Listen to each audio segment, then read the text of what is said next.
Halfway through the ISU Grand Prix of figure skating, Russia's Maria Butirskaya is poised to clinch a spot in the Grand Prix final. At the age of 29, the former world champion puts her vast experience to the test against a pair of talented American teenagers. Sarah Hughes is fresh off a major upset over the top two ladies in the world. And Sasha Cohen continues her return from injury, looking for her first Grand Prix medal. Three-time world champion Alexei Yagudin leads the men's field. He's hoping to capture his second gold medal of the season against Todd Eldridge, the five-time U.S. champion, who needs a strong showing here to make it to the final.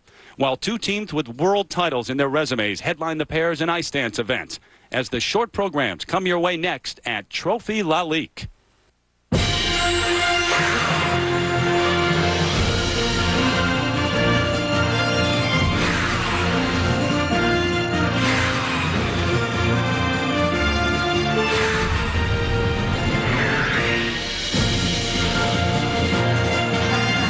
And we welcome you to Paris. A brilliant view of the Arc de Triomphe, illuminated at night high above one of the world's most famous avenues, the Champs-Élysées. We are about 15 minutes away from there inside the Palais Omnisport de Bercy as we welcome you to the fourth of 6 events in the ISU Grand Prix of figure skating, Trophy Lalique. Tonight, the short programs from all 4 disciplines, and we get underway with the pairs. Hi, everybody. I'm Terry Gannon. We're thrilled to have you along here in Paris, halfway through the ISU Grand Prix of figure skating. After this event, 2 more stops over the regular season. We go from here to St. Petersburg, Russia, and wrap it up in Japan before we move on to the Grand Prix final in Kitchener, Ontario, Canada. Remember, the top 6 in each discipline move on to the Grand Prix final. Our coverage of that begins in prime time on December 15th over on ABC Sports.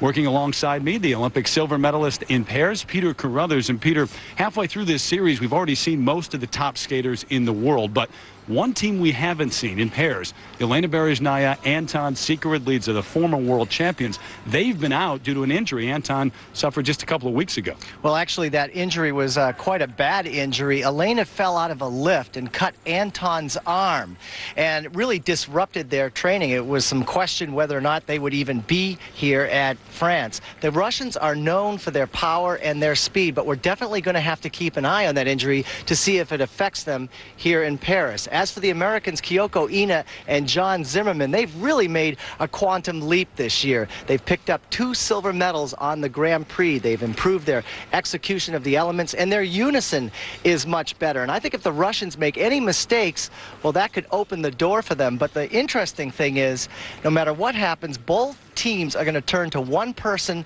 for all the answers. That's their coach, Tamara Mosvina. Yeah, 1 coach, 2 teams. Could be interesting here. The standings in the Grand Prix after 3 events. The reigning world champs, Saleh Pelletier, they've already clinched a spot in the Grand Prix final. Shen and Zhao with a win in Germany. They have 12 points. And Ina and Zimmerman, the Americans, currently in 3rd with 9 points. So here we go. The pairs short program about to get underway, and the favorites take the ice first. Elena Berezhnaya and Anton Sikharulidze from Russia, the world champions in '98 and in '99. They gave up that title last year. They want the Olympic gold later this season.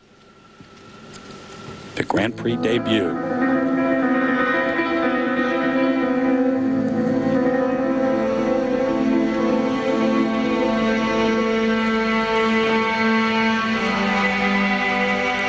Short program for the pairs, 2 minutes, 40 seconds in length, and worth 1/3 of the overall score. Skating into their difficult triple toe loops. Boy, those were perfect. They have great flow across the ice. Powerful, yet it's hidden.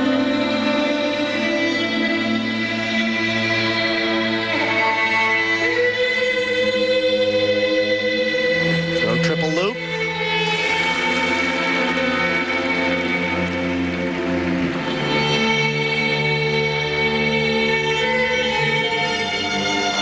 His injury, by the way, needed stitches over a span of about 12 centimeters. But, Terry, there's no evidence of that injury affecting their performance so far. Not so far. They look fabulous. They really wanted to go to Cup of Russia and then to Japan for the NHK trophy, but they were not able to do that. The ISU then here and then at Cup of Russia next week in St. Petersburg, where they have been spending a lot more time, by the way, training with their coach, Tamara Moskvina. She has been there. Her husband has been in the States training Ina and Zimmerman. I'm trying to see if his arm is in any way hindering him on the lifts, and it is so far very smooth.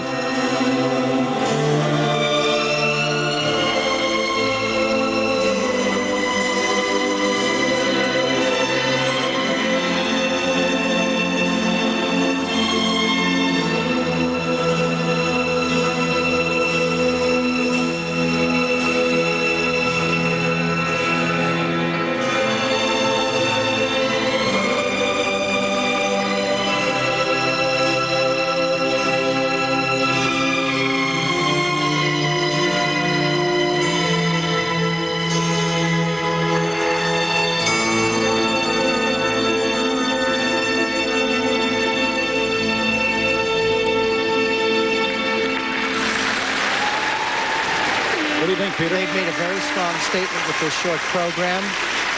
All of the elements were fine. They were smooth. It looks like business as usual for the Russians.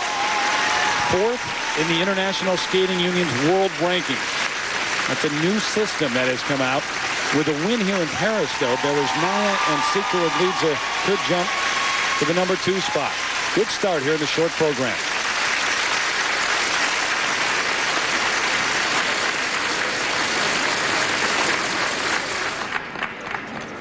Opening side-by-side triple toe loops. Look at how they rotate together at exactly the same rate of speed, and that's right in front of the judges, so it makes a strong statement. If this is the throw triple loop, sometimes she starts to lean, but not here, perpendicular to the ice. Very well done. And good height on this split before the two turns. They have to have a split before they rotate, and they do that with ease. Everyone here has opinions, of course, but the only ones that count, those of the judges. There are 9 of them on the panel here at Trophy Lalique, and of course the short program made up of required elements, of which there are 8. The side-by-side jumps are always important for the pairs in the short program. Deductions on any of these, if you fail to do them, 3/10 deduction, for example, on a fall and a throw jump, all the way down to a stumble during step sequences where there are 1 to 2/10 deductions. There's Tamara Moskvina alongside. By the way, it wasn't only Anton who was injured in that fall. Yelena also bruised her shoulder and her back pretty severely. Required element marks, 5-7, 5-8 range. That's the first set. And now the second set for presentation, 5-8s and 5-9s. Yelena Berezhnaya, Anton Sikharulidze. Solid start to their Grand Prix season. When we come back, the hometown favorites. They live and train right here in Paris. The 2000 world bronze medalists, Sarah Abitbol and Stephane are next. Trophy Lalique. This ESPN2 exclusive presentation is brought to you by Minute Pass. Buy the minutes that never expire.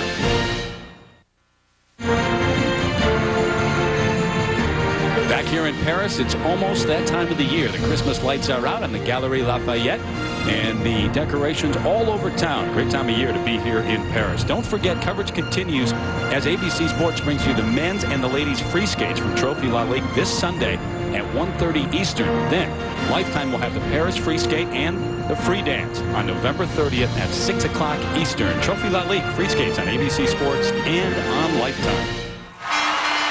Meanwhile, the pairs short program continues here in Paris, and taking the ice, the 8-time national champions of France, Sarah Abitbol and Stephane Bernadise. They live and train right here in Paris.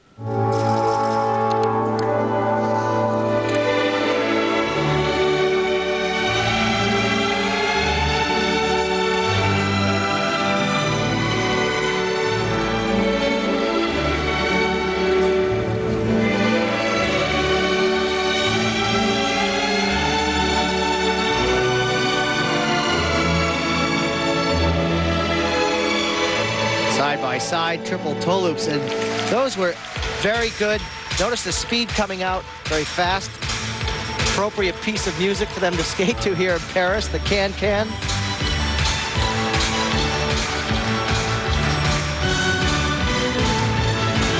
Did you see Moulin Rouge? I haven't seen it, but the soundtrack's outstanding.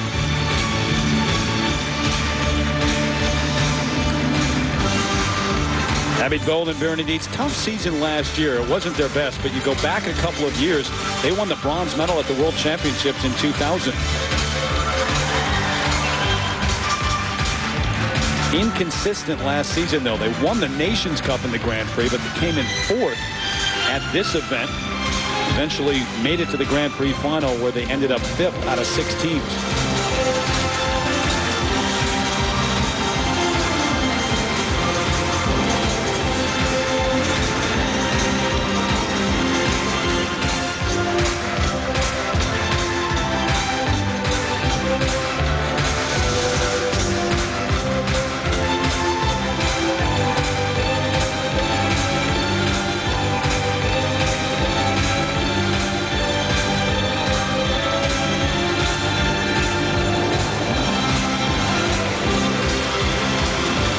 Straight line footwork coming down the ice.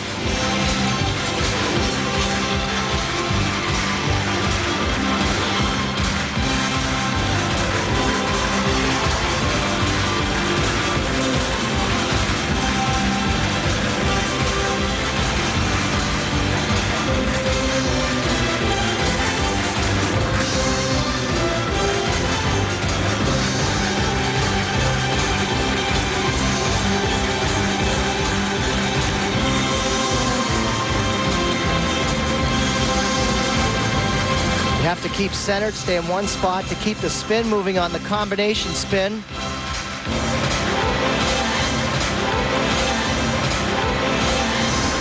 Well, you couldn't get two more different performances than Berezhnaya and Sikharulidze, and now this one from Bourne and Berezhnaya. Yeah, unfortunately for them, they're going to pay on the deductions with a step out on the throw triple loop. That'll be 2/10. But the program certainly has a lot of energy. Now, you knew it would play well here in Paris, too. Now, how is it played with the judges? We'll find out. Sarah Amipour, Stephane Bernardi. Here are the side-by-side triple toe loops. They really got off to a good start here. Fast rotation, good landing, split double twist lift. She's nice and straight in the air, and the key is a good catch there. There's no collision, so that was very good. Going right into character. This is the problem. Throw triple loop. You should see a continuous edge. Watch her step forward. She's out of control at that point. 5-4, 5-3. See what the judges think now. The first set for required elements, 5.2 to 5.5. You hear the boos and the catcalls here in the audience. 5-6. And now the second set for presentation, 5.5 all the way up to a 5.9 from the French judge. You're laughing again. Bourne and Berezhnaya in the second place behind Berezhnaya and Sikharulidze. So here are Dorota Zagorska and Mariusz Szudet from Poland. The first Paris team from Poland to ever medal at the World Championships. They won a bronze back in '99. Had injuries last year. Dorota had an ankle injury. They had to withdraw from the national championships and the Europeans. Eventually wound up finishing 6th at the World Championships.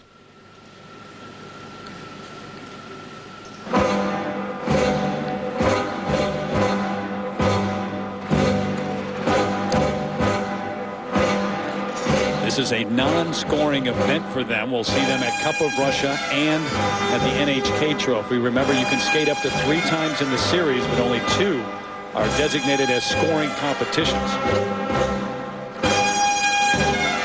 Well, their unison was off going in at that point, and that might have thrown them off the jumps. You want to rotate at the same time your partner does, because if you pick it up with your peripheral vision, your partner's at a different place in the ice. It can throw you off.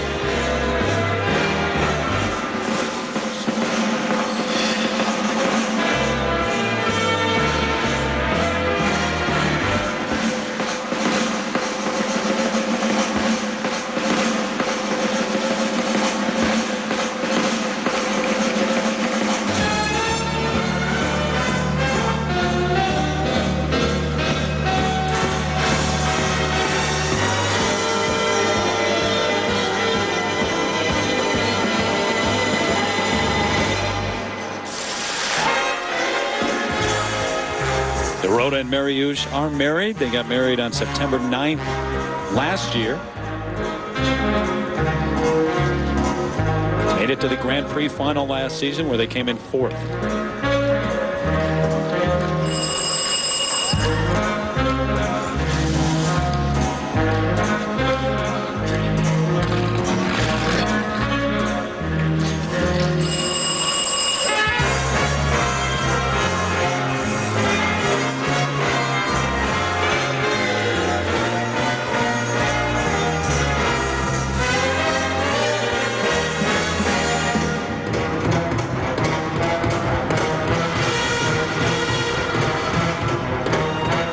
These two are known for their lifts, the different variations that they put on the lift. This is their lasso lift takeoff. She does a half a turn on the way to the top, and then watch, she'll step through right here and then flip out there. Really nice because that lift carries speed as they go across the ice.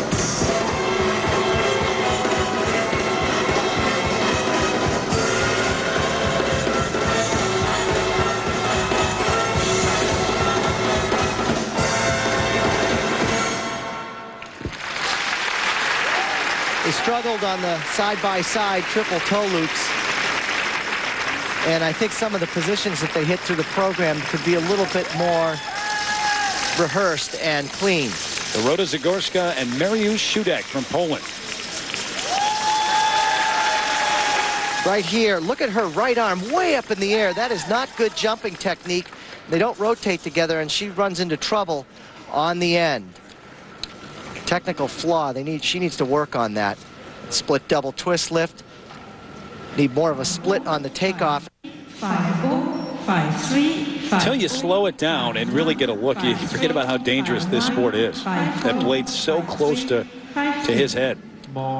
First set of marks now. There they are. Suffering for the mistake on the side-by-side triple toe loops. And now the marks for presentation. Those a little bit higher, up to a 5.6 from the Polish judge. Zagorska and Shudek into 3rd place behind Abitbol and Bernadette. Still to skate here in the pair short program, the two-time U.S. champions. They've won 2 silver medals in the Grand Prix already. Kyoko Ina and John Zimmerman.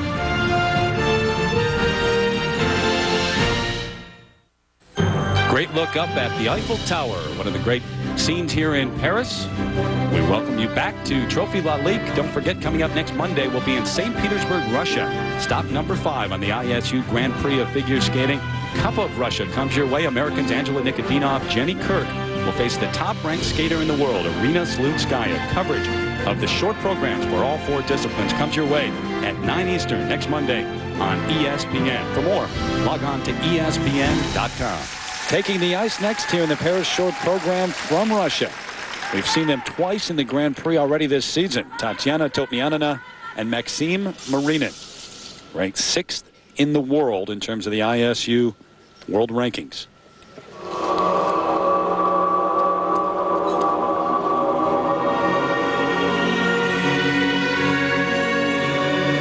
These two have a strong foundation within their pair skating. And they're very good singles jumpers also. Both started their careers as single skaters. Saw them at Skate America to open up the season where they captured the bronze medal. Then they got the silver at Skate Canada, but that was their non-scoring event. This one here in Paris counts. Beautiful extension coming out of that throw triple loop.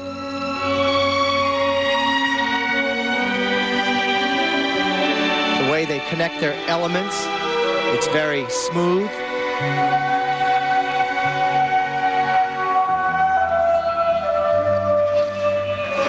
And as I mentioned, their single skills are very strong. They didn't slow down at all going into those triple toe loops.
spectacular footwork, completing one circle around the ice.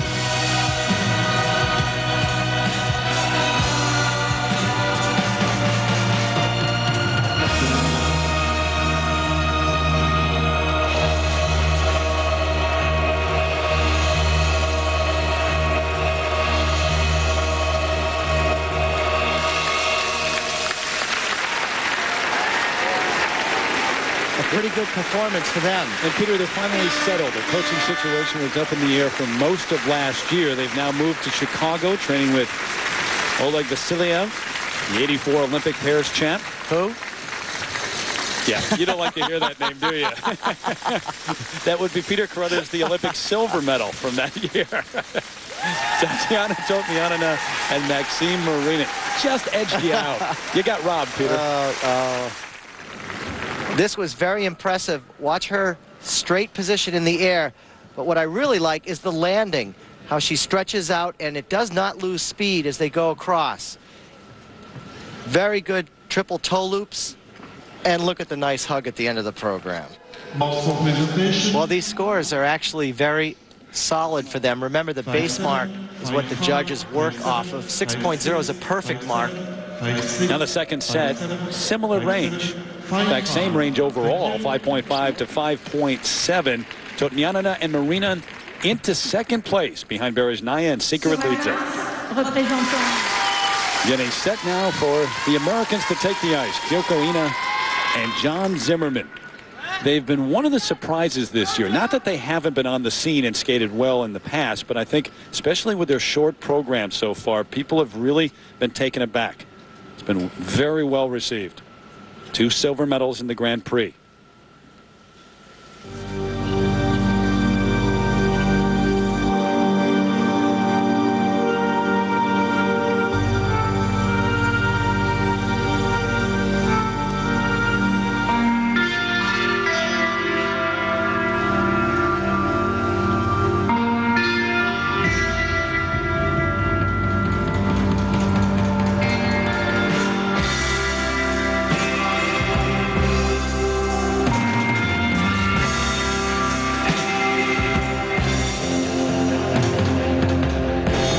John sometimes struggles on the triple toe loops, and they come up right here. No problem there. See, this is what they're working through. Their confidence is coming together. Pair skating 2 is 1 is so important, and they're really on the same page with everything that they do.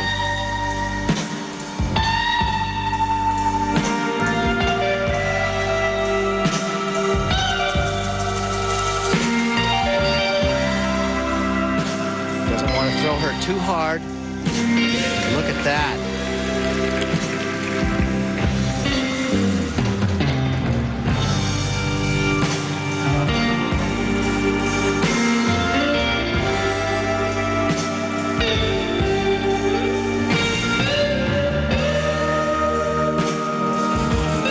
As I alluded to earlier, they have spent a lot of time recently in Hackensack, New Jersey, where they train, being coached by Igor Moskvin, the husband of Tamara Moskvina, who has spent a lot of time in St. Petersburg training Berezhnaya and Sikharulidze. The different changes of position, very difficult, yet they make it look so easy.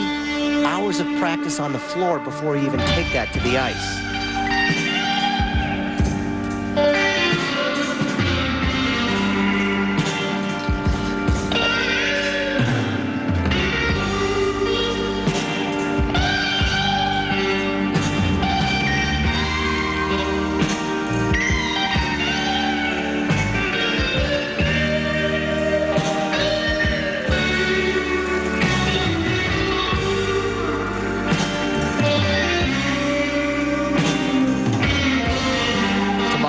Their coach has always been terrific at creating innovative positions within the spin, and we see that right here.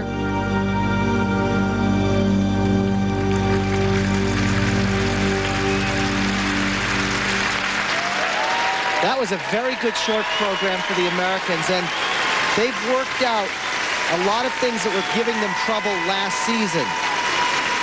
And with every performance that they have like this, their confidence comes together. You can see this team building as the season goes on. You can see how satisfied they are, too, with their performance. A terrific season so far for Kyoko Ina and John Zimmerman, two-time and reigning U.S. champions.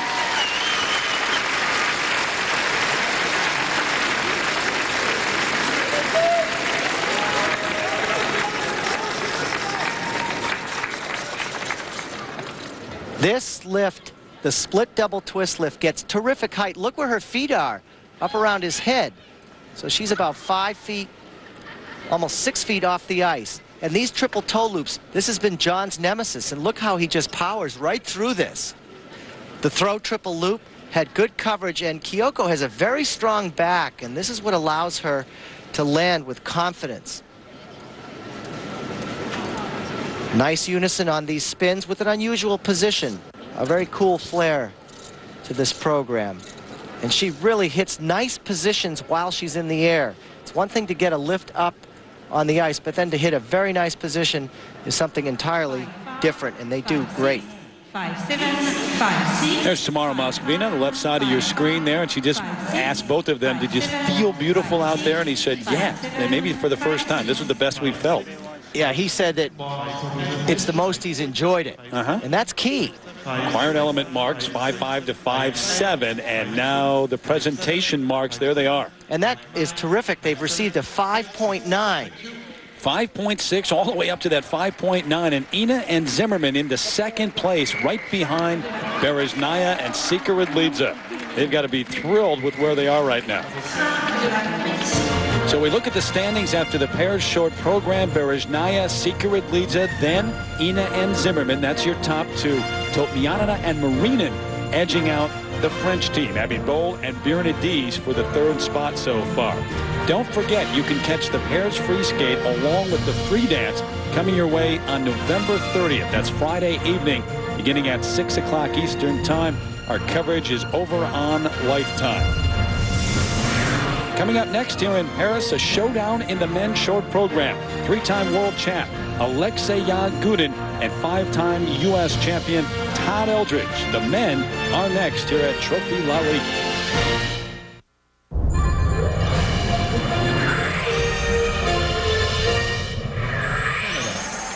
And we welcome you back inside the Bercy Palais des Omnisports. Here in the heart of Paris, our coverage of Trophy Lalique continues now with the men's short program.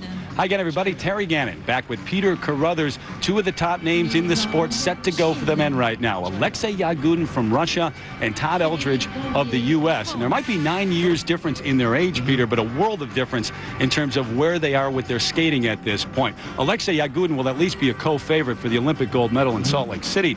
Todd Eldridge searching for some answers. Well, this is going to be an excellent men's competition. In fact, after practice yesterday, I came away very impressed with Alexei Yagudin. Most of the time, it's the jumps that really catch my attention with him, the quad toe and the triple axel. But this time, it was the footwork.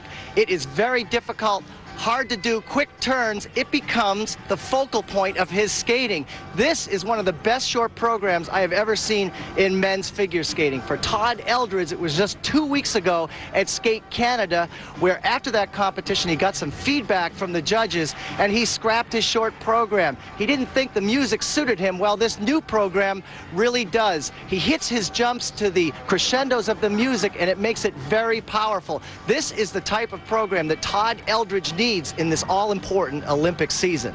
Well, overall, in the Grand Prix of figure skating through 3 events, you look at the standings, Timothy Gable of the U.S. has the lead right now. Then a 4-way tie for second place. Alexei Yagudin is one of the men in second. If he wins here in Paris, he clinches a spot in the Grand Prix final. So we're set to go here with the men's short program. And taking the ice first from Canada, the current Canadian champion, as a matter of fact, Emmanuel Sandou, ranked 15th in the ISU world rankings. Came in 5th at Skate Canada a few weeks ago, but that was a major disappointment. He was in a position to win. He was in second after the short program there and just absolutely blew up in the free skate. From Richmond Hill, Ontario, same hometown as Elvis Stoico.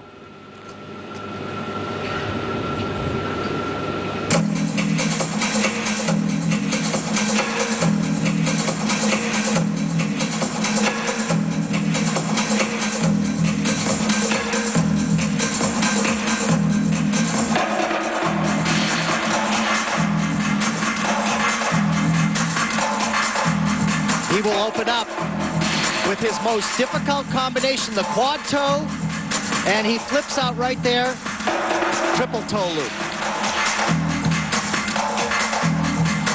This men's short program, 2 minutes and 40 seconds in length, with 1/3 of the overall score.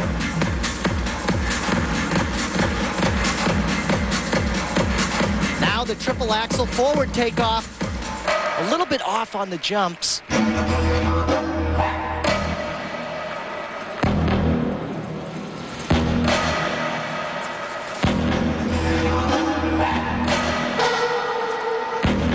Peter, this is a guy, and not unlike many in skating, I guess, that get to a certain level and he can be brilliant on a given night, and then you watch him on a different night and he can't hit anything. Well, he is able to incorporate dance into his skating. He's got a lot of style, but right there, that is a disaster for him. He was going for a triple Lutz and was only able to complete a single. These deductions mounting.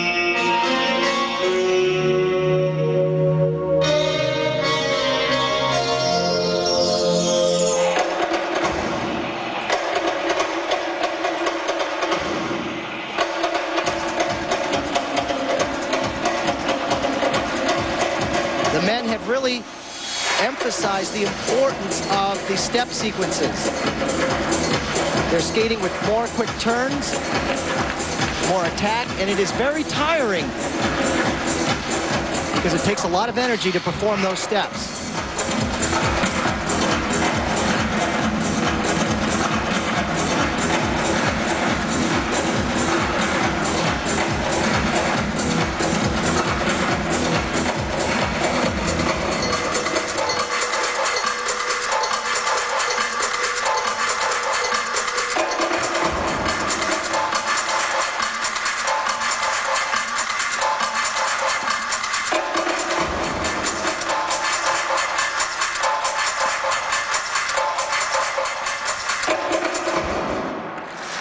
Not what he wanted. Well, it's too bad because he really does have a very strong second mark. That's the presentation. However, with these mistakes, it will hurt him as far as the deductions are concerned in this short program. Manuel Sandu of Canada turning 21 this weekend. Not a very nice birthday present so far in the short program. This was the quadruple toe loop. 4 rotations, he lands it, but he flips forward. And then he does the triple toe loop. Now on the triple axel, watch as he leans forward, but he's determined and hangs on. Here's the step sequence. Fast changes of position, quick turns. And all of this going from one end of the ice to the other. There's a look at the judges working Trophy Lalique. This is a panel of 9. There is a Russian and an American judge on the panel. Of course, in the short program for the men, there are 8 required elements. The quad, you don't have to try it, but at this level, if you don't, you're behind the 8 ball. And there are deductions for missing any of these. For example, a fall on a jump, it's a 4/10 deduction on down the line to touching down with a free foot or hand. 1 to 2/10 deduction for that. He's along with his coach, Joanne McLeod. In the kiss and cry area, there'll be 2 sets of marks, as always. The first set is for required elements, and they're in the mid-4s, 4.5 up to 4.8. Well, it was really unfortunate that he missed that triple Lutz that he was trying. He takes a 4/10 deduction right there, so not good, but I'm sure the presentation will come up. 4-8, 4-7. They usually do, for, as you mentioned, for Emmanuel Sandu. He had all those years of ballet training, and the overall artistry of his program is usually very good, but he just didn't hit the elements this time. Second set now for presentation, 5.4, 5.5 range for Emmanuel Sandu, the Canadian champ. When we come back, the young American in his first senior Grand Prix circuit. He'll take the ice. Johnny Weir, 17 years of age. He's out there next. But first, Peter got together with Paul Wiley to demonstrate some fancy footwork on the ice. Within the body of a well-balanced free skating program in both men's and ladies figure skating, footwork is an important part. Now, I'm going to demonstrate a pretty basic step. A tap here, mohawk, inside 3, back 3, tap. Pretty basic in nature. But right now I'm joined by Olympic silver medalist Paul Wiley, and he's going to step things up. Well, Peter, how do you make it harder? is by taking the simple thing and adding some variations to it. And then stopping and starting, changing edges, doing low moves and high kicks. Of course, it all has to go to the music. Way to go. I love that kick. Thanks, man. Solid. For years, he has thrilled audiences around the world. Now it is time to say goodbye. We are proud to present this very special video, Best of Stars on Ice, Volume 2, Scott Hamilton's Farewell Tour. Call 1-877-94-SKATE to order this unforgettable tribute to Scott. Join Lipinski, Yamaguchi, Browning, Kulik. Only $19.95. This is the one video you will always treasure.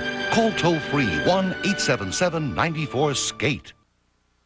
The view from the Seine at Notre Dame. No Golden Dome in the Paris version, only in the South Bend one. A reminder, more of Trophy Lalique comes your way this Sunday over on ABC Sports. The men and the ladies skate for gold.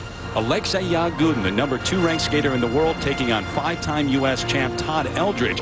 And in terms of the ladies, Maria Butyrskaya, the winner here last year, taking on Sarah Hughes of the U.S. That's this Sunday afternoon at 1:30 Eastern on ABC Sports. Johnny Weir. Meanwhile, the short programs continue. Here in Paris, Johnny Weir on the ice. The 17-year-old from Lancaster, Pennsylvania, lives and trains in Newark, Delaware now. The 2001 junior world champion. This man is an artistically balanced skater. He has good carriage, line, and posture when he performs.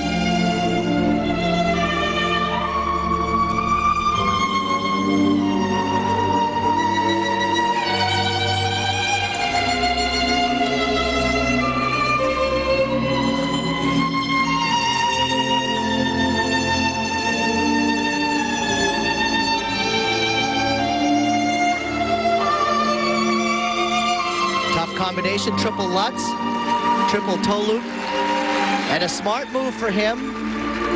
Notice the landings were smooth, good continuous edge. He's had a number of injuries since the 2001 Junior Worlds, which he won. Broke his wrist crashing into the boards, had shin splints, 4 collisions over the summer.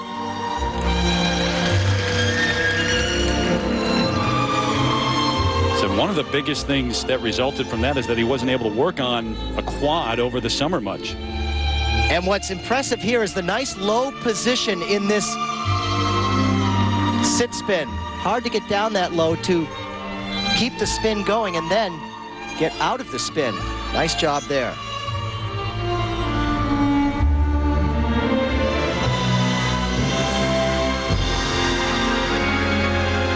They have to have footwork that precedes the jump, and right there, very nice.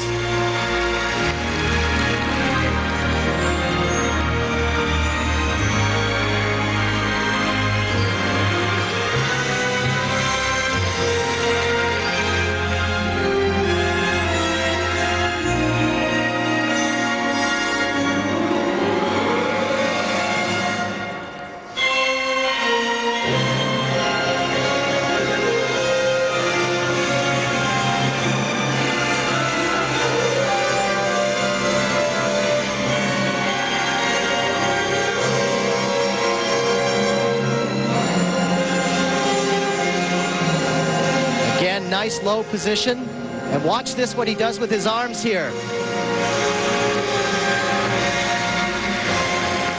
The judges will certainly respect the unique positions within that spin. A nice showing here for Johnny Weir. Yeah, good effort for the 17-year-old. Finished 7th at Skate Canada, trying to better that here in Paris. Off to a very good start in the short program. Johnny Weir. He gets the speed he needs going into this good air position. You can see how nice and straight he was, and that sets him up perfectly for the second jump.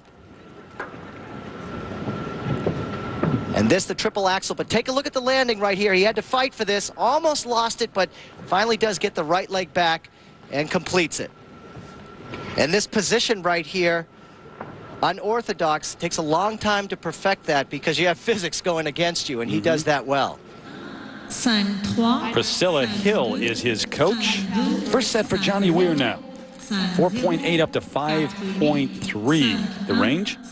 And these are pretty good marks for Johnny Weir. He should be happy. He came out here without any real glaring errors in his short program. Just great experience really on the circuit this year. First one on the Senior Grand Prix circuit.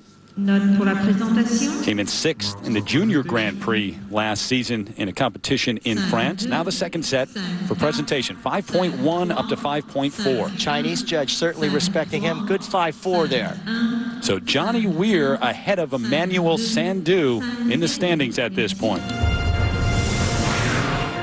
Up next, the favorite takes the ice. The 3-time world champion Alexei Yagudin, who got the season off to a disappointing start, but now, after his gold medal at Skate Canada, he's regained his own mental focus once again. I'm back to Alexei.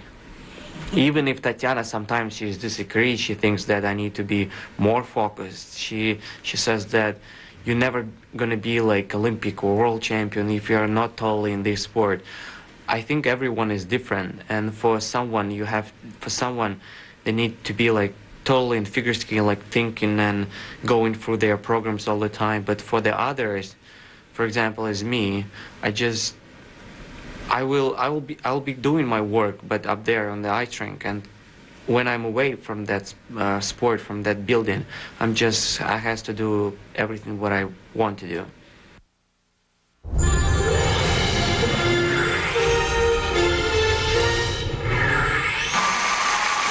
Back at Trophy Lalique, the favorite taking the ice right now. And the #2 ranked skater in the world, Alexei Yagudin. He won the gold medal at Skate Canada a few weeks ago. And while his free skate wasn't overwhelming there, he still won the gold. His short program was pretty much unbelievable. Standing ovation there. We'll see what this effort brings for Yagudin.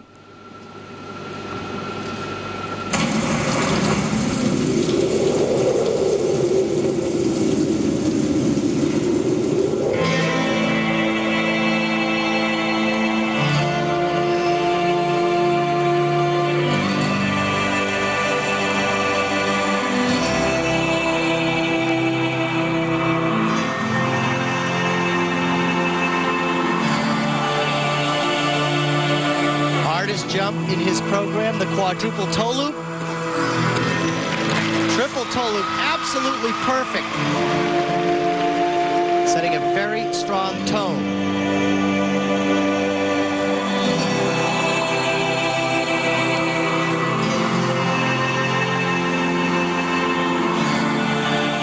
Watch the height here. Smooth and controlled.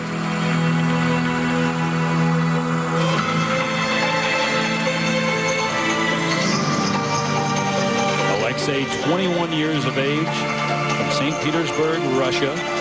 Lives in the States now, of course. He has for the last couple of years. The world champion 3 times over. Look at this footwork. He's perfectly centered over his skates, the changes of direction, yet his upper body is totally in control.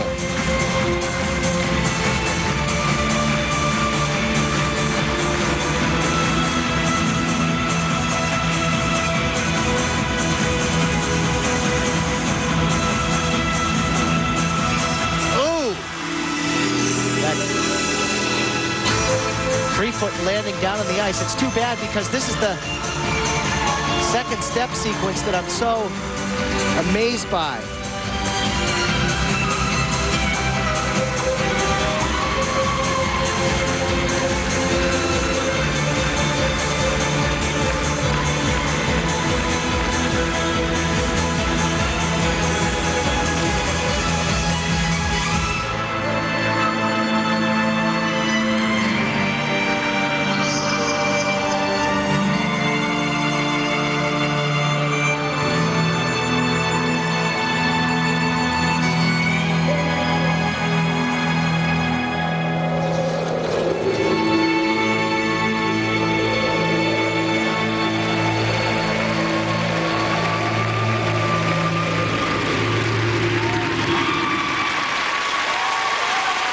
as that footwork section is, it doesn't quite have the same effect when it comes right after a fall, does it? Well, yeah, a mistake like that, the triple Lutz, it loses its impact, which is unfortunate, but taking nothing away from still the brilliance that he has within those footwork sections. Red, white, and blue with a Russian flag flying high here. Some of the fans in Paris watching Alexei Yagudin, his effort here in the short program. Yet Alexei Yagudin sets a mood right from the beginning of this program, focused within the character of the music. There's his coach, Tatiana Tarasova. And he really has... She's more uptight than he is. Fight, check out. And he did just that, a beautiful quadruple toe, triple toe combination. That was at the beginning of the program. And I love the way he gets up into the air, the arms and legs coming through to get him up, and then a very fast rotation within the body of the jump. Great spring. And this is the problem right here. Watch what happens on the landing. The left foot flips forward. He loses his continuous edge. First set now. And of course, there was a mistake, but we'll see how it's reflected in the marks. 5.5 up to 5.8. The mistake showing up right here, not as bad as a fall. However, it did interrupt the flow of the program. And of course, remember the short program, 8 required elements, and you get deductions if you don't perform all of those extremely well. Presentation marks, though, much higher. 5.8s, 5.9s for the man trying to win the Olympic gold medal later this season, Alexei Yagudin.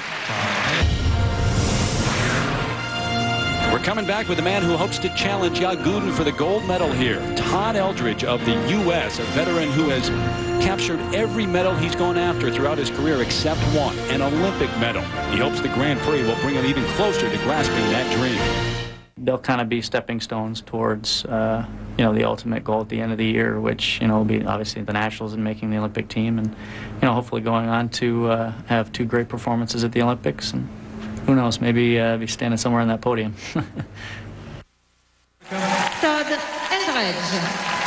In the meantime, more work to be done here for the men in the short program at Trophy Lalique. Todd Eldridge on the ice now, the 5-time U.S. national champion, the 96 world champion, trying to get back on track. He did capture the bronze medal at Skate Canada, but he wasn't happy with his efforts there.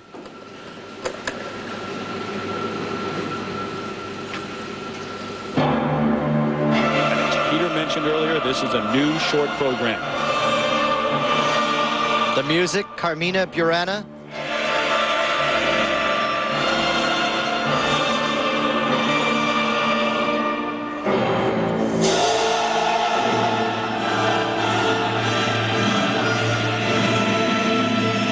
Triple flip, double toe loop. He's changed his elements. He was supposed to go for his quadruple toe, triple toe. So I think he's just made the decision he doesn't need the quad here in the short. I think he's using some strategy here with Yagudin's mistake. Now the triple axel. Oh, but the hands touching down right there.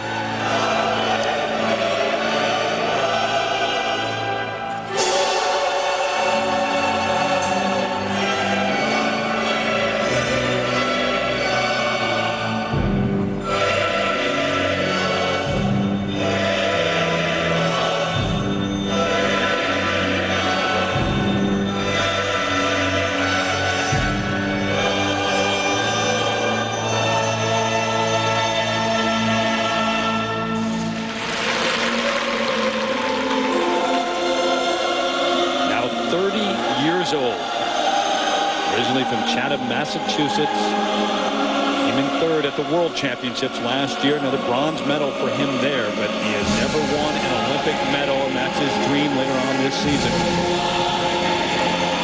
Ranked 5th in the world in the new ISU World Rankings, has a chance to move up to number 4 here in Paris.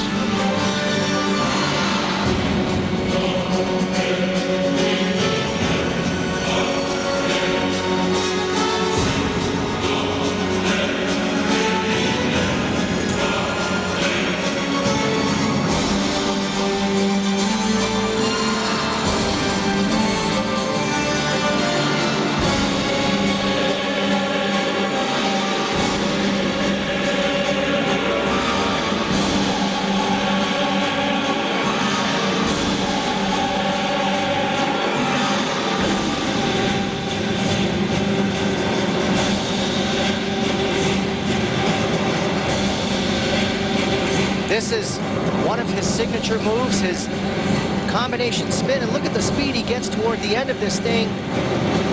Very strong with that. But you know, he gambled. He took out his quad, and he changed it up, and then hands went down on the triple axle. So he made mistakes, but I like the program. It's a good program. It's powerful. He needs to settle into it. It's only a couple of weeks old, so once he gets some mileage, maybe it'll come together better for him. But it is not going to be Yagudin here in this short program, because Yagudin did hit the quad. This is the triple flip that he did. He was supposed to do his quad there and struggling even on that. Backed up with only a double toe loop. Remember, Yagudin did a quad combination. And then right here, this is going to cost him too. The hands go down.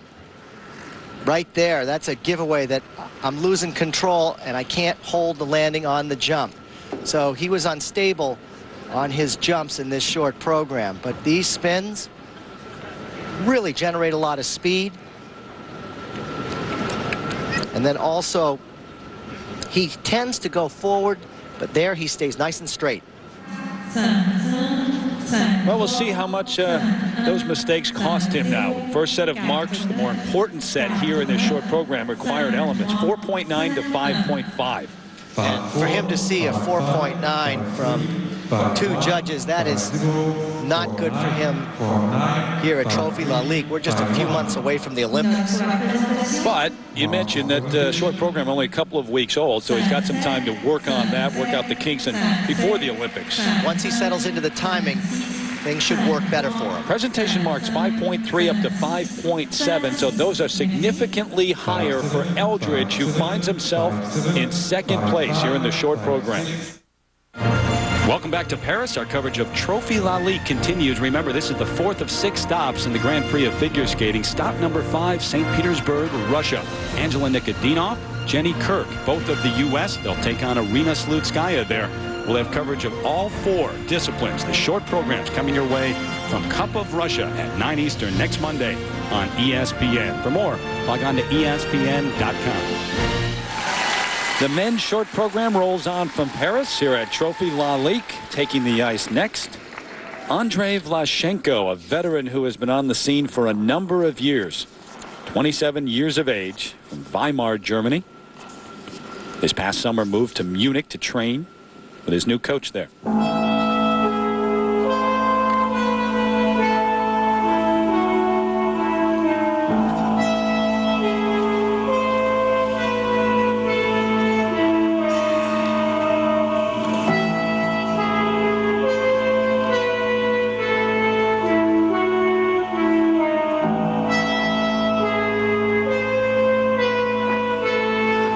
He'll take off forwards on this triple axle. Double toe loop.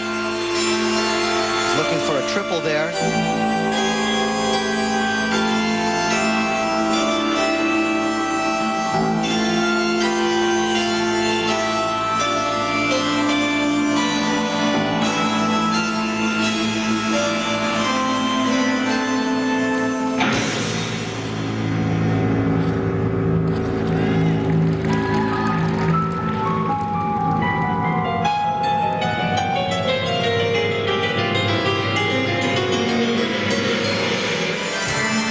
Vlashenko came in 16th the 2000 World Championships, but he's been as high as 5th at Worlds. That was back in '98, though. Seen him as high as 4th at the European Championships.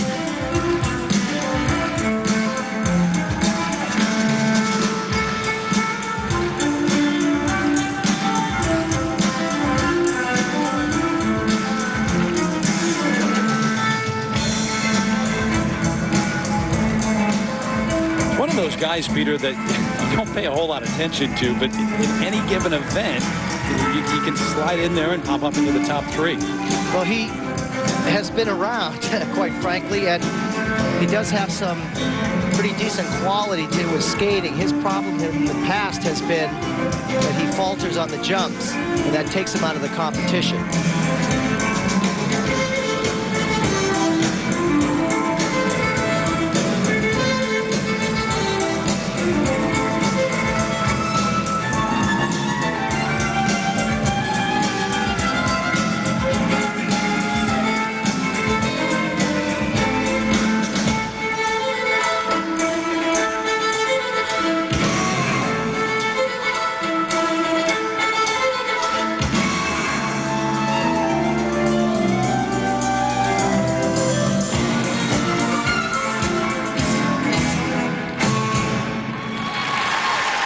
very good effort.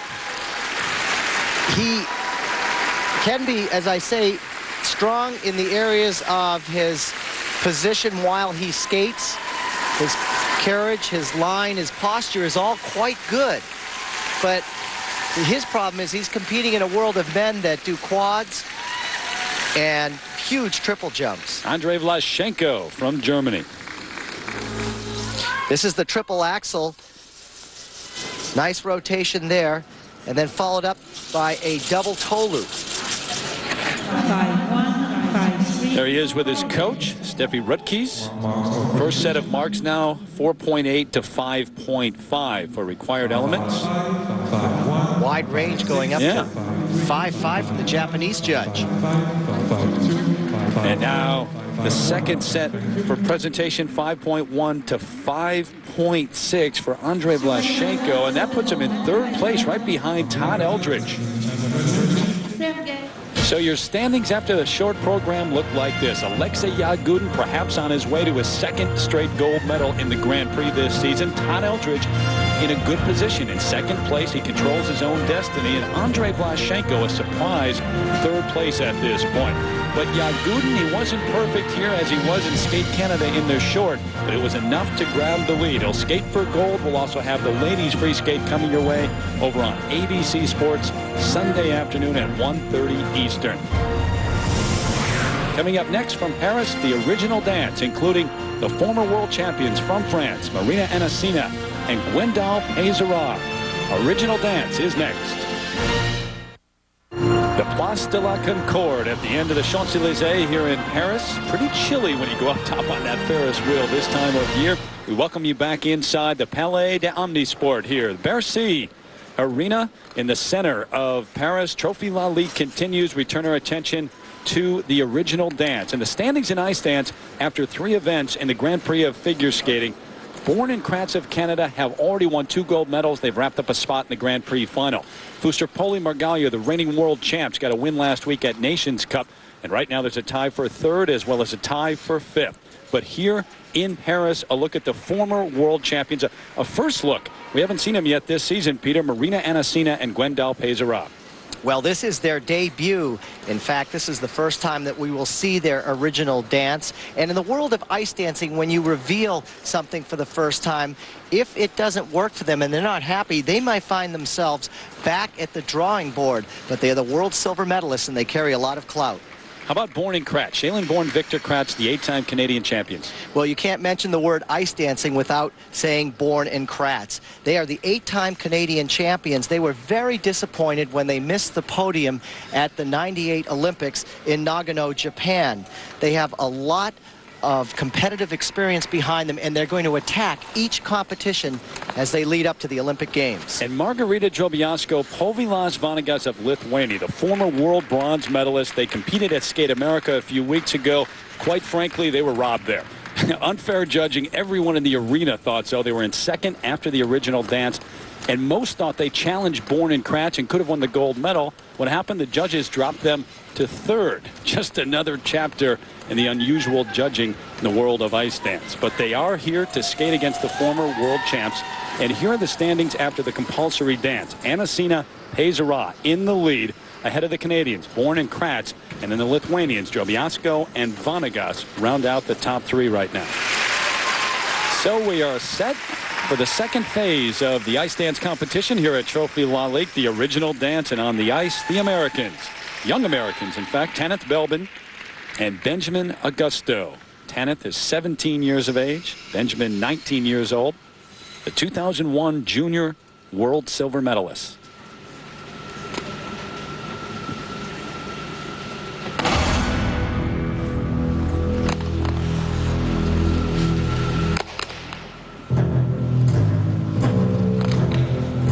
And this is their flamenco.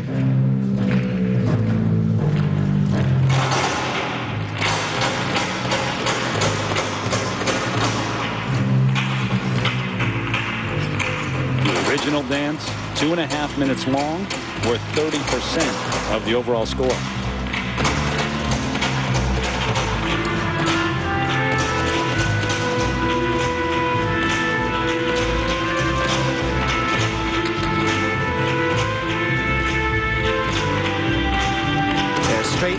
step sequence.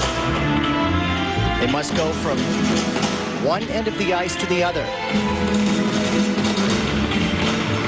They can't be further apart than 2 arms length, so it's important to stay close to your partner. Most skating fans know that Peter Carruthers captured a silver medal at the Olympics in pairs, but did you know that Peter is a former ice dancer as well with his sister? Made it to nationals and juniors in the ice dancing, but this sport has truly evolved into something highly technical, as you can see with these various dance holds.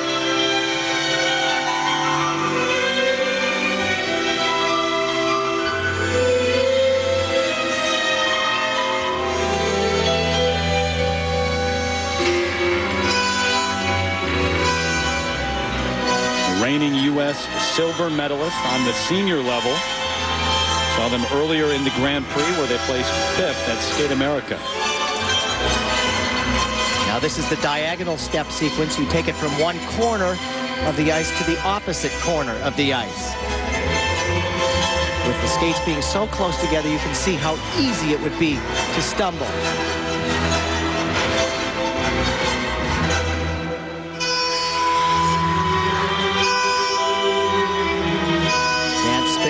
To be at least 3 revolutions as the team rotates throughout the spin.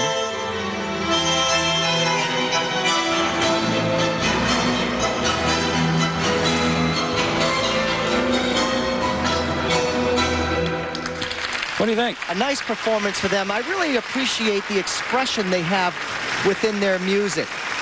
Very solid performance for them in Paris, I think. Kenneth Belbin, originally from Montreal. Benjamin Augusto from the Chicago area. Now they train in Bloomfield Hills, Michigan. The Americans on the ice first here in the original dance. And what's difficult about this is notice they're doing different steps, so they have to perfect that. There's a look at the judges, hard at work, as always, here at Trophy Lalique in the original dance. There are dance requirements here, of course, 5 of them here that we're showing you, including the diagonal and the straight line footwork sequences. And, of course, deductions for any of those, mistakes on those, include the stumble or brief interruption, a 1/10 deduction. But, of course, those, as always, are open to interpretation by the judges. Now, in the original dance, there are 2 sets of marks as always, but the first is for composition. 4.7 up to 5.2. The high mark from the Canadian judge. Well, remember, they're the 2001 world silver medalists in the junior division, so they're still developing their style, the maturity within their skating, but I think they're off to a fine start here. Igor Spielbaum, their coach. The presentation marks 4.9 up to 5.5. When we come back, Margarita Drobiazko and Povilas Vanagas. They were robbed earlier this season at Skate America. We'll see what their effort brings here in Paris next. Back in Paris, a magical time of the year in any city, really. The kids looking at all the toys outside of one of the department stores. By the way, our director, Dick Buffington, wants a football for Christmas, if you're listening out there. A reminder, our coverage of Trophy Lalique continues on ABC Sports Sunday afternoon. The men's and the ladies' free skates. Alexei Yagudin taking on Todd Eldridge. And for the ladies, Maria Butirskaya of Russia taking on Sarah Hughes of the U.S. That's this Sunday afternoon at 1:30 Eastern on ABC Sports. Meanwhile, the original dance continues here at Trophy Lalique. Terry Gannon along with Peter Carruthers, and on the ice right now, Margarita Drobiazko and Povilas Vanagas from Lithuania. In 3rd place after the compulsory dance, they won the bronze medal at Skate Canada earlier this season. Controversial bronze medal. Most thought they deserved better in Colorado Springs. Skate America, that is.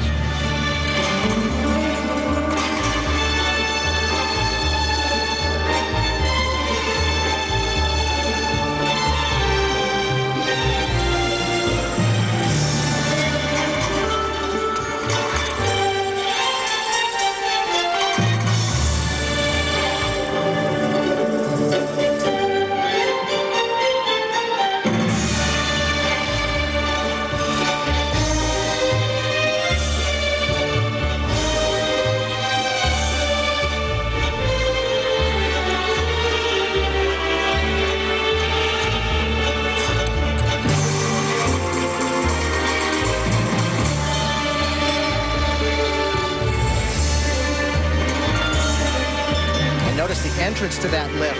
Quick changes of position. You've got a lot of momentum going with you at that moment, and it can easily get out of control.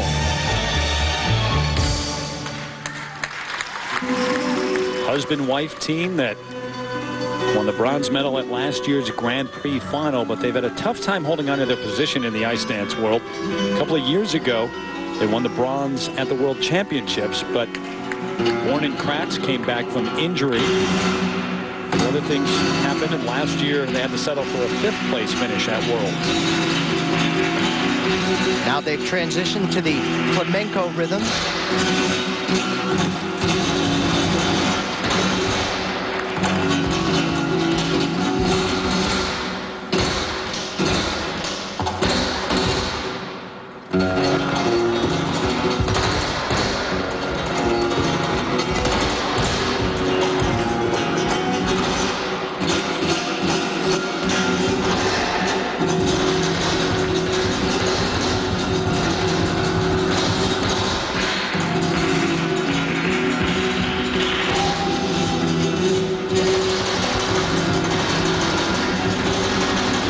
Even though this is only 2 minutes and 30 seconds long, you're exhausted with footwork like that.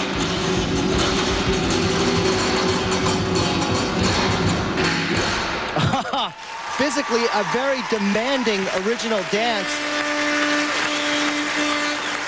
And they look as though they're in terrific shape, ready for this challenge. Great expression throughout. Originality and tastefully done. Well received by the crowd, too. They've been on the scene for a while. They go to Salt Lake City this season. It'll be their 4th trip to the Olympic Games together. Margarita Drobiazko, Hovivas Vanagas. Again, skating very close together. And the changes of position is what makes this difficult. Going up high and then down low in positions like that. Very taxing on the legs, tiring, and they manage it well. Here, their dance lift. She goes completely inverted in this position, and then he edges with turns. Not unlike pair skating, however, you'll never see the lady above the head. And her expression is just exquisite. So now the marks. First set for composition, mid-5s, 5.4 to 5.7. Well, 2 very important teams left to skate. 5.4, quite low. But then for presentation coming up, 5.6 from the Hungarian judge. A couple of 5.8s, too, the high marks. So Drobiazko and Vanagas into the lead for the moment. When we return to Paris, from France, Marina Anasina and Gwendal Pezera, the 2000 world champions. They were upset last year by the Italians. This year, they want their world title back, and even more importantly, they want to win Olympic gold in what may be their last competitive season. Yeah, it might be, because we've been eligible for years now, and the main point to carry on would be to go to a next Olympics, and that's pretty far away. So I think that would be the last amateur season we'll do.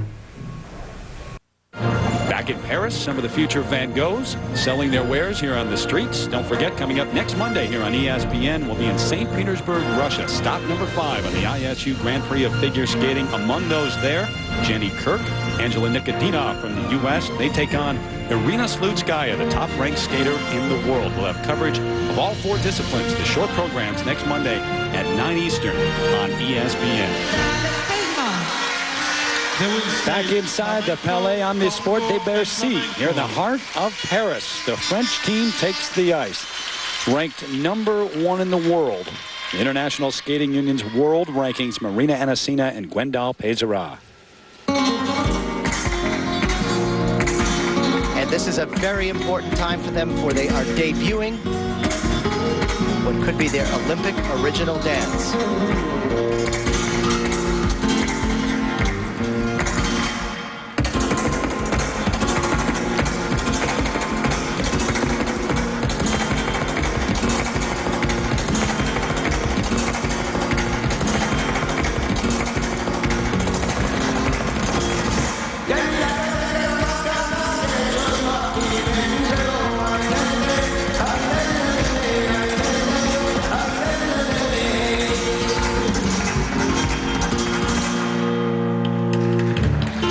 years ago, they won everything in sight. Went through the whole year, didn't lose. Won the World Championship in 2000. Last year, though, they were upset by Fusarpoli and Margaglio of Italy, who have already won once in the Grand Prix this season.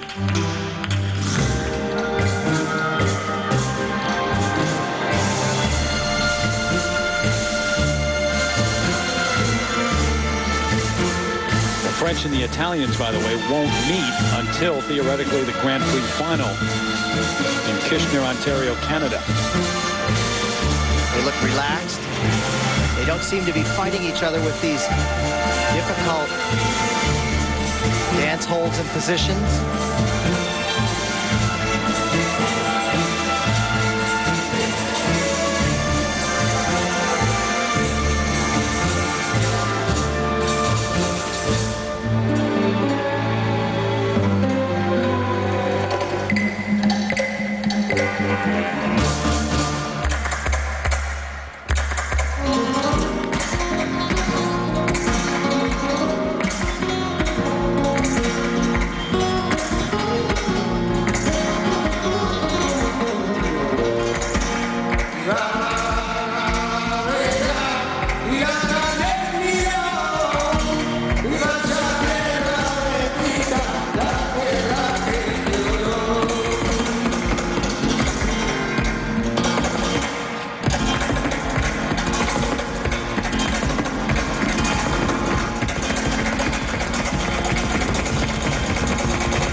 I think they performed that very well.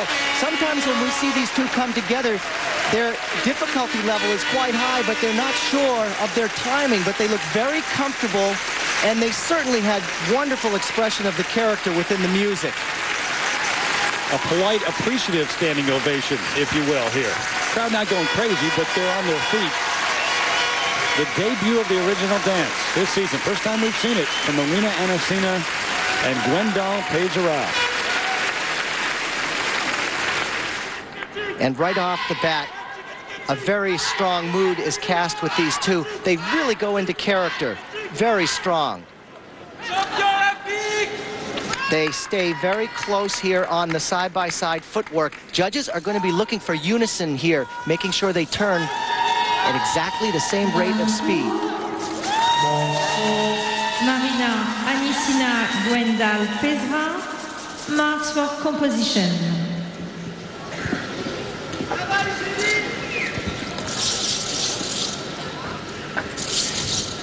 And this dance lift is interesting because notice they're head-to-head, so they can't have too much centrifugal force between them or else they would fly apart. Well, their major problems last year came in the original dance, so it's a good debut for them here in Paris. The first set of marks, there they are. 5.6 to 5.8, mostly 5.8s from the judges, and now presentation, they got a 6.0. This is a huge statement from the judges with this 6.0. They are giving the nod that they like this original dance. A huge start for them here in Paris. Anasina and Pejara into the lead. Up next, the four-time world bronze medalists from Canada, Bourne and Victor Kraatz.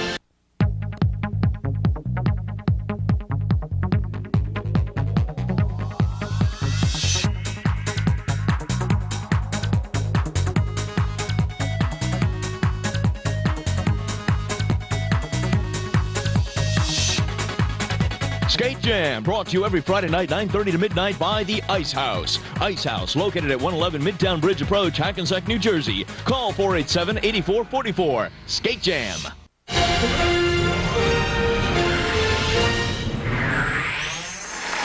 Back here in Paris, the original dance, down to the last team taking the ice.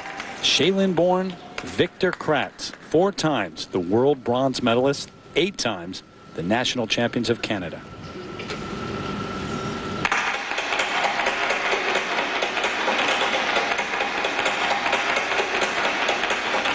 In second place after the compulsory dance. Can they make a run at the French here in Paris? Might be tough. Great speed on that dance spin. A lot of energy in this dance.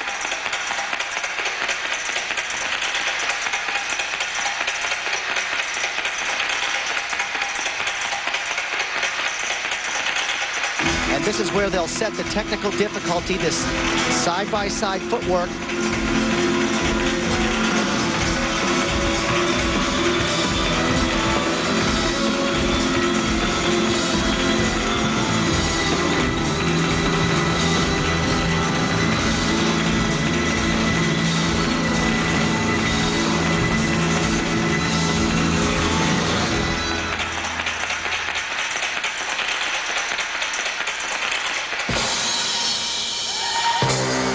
Mentioned earlier how disappointed they were not to have medaled last time around at the Olympics. That's their goal this time. If not, to perhaps threaten for a gold medal. If they're going to be able to do that, they have to start right now. They've won 2 gold medals in the Grand Prix this season, but this is their first matchup with one of the 2 teams ahead of them. And Asina Pejara, of course, the other one for Shapoli Margalia.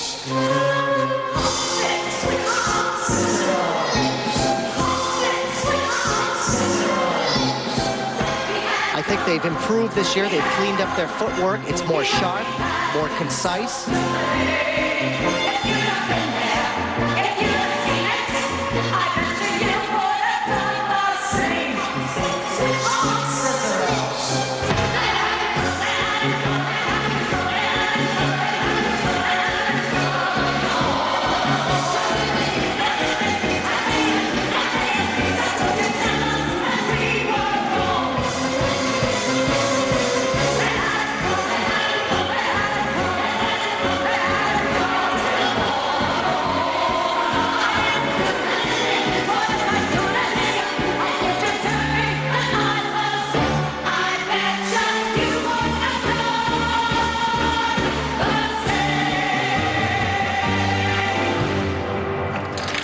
How did it measure up? Well, the fact that they skated so well after Anasina and Pejara, they're definitely ready for the challenge. As I mentioned, I think technically they have improved in areas that they have been criticized for in the past. They did have the advantage of having skated twice already in the Grand Prix. Anasina and Pejara, this their first experience in the series, first major event of the season. See what the judges find out here for Bourne, Victor Kraatz. They had a really nice dance spin, very quick, generating a lot of speed, and then going right out of that into character. The side-by-side footwork, technically, when you're turning and changing position, it's much harder. The unison right here, it's better than the past. And he freezes right here, the lift at the end point, hard to do. They really were in control of this. See if they can challenge Anasina and Pejara now. The first set, 5.5 up to 5.8. Those are not as high. Tatiana Tarasova is everywhere. And certainly they have not challenged the French on the presentation mark, but for their skating to measure it alone, they've done well. Not enough to overtake Anasina and Pejara at the top of the leaderboard. Bourne and Kraatz currently in second place. So the French lead after the original dance, then the Canadians in third place, Drobiazko and Vanagas of Lithuania. And you can see that free dance along with the Paris free skate over on Lifetime. That comes your way November 30th, beginning at 6 o'clock Eastern Time. Not done yet, though, from Paris. More from Trophy Lalique is next. We've got the ladies taking the ice for their short program, including Sarah Hughes of the U.S., Sasha Cohen of the United States, and Maria Butirskaya. That's next. And we welcome you back inside the Palais Omnisport de Bercy. Sounds cool just to say that name, doesn't it? Back in here for Trophy Lalique. The ladies on the ice warming up for their short programs. Terry Gannon back with Peter Carruthers.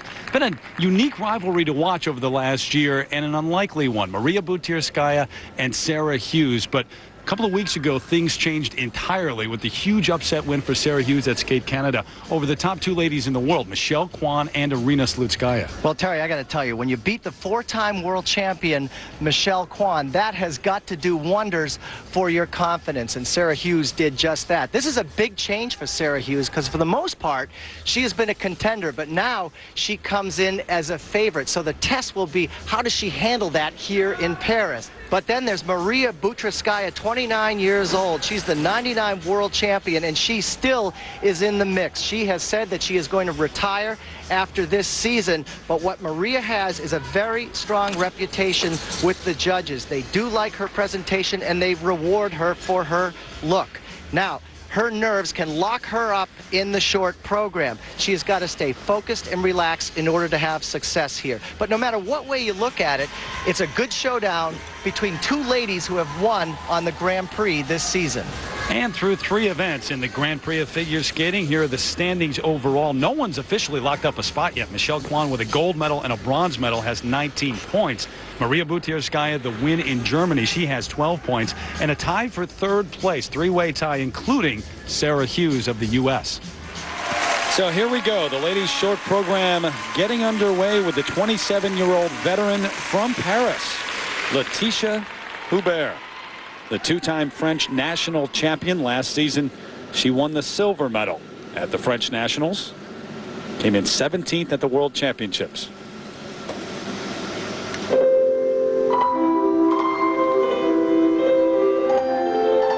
She has worked very hard to mentally prepare herself before each competition, but she really is hit or miss in this short program. Constant battle with nerves for Letitia.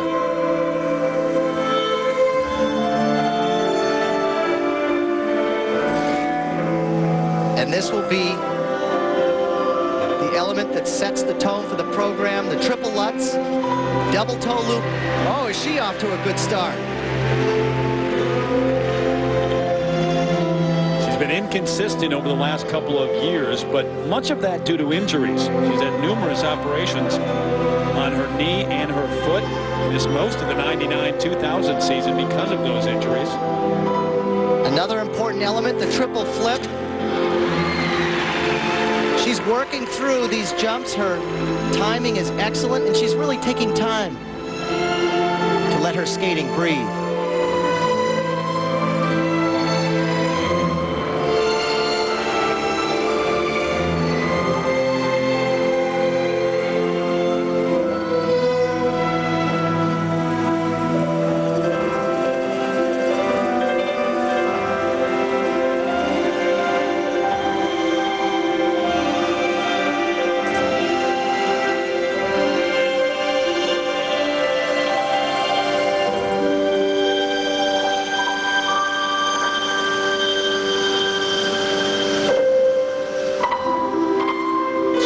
Skating when she was only 3 years old for a very fundamental reason. Her parents took her with them to the rink because they couldn't find a babysitter.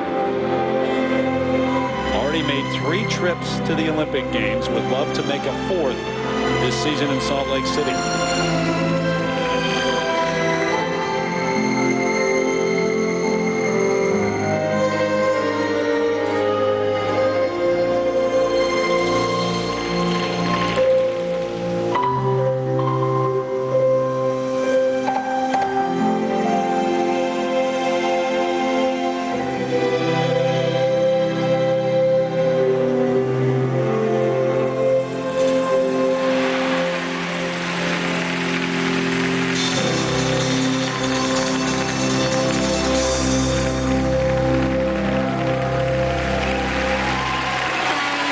That's a great effort. I am really glad for her.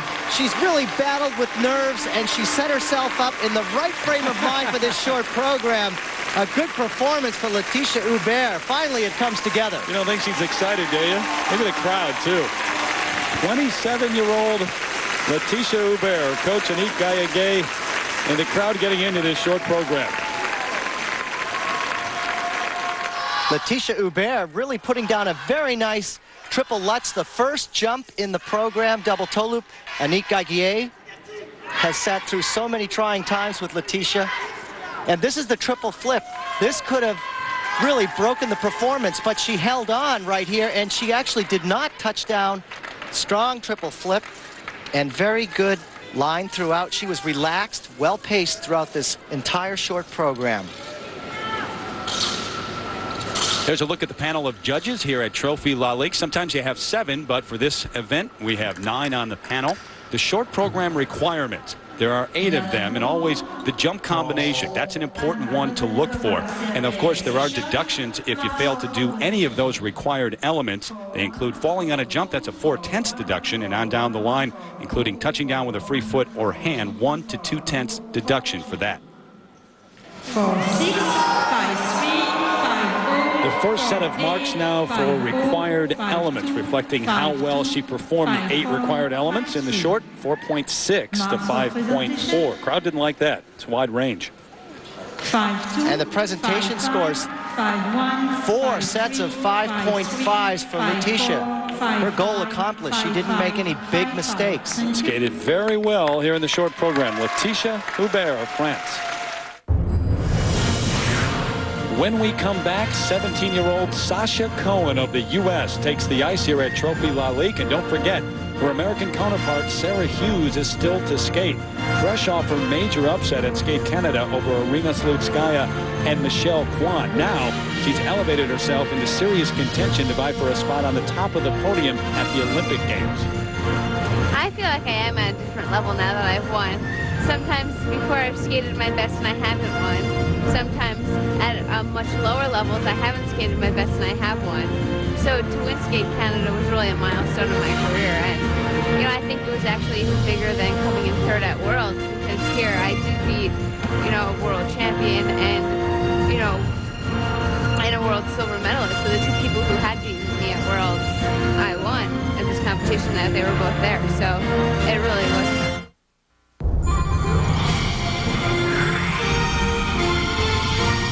Back here in Paris, and Letitia Hubert set the tone for the ladies in the short program here at Trophy Lalique. Now it's up to the 17-year-old from Laguna Niguel, California, Sasha Cohen, who was out last season with a broken vertebra in her back. We saw her at Skate America, where she placed 5th. Now her effort here in the short program in Paris.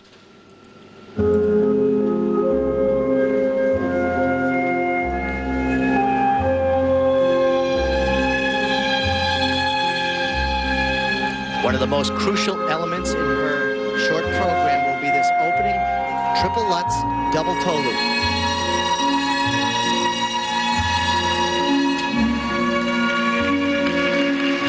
Very smooth. Ladies short program, 2 minutes, 40 seconds in length, with 1/3 of the overall score. Not want to rush the takeoff. She's got to keep the same timing. This is the triple flip. Beautiful. And look at how lyrical she is when she's skating.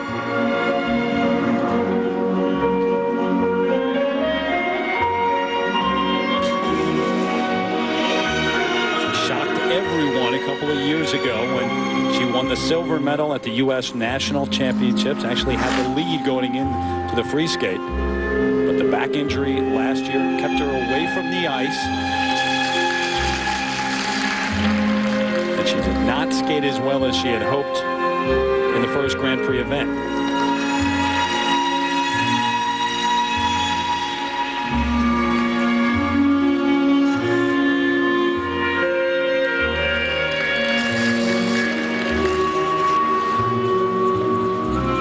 Now look at this position.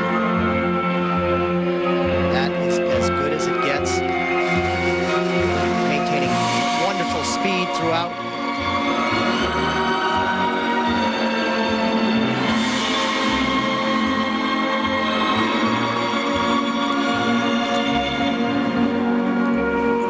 Last jump in the program, double axel.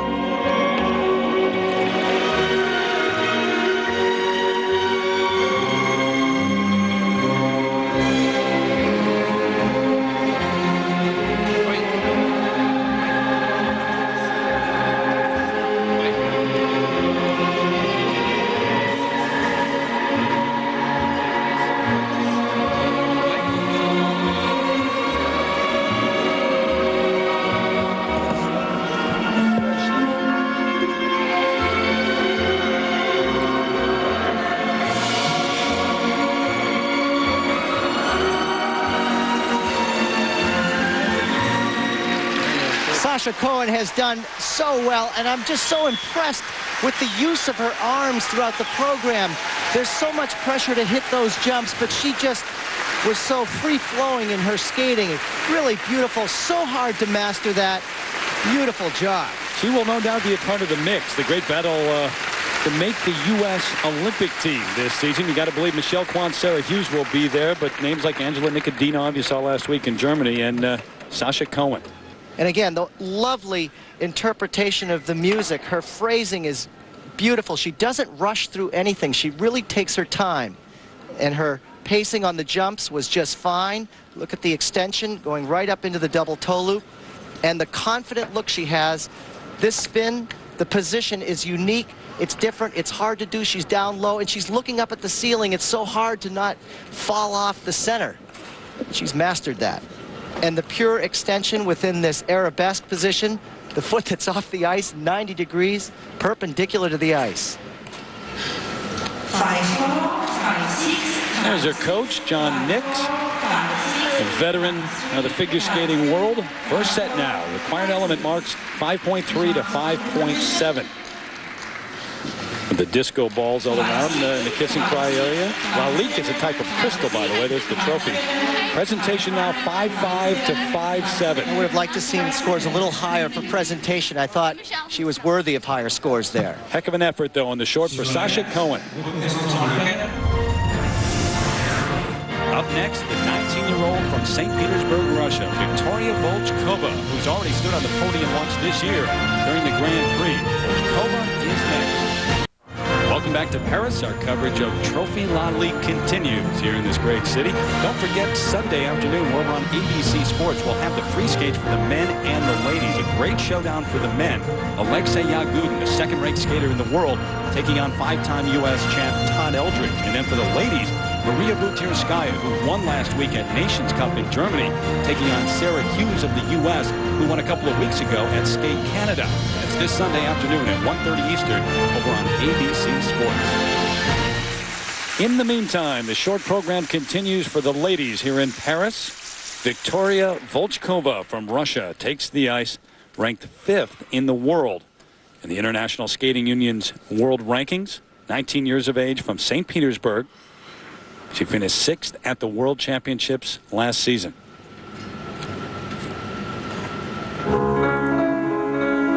And Peter, this is a skater who's really a wild card anytime she enters an event, because she's got great talent and ability, but you never quite know what you're going to get from her.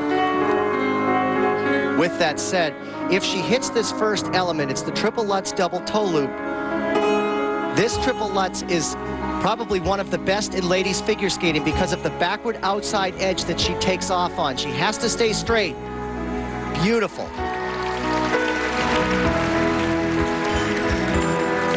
She really gets up in the air, doesn't she? Got great spring. Very athletic. Tremendous spring on the jumps.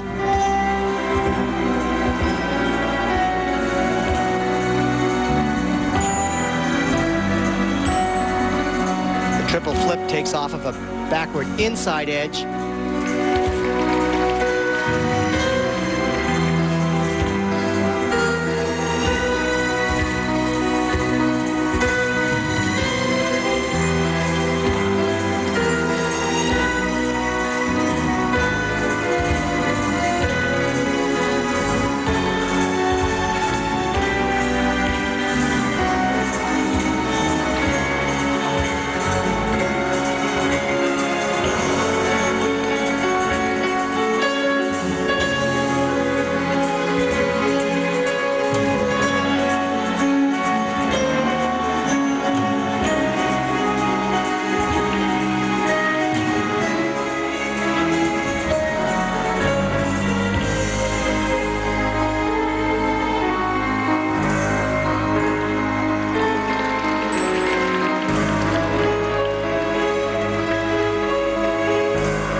Spin has to have a minimum of 8 revolutions.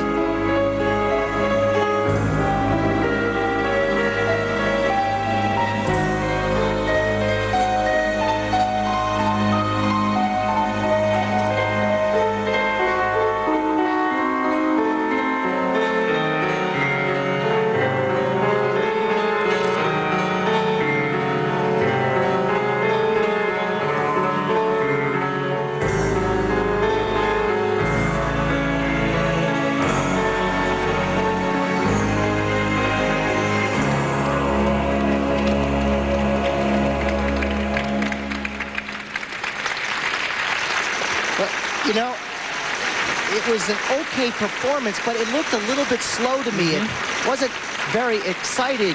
I mean, it wasn't very exciting, and she doesn't look very excited with her skating. No, it wasn't on time at the end either. A little bit late with the finish and kind of a mediocre finish here. Doesn't quite know what to think. Now, Sasha Cohen, basically, they hit the same amount of jumps, same jumps. We'll see what the judges think in a moment here. This triple Lutz is great, taking off of a backward outside edge. She gets good height on that, and then she's set up perfectly to do her double toe loop. So that came off without any problem. Here, the triple flip. Starts to lean a little bit in the air, but those arms coming out and the leg going back stop the rotation. Now remember Sasha Cohen's arabesque position and compare that to this. Not quite as good as Cohen. So her double axel, the last jump in her program. 5-5. Viktor Kudryavtsev is her coach. He wants to move to Chicago. His wife is living there now, but she wants to stay in Russia. Her parents don't want her to move to the U.S. permanently yet, so they're back in Russia. First set now, 5.3 up to 5.8. Huge range. Again, no mistakes in this program. And that was her objective, to get through without faltering on the jumps. So now, the presentation marks, Peter, 5.3 to 5.7. Victoria Volchkova vaults ahead of Sasha Cohen and is in the lead right now. Up next, the reigning French national champion, Vanessa Guzmaroli, 23 years of age, from Annecy. She has moved to Paris, and she says that's been a key for her. She's skated much better since she's moved here, taking classes here in Paris. Ranked 10th in the world in the ISU World Rankings. Disappointing showing at the World Championships last year, though. 2 years ago, she just missed the podium. She came in 4th, but last year a 9th place finish in Vancouver.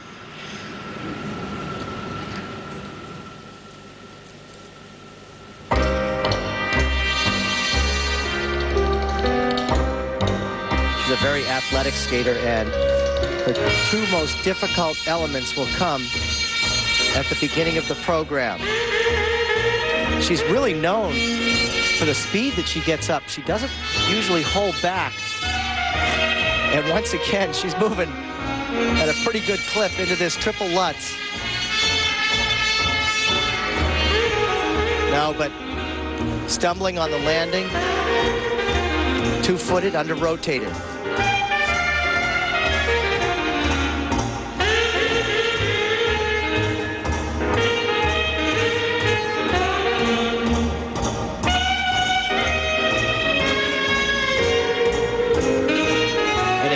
Sluggish on the landing, not getting the foot that's supposed to land off the ice, up and out.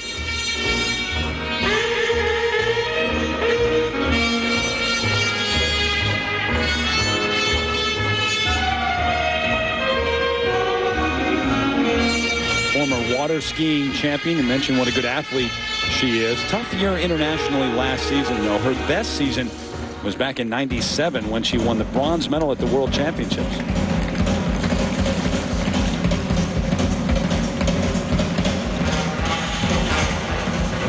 It's tough as a skater at this point because you know you've made mistakes, but you can't drop off. You've got to keep going and not take more deductions.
Yeah, the critical elements in her program, the first jumping past the triple Lutz double toe loop did not start off well for her, and the air just kind of came out of the program. Crowd tried to get her going after a while, just didn't quite work for Vanessa Guzmaroli here in the short. This is where she ran into trouble, the triple Lutz jump. She really wanted to have a clean landing here. That is 1 foot, but you can see she fell short of rotation and she was only able to do a single, and then she tries to go for a double toe loop. But she'll take deductions right there. And then the triple flip, 3 rotations, but watch the other foot land at the same time. Again, a 2-footed landing. But things got a little bit better after that. 4-7, 4-3, Frustrating short program for Vanessa Guzmaroli. Here are the marks now. Required elements, 4.3 to 4.7. She knows that she can't have landings like that and score high marks for required elements, but presentation, a little bit and higher, consolation, they come up. They do come up, but not high enough. Vanessa Guzmaroli finds herself all the way down in 5th place. Still to come here in Paris, the showdown between 2 of the top ladies in the world. The 29-year-old from Moscow, Maria Butirskaya, taking on the 16-year-old from Great Neck, New York, Sarah Hughes. They'll skate in a little bit when we come back to Paris.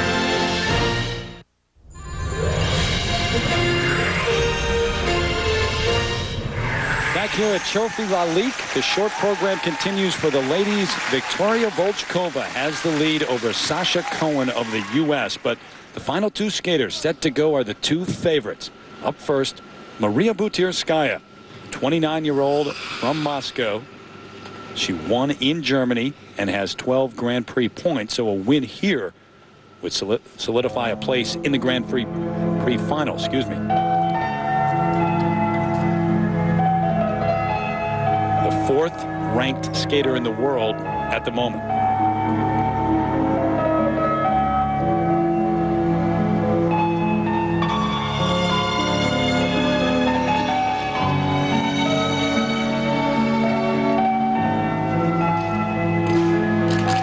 Nice start for her on that triple flip. She doesn't look uptight. This is what she needs. And this will be one of the most critical elements in her program. It's the triple Lutz, double toe loop. Outstanding.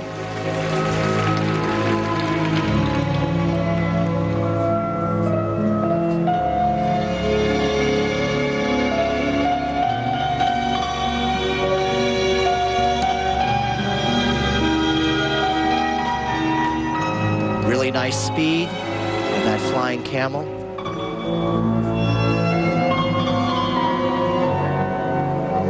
Last year at the World Championships, she came in 4th. Kind of pitching forward there, but she's in the survival mode, I think. She really knows this is it.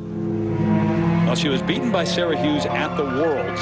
Sarah captured the bronze medal there. Beaten in the Grand Prix final by Sarah Hughes. She did beat Sarah earlier in the season in the Grand Prix series. Can she still be a challenger for the Olympic gold medal? For the Olympic gold medal, that may be a little bit of a question, but again, remember, these European judges really do like her presentation and her style. She gives a certain maturity to the sport of ladies figure skating that some of the others don't have.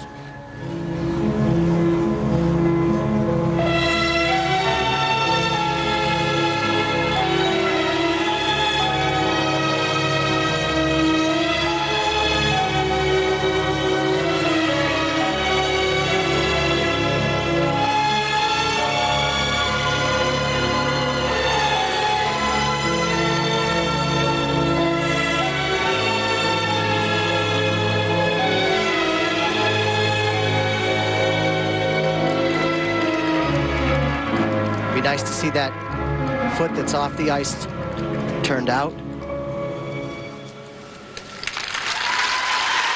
But I tell you, at 29 years old, it is pretty darn impressive to see her come back from what she has had happen in her career. When she won the Worlds in 1999, She was on top of the world, and she's really been up and down since then. A pretty good showing in this short program. Experience and reputation go a long way, too. Maria Butyrskaya. And this is the triple flip. She really kept a good timing here, and she stayed relaxed. Sometimes her upper body gets so uptight that she really fails on the jumps. And again, following through here on her triple Lutz. Again, a very nice jump and keeps her in the mood or the mode she needs to do a nice double toe loop.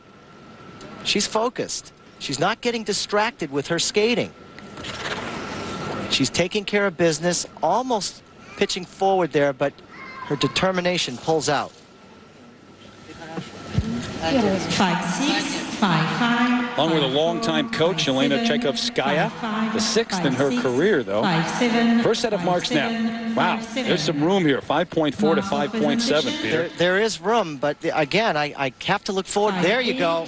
This is what I'm talking about. The presentation that she has, it really is well received with the judges. It's the maturity in her skating and the sophistication. So she's got the lead for the moment. Maria Butyrskaya, Victoria Volchkova, and Sasha Cohen, your top three here in the short program. And taking the ice, Sarah Hughes, the 16-year-old from Great Neck, New York, coming off a major upset at Skate Canada, where she beat Michelle Kwan and she beat Irina Slutskaya. Can she now beat Maria Butyrskaya?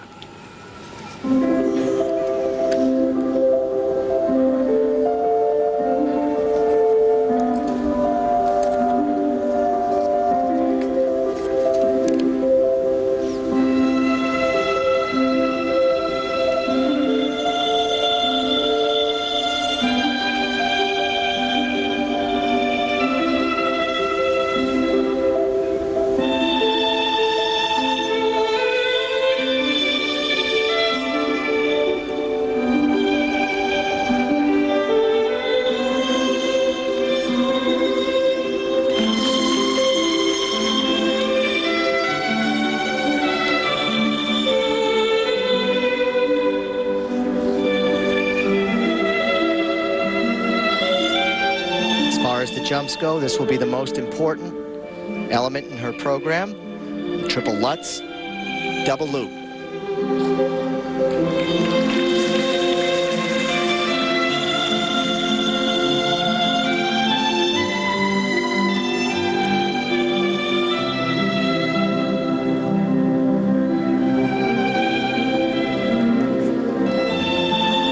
Can't overstate how important that win at Skate Canada was for Sarah Hughes, because she has been skating extremely well for the past year and a half or so, but the judges finally put her on top over the top two ladies in the world, and of course now we know she does have a chance to win the gold medal at the Olympics legitimately. That is a problem right there.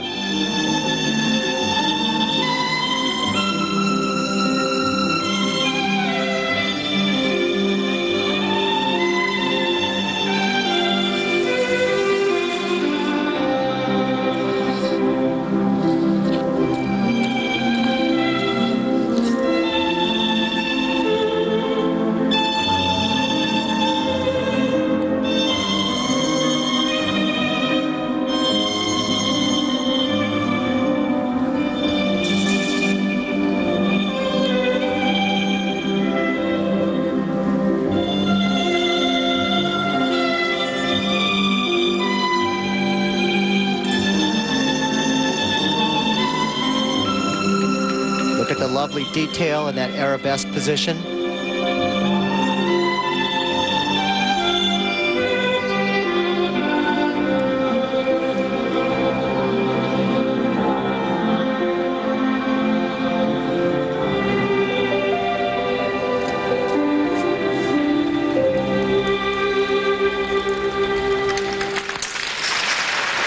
Well, you can say a little bit of a letdown for Sarah Hughes, but she gave Maria Butyrskaya the open door on that one.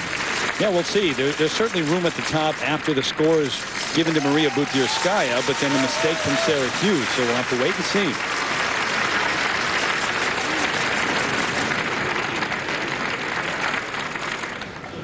This is the double axel getting through this without any problem whatsoever.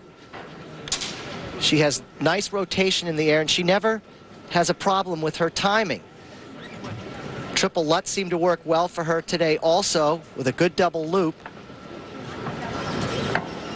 But this is where she ran into trouble. She took that triple flip on too much of a curve, and she wasn't able to finish the rotation, only 2 3/4, so that's a setback for her. She knows it. You could see in her face. Very nice layback position. The free leg, the leg that's off the ice, turned out nicely. Beautiful. And the extension on this arabesque, you really have to appreciate the flexibility, the nice extension. Marks for required elements. Okay, now here are the scores. We'll see. First set for required elements, 5.1 to 5.5. That's low. Paying for that deduction on the triple flip. Marks for presentation. Not a good start in the short program. With her coach, Robin Wagner. And now for presentation, 5.6 to 5.9. And guess what? She doesn't challenge Butyrskaya. Doesn't come close. Sarah Hughes is in 4th place. Wow. So your standings after the short program: 2 Russians at the top, Butyrskaya, then Volchkova, then 2 Americans, Sasha Cohen and Sarah Hughes. Maria Butyrskaya trying to wrap up a spot in the Grand Prix final. The ladies, along with the men, they'll skate for gold Sunday afternoon. Our coverage begins at 1:30 Eastern over on ABC Sports. And don't forget, the pairs and ice dancers skate for gold November 30th. That's Friday night at 6 o'clock Eastern over on Lifetime. Coming up next here on ESPN2, quarterfinal round action from the Maui Invitational Tournament as the Houston Cougars take on the UCLA Bruins. For Peter Carruthers, I'm Terry Gannon. This has been a presentation of ESPN, the worldwide leader in sports. For more, log on to ESPN.com. Good night, everybody. You need your best moves, because the gold and all who want it have come to Paris.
Good evening, everyone. I'm Kathleen Murphy, and the stunning beauty you see in this shot is, yes, the real Eiffel Tower. We have come to Paris. I know, somebody had to do it. And you know what? You can get a pretty decent meal here. You can walk about a breathtakingly beautiful city, which we will share with you throughout the evening. And as it happens this week, you can see the best Olympic skaters in the world compete for gold at Trophy Lalique, right here on Lifetime Sports. Tonight, the French ice dance champions are out to regain their place at the top of the world, while Team Moskvina shows up in force with the American champions trying to prove they are worthy rivals for their Russian training mates, who begin their Olympic season right here.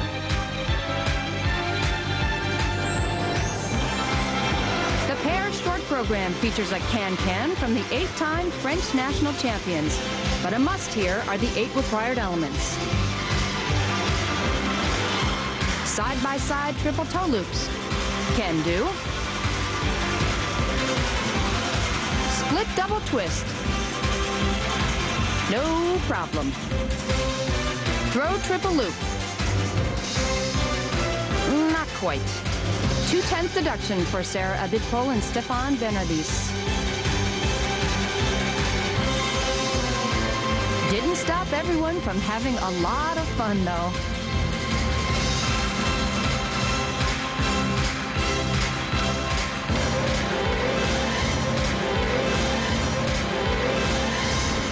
a good start to their season on the home ice in Paris. The Americans are here. And ready for a showdown.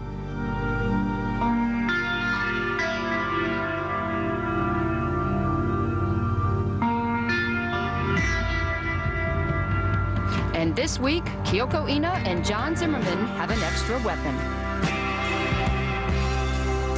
Coach Tamara Moskvina is at their side and likes what she sees. The two-time and defending American champions have never won a Grand Prix event, but they're skating better than ever this year. Isn't that right, Coach?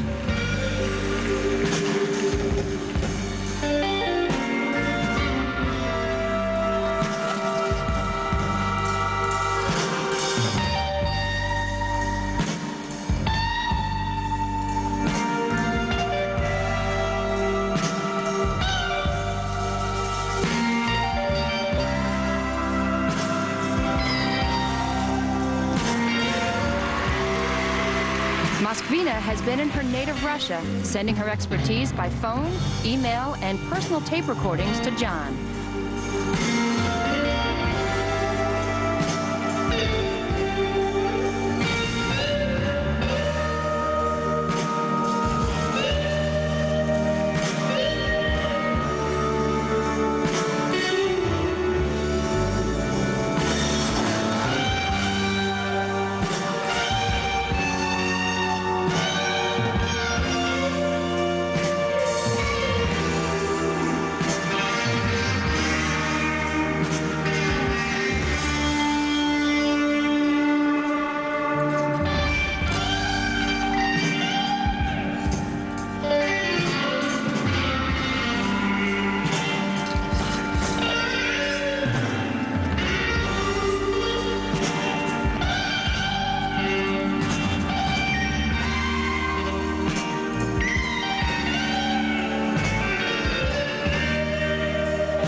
Tonight, Moskvina is hands-on.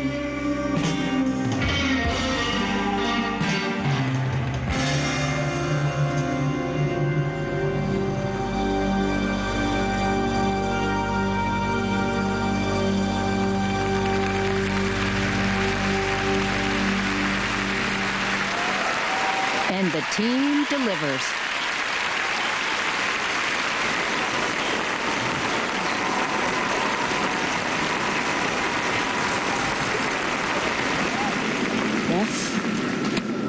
But was it nice? What was it nice? Did you feel well skating, like enjoying? Oh, beautiful. I mean, it was the first time I could enjoy it. Oh. Tell me how it felt to be out there tonight. You know, I think this one was the hardest of all of them because it's our last one. It's, you know, the second one of 2 weeks. And we knew we were on a roll and we didn't want that to go away, so we were just hoping for the best tonight. And I think it was better this week than it was in Germany.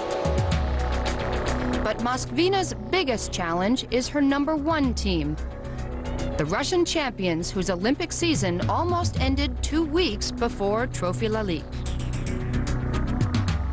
During one easy lift, disaster happened. I didn't feel I'm hurt. I just looking around and see the blood.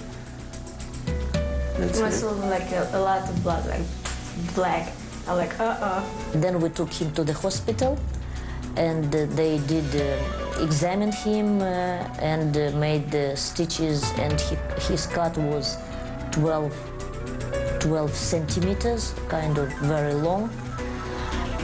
That disaster was that was his left arm, with which he's lifting, he's twisting, and he's catching.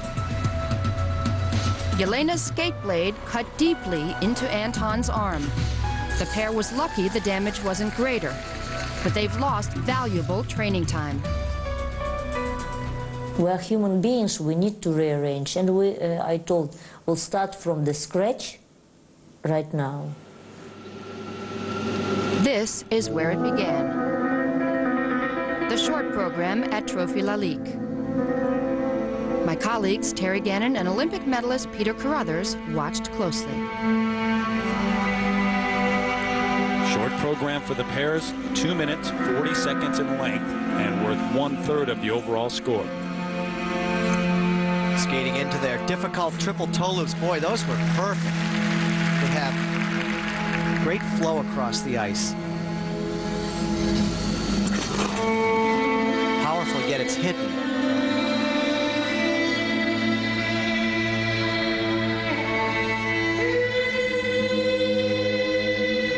Throw triple loop.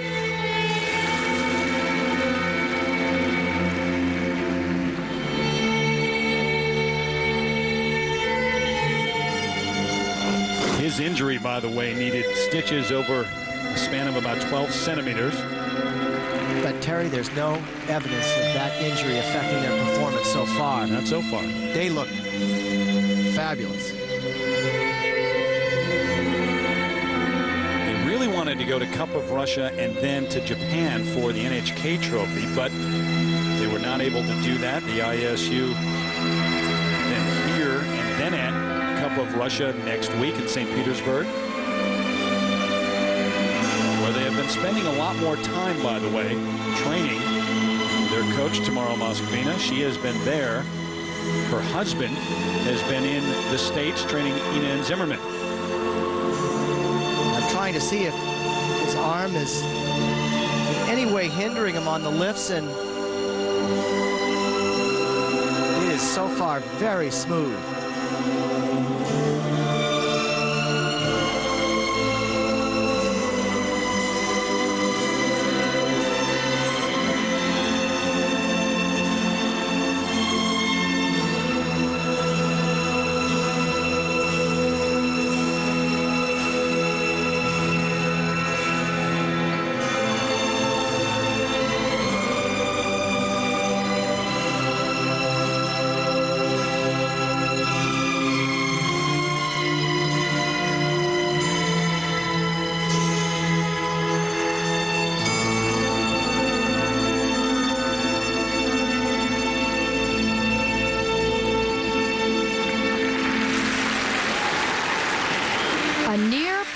Beginning to the long season.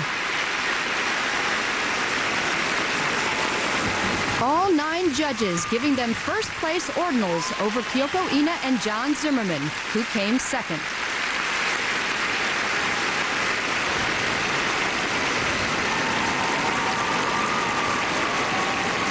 But the free program will decide the gold medal tonight in Paris. Terry Gannon and Peter Carruthers, let's turn it over to you. All right, Kathleen, thank you very much. So far, it's been Team Moskvina that has dominated here in Paris. And you look at the top 2 teams, both coached by Tamara Moskvina, Peter. It's no great surprise, but it is impressive because up until this point, Berezhnaya and Sikharulidze, the 2-time world champions from Russia, have been out with an injury. And the American champions, Kyoko Ina and John Zimmerman, up until this point have been inconsistent, but not here in Paris. Absolutely true. In fact, Kyoko Ina said it.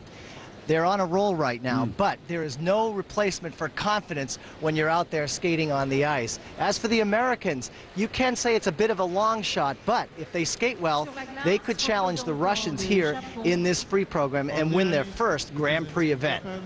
It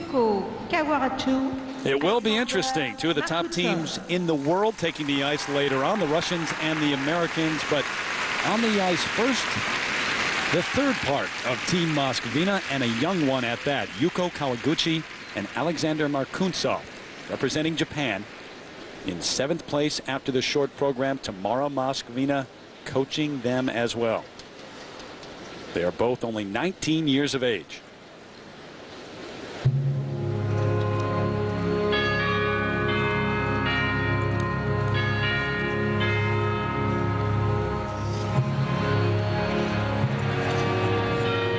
They're the 2001 World Junior Silver medalists.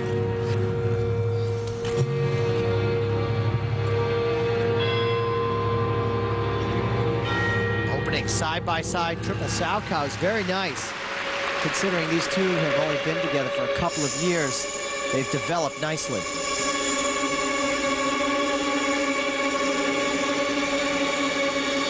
Now Now they continue with side-by-side triple toe loops, and they both fall in perfect unison, but... That doesn't count. No, it doesn't. That's setback. Well, tomorrow Moskvina has said this is a work in progress.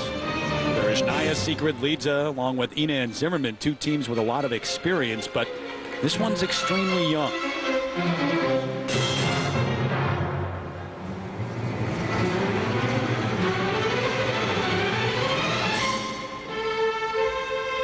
Remember when you were just starting out and maybe making that step to the next level, Peter? Absolutely. Split triple twist lift. It's a real process to develop a relationship on the ice. Personalities have to line up, and you really have to have the same goals. That's the big thing. If you don't have the same goals, then you're going after different things, and you might not train as hard as your partner.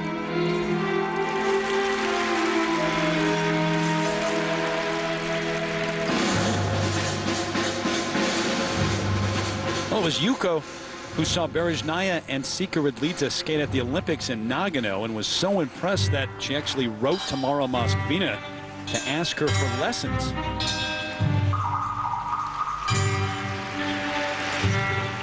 And Tamara didn't really take her seriously at first, kind of politely said, yeah, if you're ever in the neighborhood, give me a call. Well, the neighborhood turned out to be a rink in Connecticut the next summer. Yuko called, made the trip.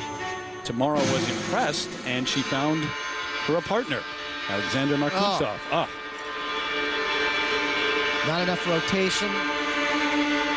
The blade actually hits the ice, and it comes to a dead stop because it's not going in the direction it should. That's one thing you learn quickly when you're a pair skater, especially the female, that take a hard fall. Remember, she's being thrown, so you fall harder than a ladies single skater. So they're very tough in nature.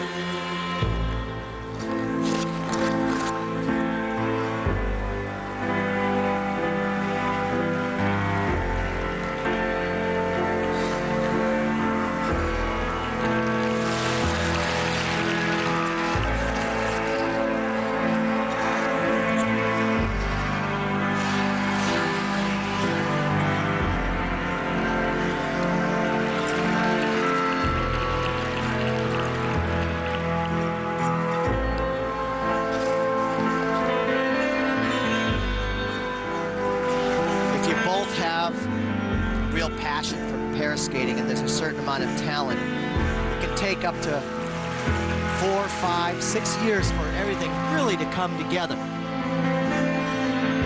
It's a very slow process because it's all about unison, making sure you move the same way your partner moves. You just seem to have an awareness on the ice that is there only through many hours, days, weeks, months, and years of practice.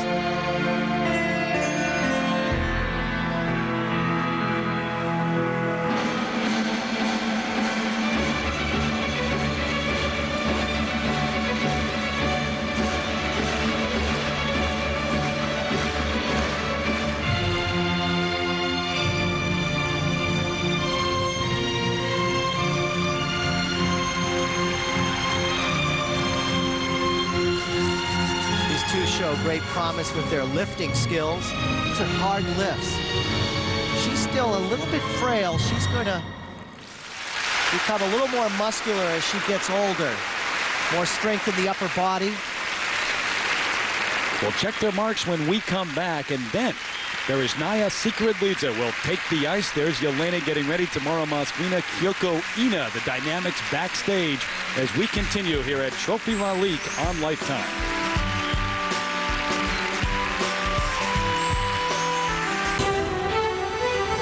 Welcome back to Paris and Trophy Lalique, fourth stop on the ISU Grand Prix of Figure Skating, which continues Sunday on ABC Sports with the men's and women's finals from the Cup of Russia in St. Petersburg. And we'll have the pairs and dance finals from there 1 week from tonight, 6 p.m. Eastern, here on Lifetime Sports. Marks for the pair team of Kawaguchi and Markutsov were mostly in the high 4s and low 5s.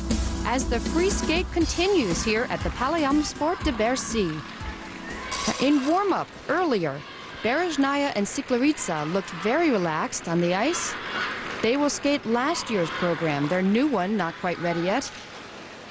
Kyoko Ina warming up her jumps, and it's all been coming together for her and partner John Zimmerman at just the right time. But in a season full of injuries, another top pair has been damaged. The former world bronze medalist Dorota Zagorska and Mariusz Szudek, 5-time Polish national champions, in warm-up tonight.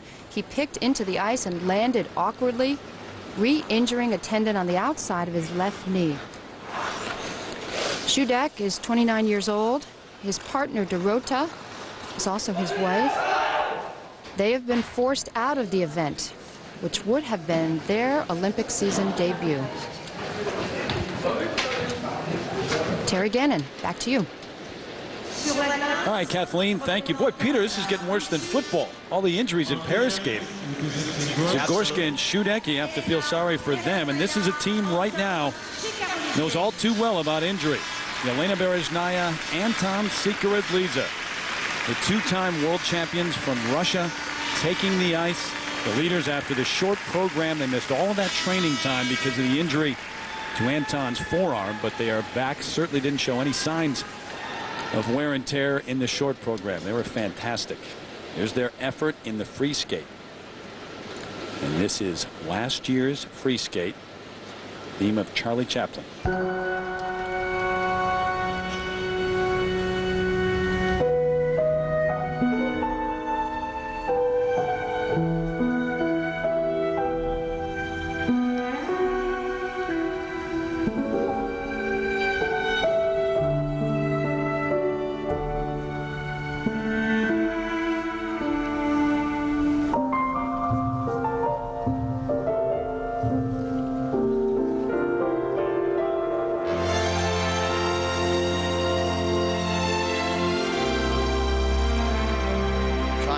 Difficult single skills, the side-by-side triple toe loops. Look at that. Stepping right out with beautiful choreography. Oh, wow, she really got crooked in the air. So strange because she was so on the first jump.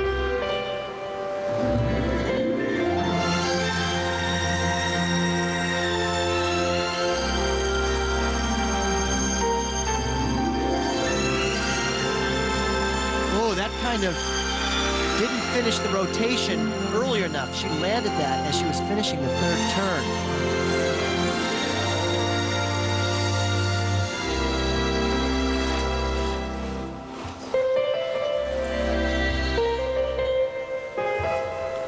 She fell on her double axel. She needs to get it back here on the throw triple Salchow.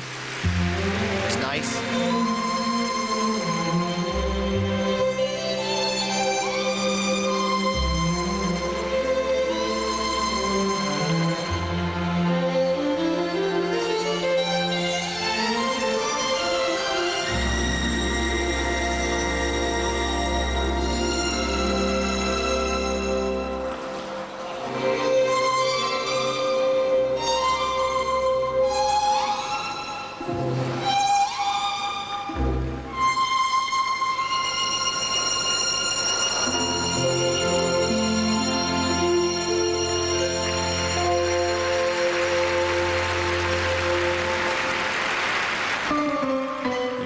This free skate, as I mentioned, it's last year's, at least in part because of all the lost training time due to the injury.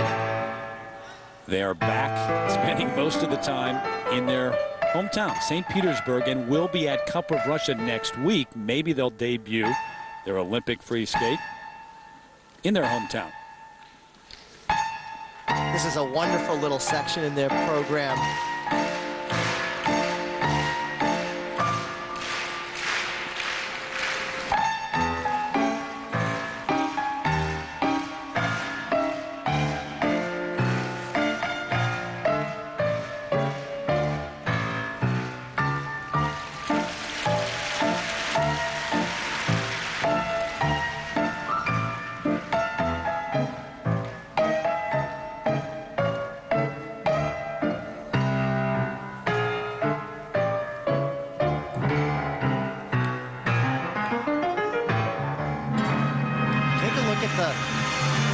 distance they cover across the ice when they take 3 or 4 strokes. They really can accelerate and get up to a very high rate of speed. Throw triple loop.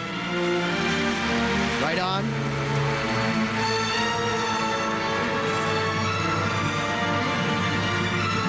Peter, what is it they have that others don't? Plain and simple, speed and power.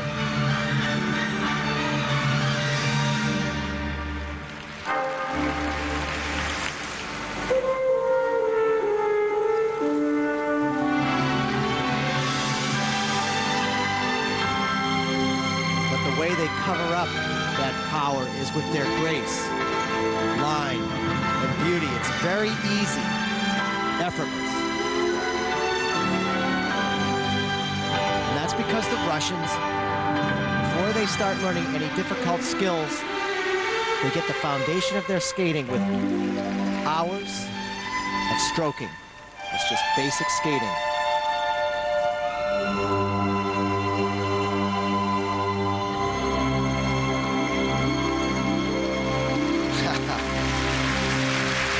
You know, I really like that program because they don't just race from element to element. They take time to really let a character come out in the music. That Charlie Chaplin is brilliant. Little problem, though, in this performance. Had a couple of mistakes, but all the elements that you mentioned, the aspects of their skating, they're almost always there, and sometimes that's enough to carry them to the top. We'll have to wait and see whether that's the case here in Paris for Yelena Berezhnaya and Anton Sikharulidze. Tomorrow, Moskvina anxious at the side of the ring. These are the side-by-side triple toe loops. Look at the unison coming out of those. Very well done, and they go right into the next move. This is where they had trouble, though. She lost her confidence, her focus gone for 1 second. That's all it takes, and down she goes on those double axles. And this is a little strange because she's not finished up with the rotation until she hits the ice. And you can see there's a collision, and that was right in front of the judges, so they could improve that. But this is really terrific. She'll somersault right up, and he'll press her right to the top, and she has a lovely position. You work on all of these lifts on the floor before you take them to the ice. We'll see how much the mistakes cost them now. The first set of marks, and you see a 5-5 there, which you don't see very often. 5-7-5. So the judge is definitely leaving room there, but I'm sure these presentation scores are going to just rock it. Mostly 5.7s for technical merit. Now presentation, there you go. Very high, Berezhnaya Sikharulidze into the lead. Up next, it's a home game for the French. Sarah Abitbol and Stephane Bernardes are next.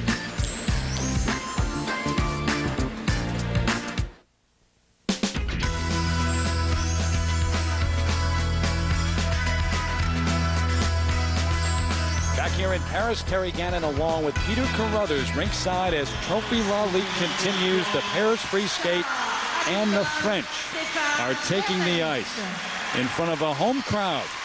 In fact, a hometown crowd. Sarah Abitbol and Stephane Bernardes live and train in Paris. The 2000 world bronze medalists in 4th place after the short program.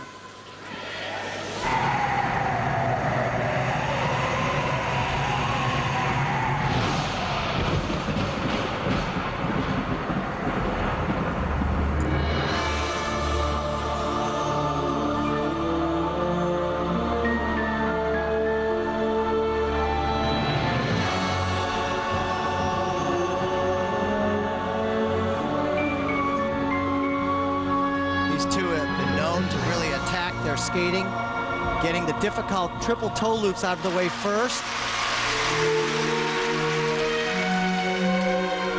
Air skaters find the singles jumps the most challenging because you spend so much time perfecting the pair elements. And here, the throw double axel. Wow, is she strong? I love the back. Really straight.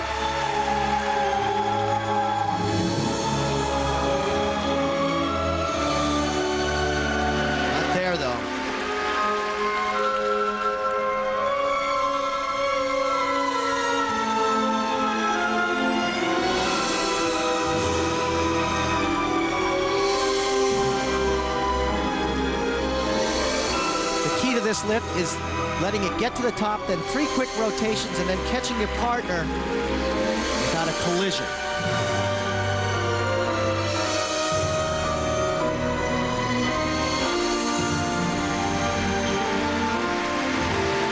Adagio lift.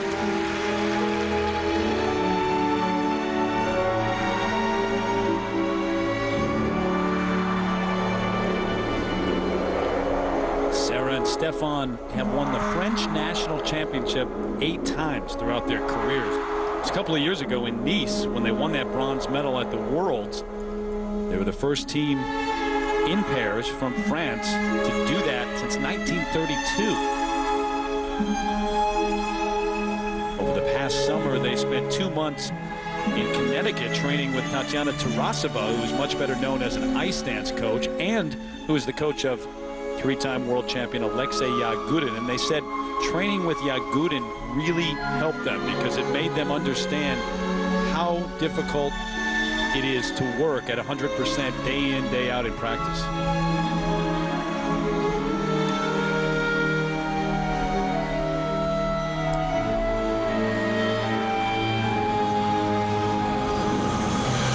I just love the way she punches those landings. And that's what you need if you're going to be a pair skater as far as the ladies go. You can't be scared of height, distance, and being thrown. Pressing her right up. That's a lot to overcome, by the way. That sounds like a lot.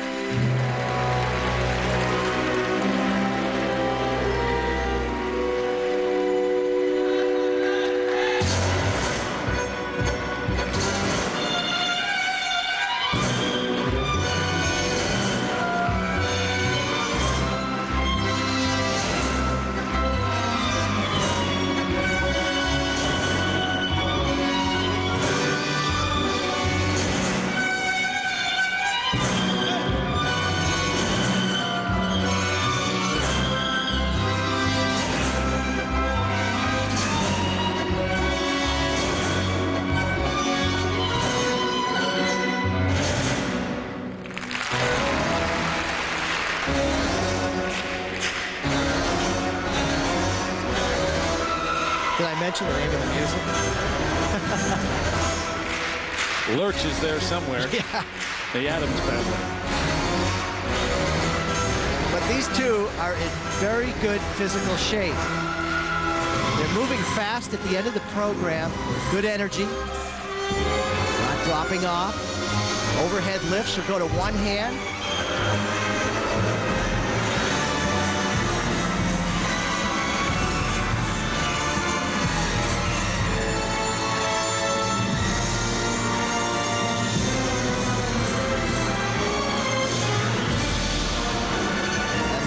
With the death spiral. Watch her head go right to the ice, or near it anyway.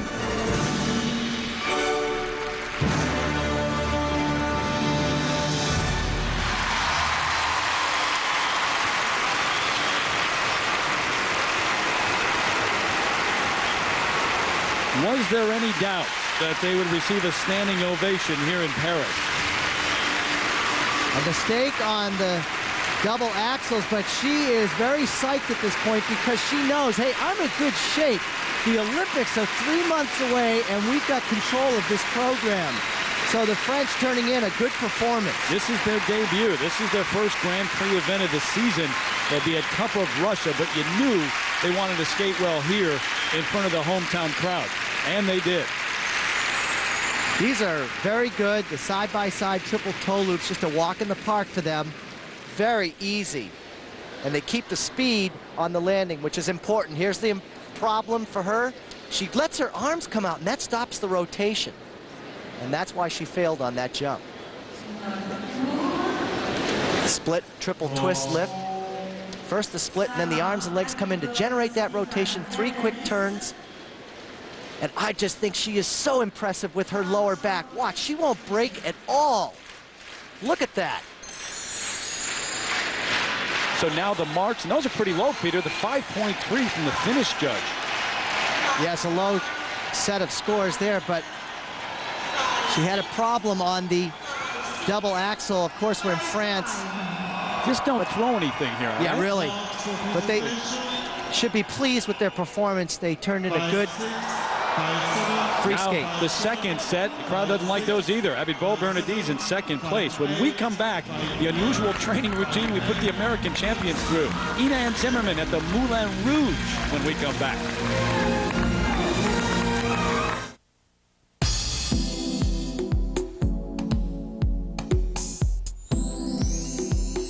Welcome back to Trophy Lalique.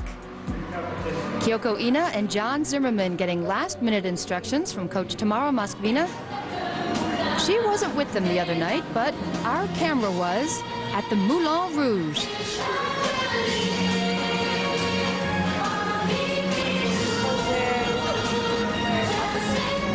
A night that began with a backstage photo opportunity.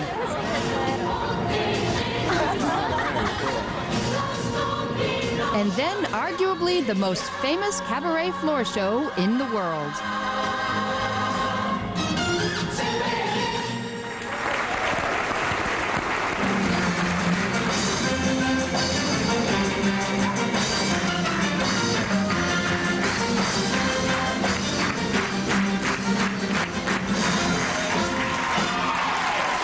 I couldn't imagine being able to perform twice every evening like that, but there's so much energy, and it just makes you want to go out and skate. Well, she certainly has the chance right now, Terry Cannon. Let's go back to you and Peter Carruthers. Kathleen, thanks. Just so everyone knows, we're off the hook here because that was the night before the short program, and Kyoko and John went out there and skated nearly perfectly. So don't blame anybody at Lifetime for taking them out the night before they skated in the short program.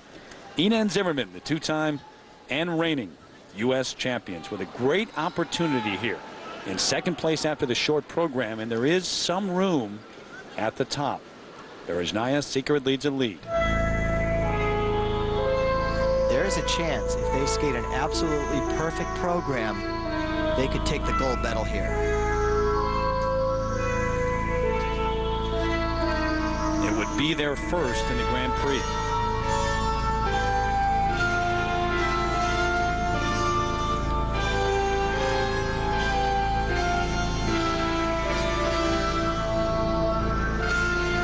Side triple toe loops.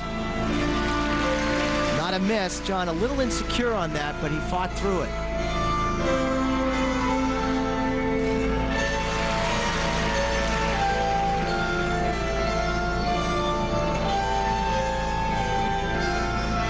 They have good speed going into this, and watch the height she gets for the split triple twist lift.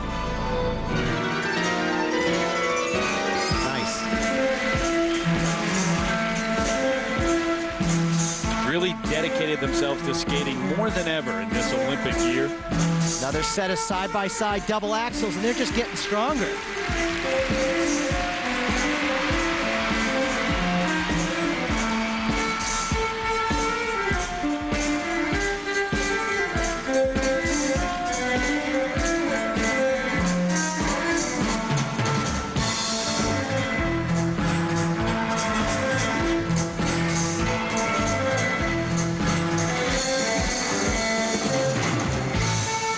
Holds on that lift. That's what makes it hard when you're moving around up on top of the lift like that.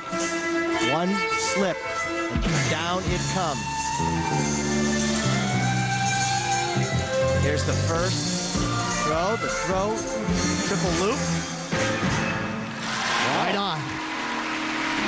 Well, they're putting some pressure on here. So far, so good for Kyoko and John. And remember, she dislocated her shoulder about a month before the Goodwill Games, their first event of the year. It's still not 100%.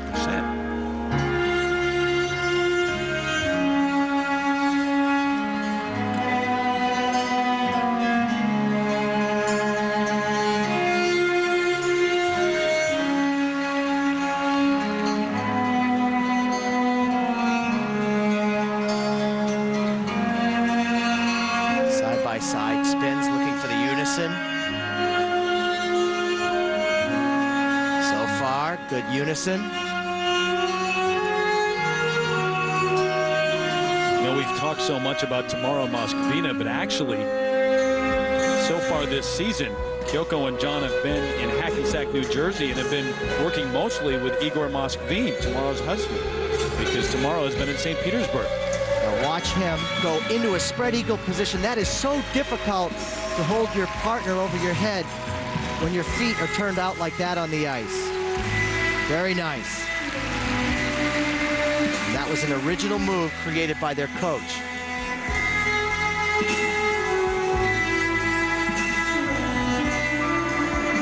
This is critical, the throw triple Salchow. They're trying to get a perfect program here in France, and she does it. Right on. Look at that smile.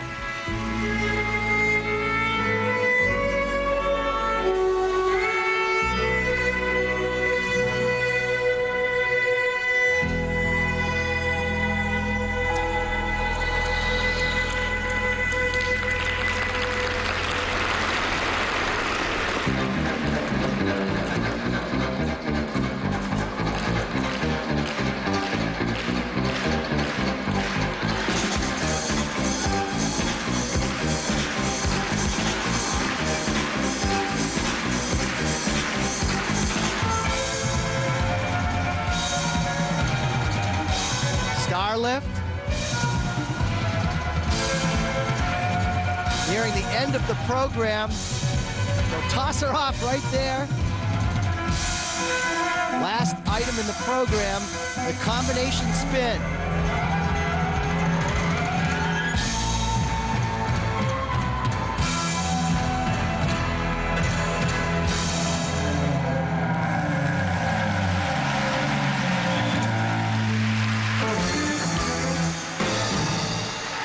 That is the best I have seen them skate. They have come together. They have captured what pair skating is about. They are totally world class. That just may be the best performance ever for Kyoko and John. And let me ask you right now, what do you think? What will the judges do? I don't know what the judges would do, Terry, but I'll tell you what I would do. I feel that in this performance, because of the mistake that the Russians had in their program, they have beaten them in the free program. Let's see if the judges agree with Peter. Ina and Zimmerman, spectacular here tonight. Back for their marks in a moment.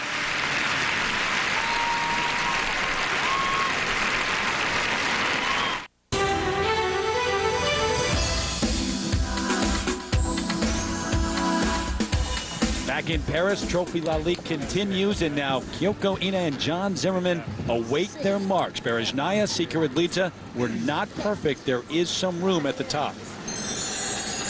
Side by side, triple toe loops. Look at John just power through this. He's had trouble, but he refused to give up. Very solid right there.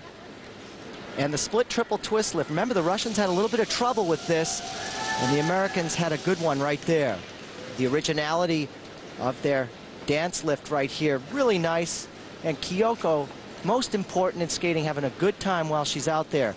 This lift is difficult because of the one hand that supports her in the air. They have to be perfectly balanced, and she'll do a half twist on the way to the ice. Very nice. The throw triple loop, very secure. Kyoko strong, and a very nice landing. Coach just loving it, smiling away. Tamara Moskvina, her hard work paying off. Kyoko, John, Tamara cast 1,000 to the kissing cry. Everyone wants to be around when you skate well. Huh? First set, and those are higher than the ones for Berezhnaya and Sikharulidze. Those are higher technical marks. Well, they should be, because there were no mistakes. The great equalizer, though, of course, is the second set. 5-7. And there they are, Peter, and they're not good enough. Only one judge put them in first place, the Lithuanian judge. That's the one I agree with. So Ina and Zimmerman settle for second. Berezhnaya and Sikharulidze are still at the top. Let's go over and join Kathleen. Anton, first outing since the accident. Are you pleased? I know I am happy about this skating because it's very difficult to skate with no practice because we don't have any practice for 2 weeks before competition, and we just skating here, and I'm so happy for today. It's good skating for today, for our condition for today. Well, obviously the injury put you guys a little bit behind, and you did skate the old program. Is this the last time we will see it? Will we see the new program from now on? We don't know yet, and We'll try to skate a new program because we make a completely different new program, and it's difficult for us now to skate. It's clean and smooth. That's why we have to take some more time for skating on a practice session. Well, congratulations, first time out after that injury in the first place. Great skating. Thank you. Thanks. All right, Kathleen, but the Americans have to be disappointed with the outcome, certainly not their performance, Peter. Well, the bottom line is the Americans have now crossed the bridge. They are world class, and they skated a very good program, and I think they've proved to the judges that they're contenders. And they have joined Kathleen right now. Kathleen? Kyoko, you and John knew that you had a tough challenge ahead of you tonight to move from second to first. Then the door was a little bit opened by Berezhnaya and Sikharulidze. What did you tell yourselves you had to do? Oh, well, actually, we were just discussing after we got off the ice that we had no idea how they skated because our coaches are, very superstitious. They don't let us listen to anything, and they keep us hidden in some corner someplace in this building. So we didn't really know. We knew our job was to just go out and just check off each element the way we have been all season, and we did that. So at the end, it was so exciting for us. John, there's been so much talk about how you two have really worked together so much better and improved so much in the last year. So how do you feel about your outing here in Paris and how your skating is right now? Well, I don't think we can be any happier than we are right now. We're very confident of how we're skating and how we've been, our work ethic also changed after Worlds last year. We just rededicated ourselves this year, and we just wanted to put all the effort in the spring and summer to make this fall pay off, and right now it's paying the dividends, so it's pretty cool. Well, Tamara Moskvina has described you two as a cooked pie, and that's a good thing because cooked pie is good. Do you feel like a cooked pie? Well, after the program, I think we both felt cooked. I don't know. I hope the pie is good, though. We're just. If it's a compliment, then sure, great. Congratulations. You both had a great skate tonight. Thank you so much. Thank you, Kathleen. So one gold medal decided here at Trophy Lalique. One to go. They'll be dancing in Paris when we come back in a moment.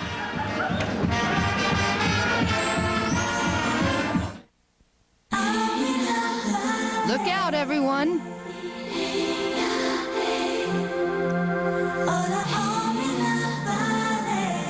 It's time to pick out your best clothes, your best boy, and your best girl, and show your stuff on the hottest dance floor in town, the ice at Trophy Lalique.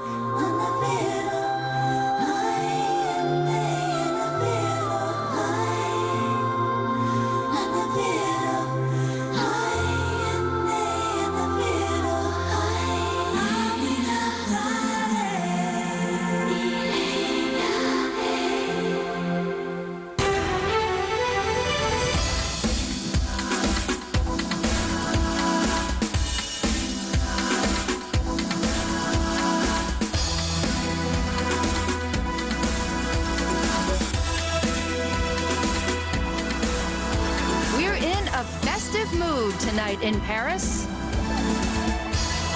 whole lot of shaking going on this holiday season. Especially here at the Palais Omnisport de Bercy for Trophy Lalique, where the free dance is about to get underway. And here is a woman you don't want to get into a stare down with. Former World Ice Dance champion Marina Anasina, with her sights set on getting that title back. Her competitive season began here in France, where she is the six-time national champion with her partner Gwendal Pesarat. And this was the debut of their new original dance. 2 minutes, 30 seconds, worth 30% of the final score.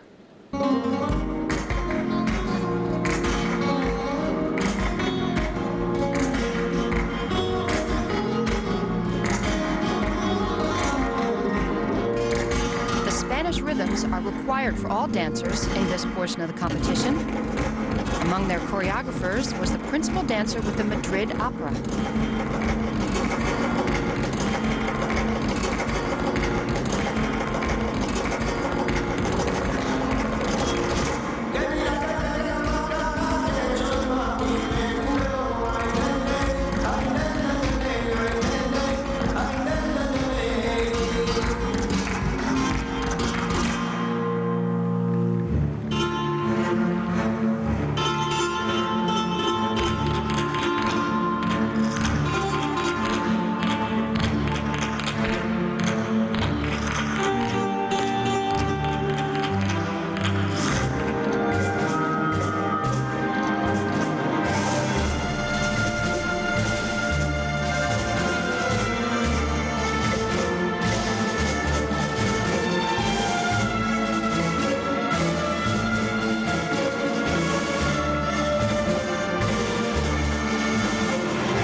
the flamenco, Marina and Gwendol traveled to Spain this summer to learn the character of the dance.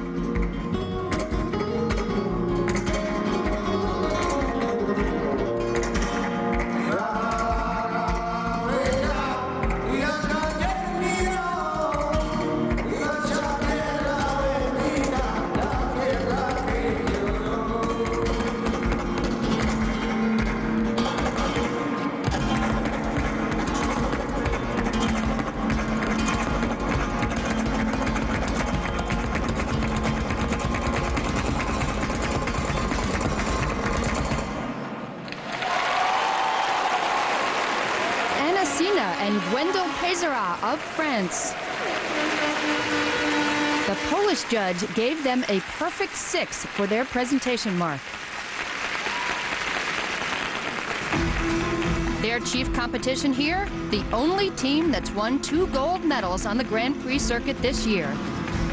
Bourne and Victor Kraatz of Canada.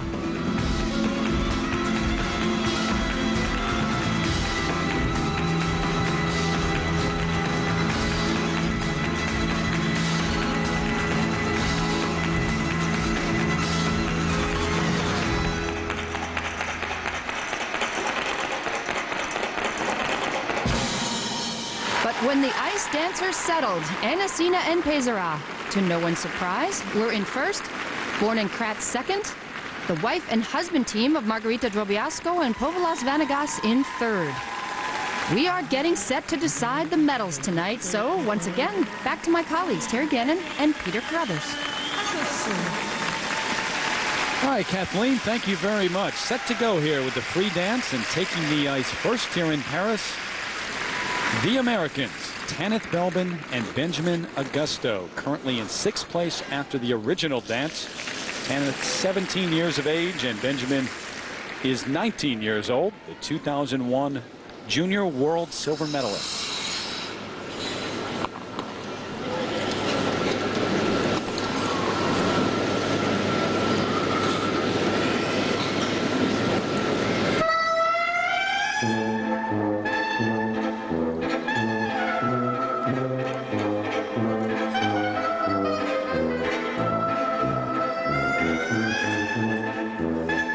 Music, Sarajevo.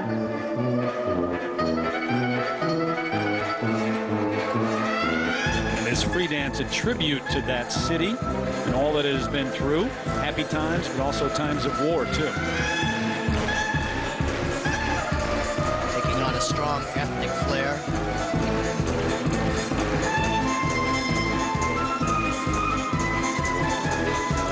Very smooth turns, close together.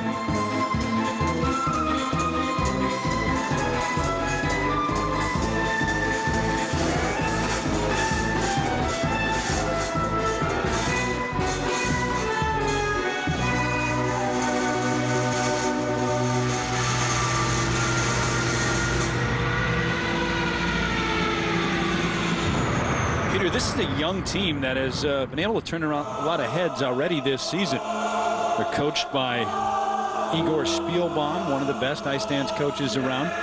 Still trying to come back from an injury, though, and a serious one that they suffered in June. Tanith Belbin hit her head on the ice during practice and completely blacked out. Was taken to the hospital, and the doctor said, I got good news and bad news. Good news is you don't have a serious concussion. The bad news is you have 2 small skull fractures. She was off the ice for 3 weeks and for some time had to wear a helmet while she practiced.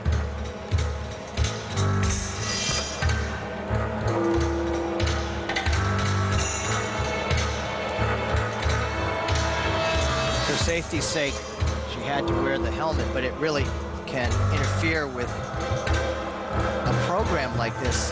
One thing that Igor has done that is so great for this team is they have a nice theme running throughout, but they haven't gone over the top with crazy dramatic flair as we have seen in ice dancing in the past.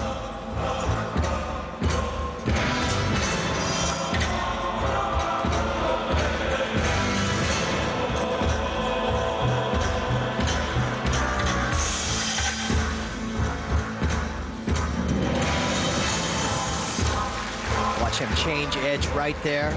Spread eagle position. Hard to have your feet in that position and support your partner's weight.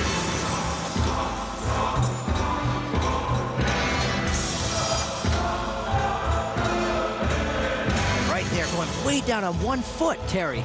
That is really difficult to do.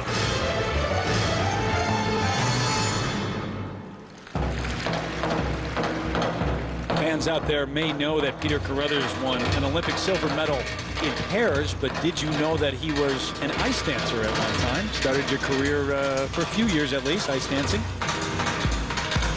Went to nationals and juniors.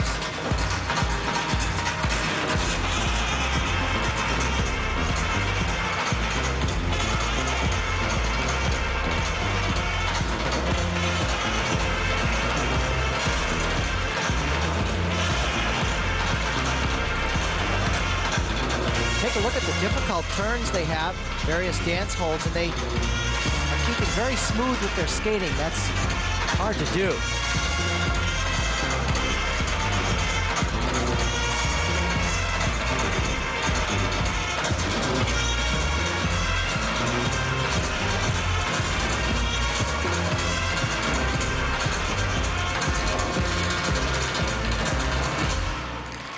What a nice program for them based on Sarajevo. There's Igor Spielman. He was really excited. We talked to him yesterday about the future for this young team.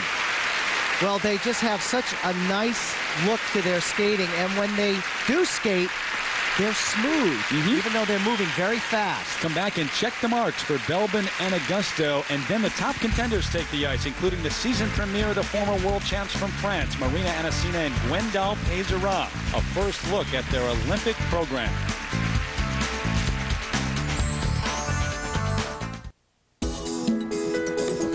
A reminder that the ISU Grand Prix of Figure Skating here on Lifetime Sports continues 1 week from tonight with the Cup of Russia. Berezhnaya and Sikharulidze expected to defend their title. And then our series finale in 2 weeks, the NHK Trophy, all at 6 p.m. Eastern here on Lifetime. The teenage American team of Tanith Belbin and Benjamin Augusto received marks mostly in the low to mid-5 range, about what you'd expect from a promising team in its first senior Grand Prix season. And afterwards, well, they talked to each other. Well, Benjamin, you know, last night you commented that it was going to be hard to compare to Skate America after the original dance. Do you feel like this free dance held up to your performance at Skate America? Well, let me tell you, Tanith, nothing can beat the crowd at Skate America. The U.S. crowd was just so into our performance, but I have to say the crowd here in Bercy was amazing. They really got into the program, and I thought it felt great. They were 5th at Skate America, and we'll see how they do tonight in Paris. As the free dance continues here at Trophy Lalique, Terry Gannon, Peter Carruthers, send it back to you. Sur la glace, représentant le Canada. All right, Kathleen, thank you. The Canadians get their turn now. Here in the free dance, Shailene Bourne and Victor Kraatz. They are on a roll. They've won twice already this season in the Grand Prix. They've locked up a spot in the Grand Prix final, and Victor says, we're riding a wave right now. At Skate Canada, we came into our own, reached a new high, and we are still on it. They'd love to have that carry them through the Olympics, where they'd love to medal for the first time in their careers. Very confident and prepared for this competition. And in some ways, a little ahead of some of the other teams. And if you've been living under a rock, this, of course, is Michael Jackson.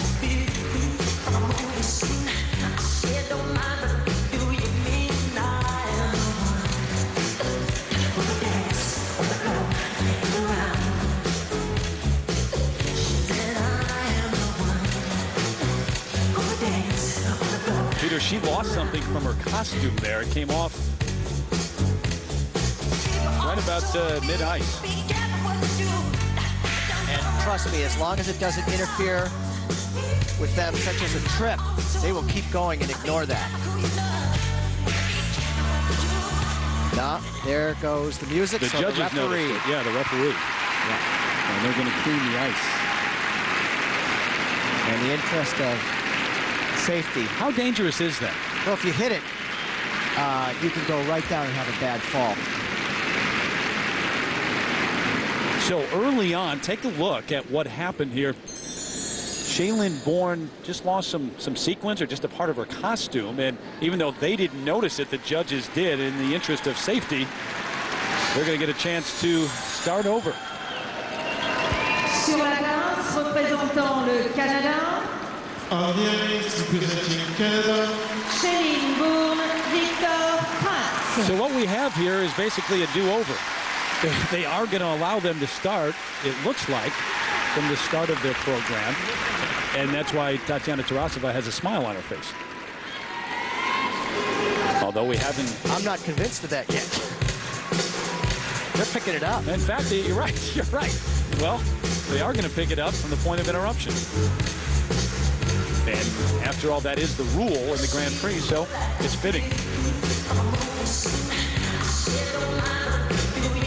Boy, how disconcerting is this? It really is, especially in the free dance.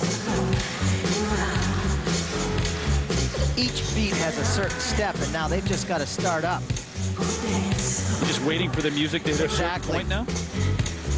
Right now they're working the choreography in their head, and they're going, okay. And right there.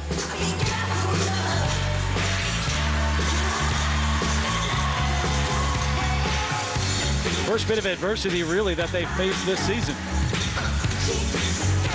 Yeah, but now they put that behind them. They go right back into the mode they were in before they stop.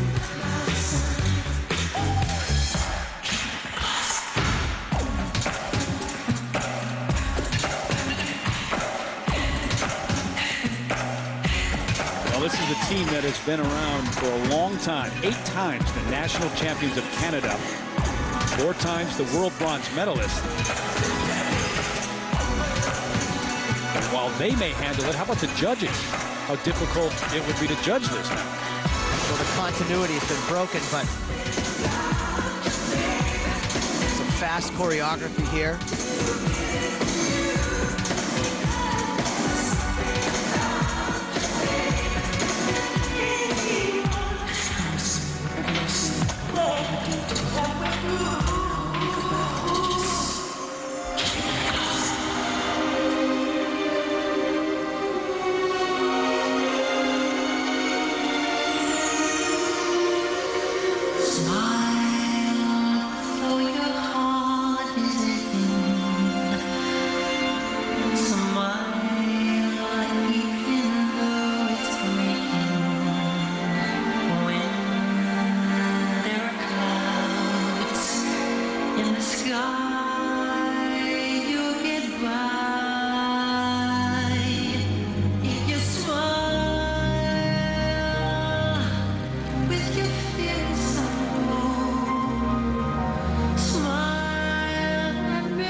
Shaylin had knee surgery. They were out during that season, came back and placed 4th at the World Championships last year.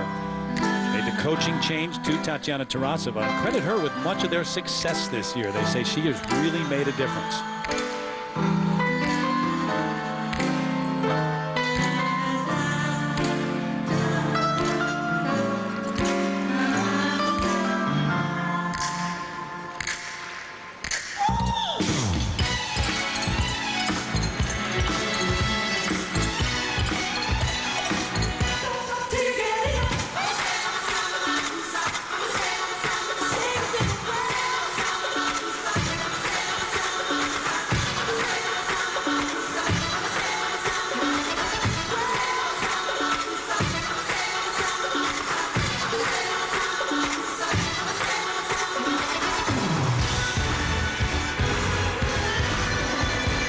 There's their hydroplaning. That's their trademark.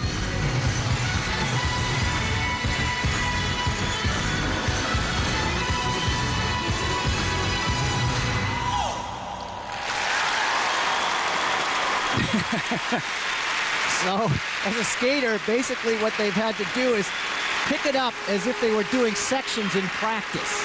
It's not the same feeling as doing your program from top to bottom. And believe me, as they're standing there bowing, they're going, darn, that's not the full package. We had to sort of step right into our program cold. And what they've really worked on this year is expressing the character of the program much more, and that's got to be difficult to do when you're starting and stopping. But they did get through it. Plenty of support here for Shailene Bourne and Victor Kraatz. A lot of expression and emotion. And Shailene always has a wonderful way of selling her performances. Watch as he supports her, and then she'll change positions. It's important not to let the lift get away from you, because if she falls too far away from his body, they could trip. And he really keeps it in control. Now we'll see what the judges thought. First set for technical merit, 5.4 to 5.8. Well, the first thing I see from the Lithuanian judge is a 5.4, and the Lithuanians have not skated yet. 5.8 from Canada, so... Lithuanians, Drobiansko and Vanagas still to come.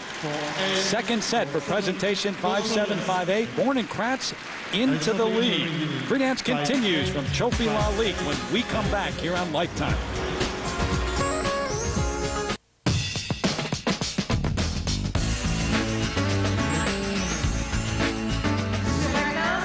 Back here in Paris, Trophy Lalique continues. Terry Gannon along with Peter Carruthers, Bourne and Kraatz of Canada in the lead right now, but taking the ice, Albina Denkova and Maxime Stavisky from Bulgaria. In fourth place after the original dance. They came in 10th at the World Championships in Vancouver last year. Five-time national champions of Bulgaria.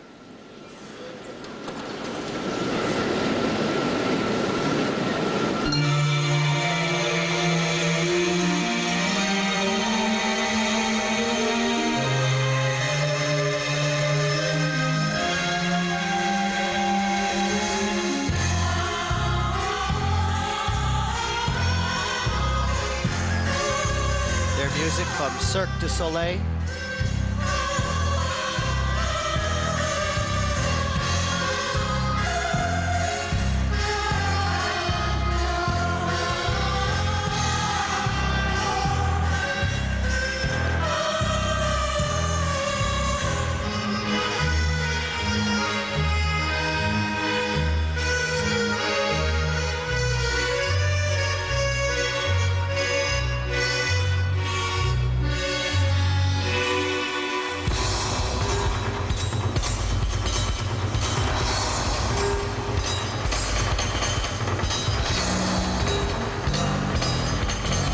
Denkova is 26 years old. She's from Sofia, Bulgaria, has a degree in economics from the university in Sofia.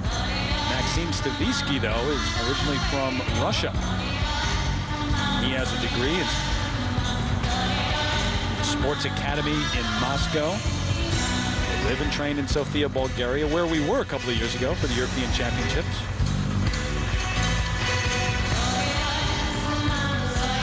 Do movement like that, standing in one spot, it's much easier than when you're skating and gliding on the ice.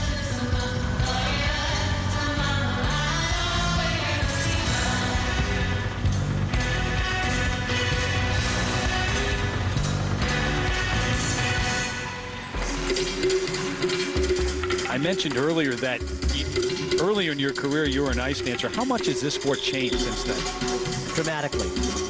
How so? Well, I competed in the Olympics, different discipline, but with Torvill and Dean, and witnessing that, it was remarkable to see. But then ice dancing really went off on another tangent altogether. And for years, it was labeled bad theater on ice. So the ISU, the governing body of the sport, they tried to reel it in and give some tangible requirements that the dancers need to follow so that they could really judge the athletic end of the sport.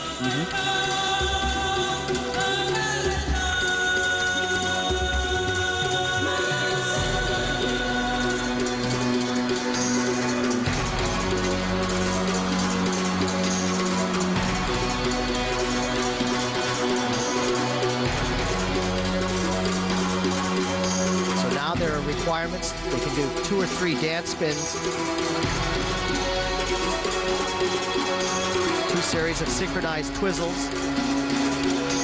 And right there, going down low on the knees like that, very tiring.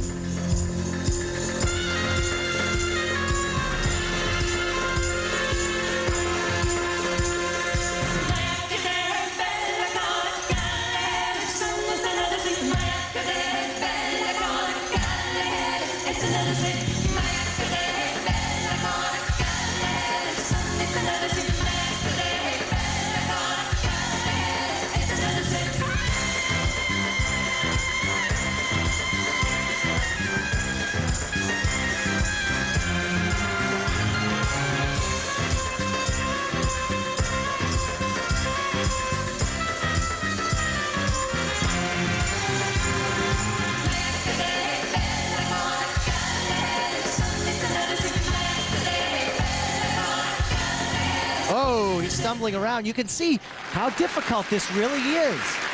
Right there, going down low on his knees. He couldn't get back up again. End of the program, so you're exhausted. An awful time to do it, too. The last thing that the judges see. There's never a good time to fall, but that is tough at the end of the program. Albena Dentova and Maxime Stavisky. Kathleen Murphy was able to catch up with the current leaders, Bourne and Kraatz, just a moment ago. Kathleen? A lot of confusion out there about what actually happened. Shaylin, tell me, what happened? Well, this is what happened. The part of my hairpiece went off onto the ice. We didn't actually notice it happen, but the referee blew the whistle. And unfortunately, that's a deduction when you have something fall. 2.5 deduction. Yeah, so it's an unfortunate deduction. It had nothing to do with skating, but we had to stop and start again. How'd you two pull yourself together to finish the routine and just with such exuberance? Oh, it was fine. I mean, for us to start again, we were still into it. It's just, it broke the routine. It's unfortunate that we got some sort of a deduction really for not skating, just for my costume. So it's, you know, I just have to be more careful next time. What are you going to do with this famous little piece? Wearing it again. A new one next time. Congratulations. The crowd was very supportive. You did a great job. Thank you. It was a great week. Thanks. Well, it's been an eventful night, to say the least, for the Canadians. Now they've got to wait around to see whether or not they can win their third straight gold medal in the Grand Prix Series this season. Technical merit marks for Denkova and Stavisky, 5.2 to 5.4, the range. Suffering a little from that stumble at the end of the program. And now the second set, 5.4 to 5.6. They are in second place overall. When we come back, the former world champs, Anasina and Pezera, take the ice.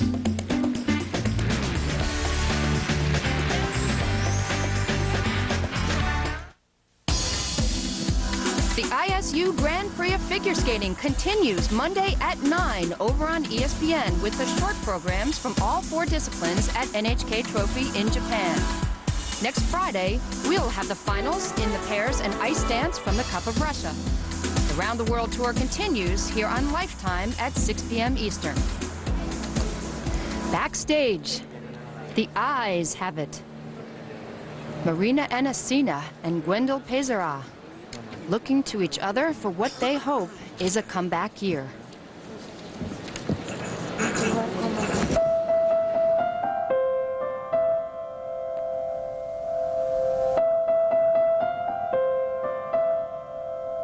It's difficult to explain one season and one full year of work in 2 words. We had maybe a lack of luck. It happened at the European Championship. Oh, that's a disaster. It's something that can happen to any of the skaters, maybe once in a lifetime, and that was this time for us. It was very strange things, and we wasn't ready for this fall just 10 seconds before the end, and it was very hard at the moment what it was happened, because I said, no, it's not possible.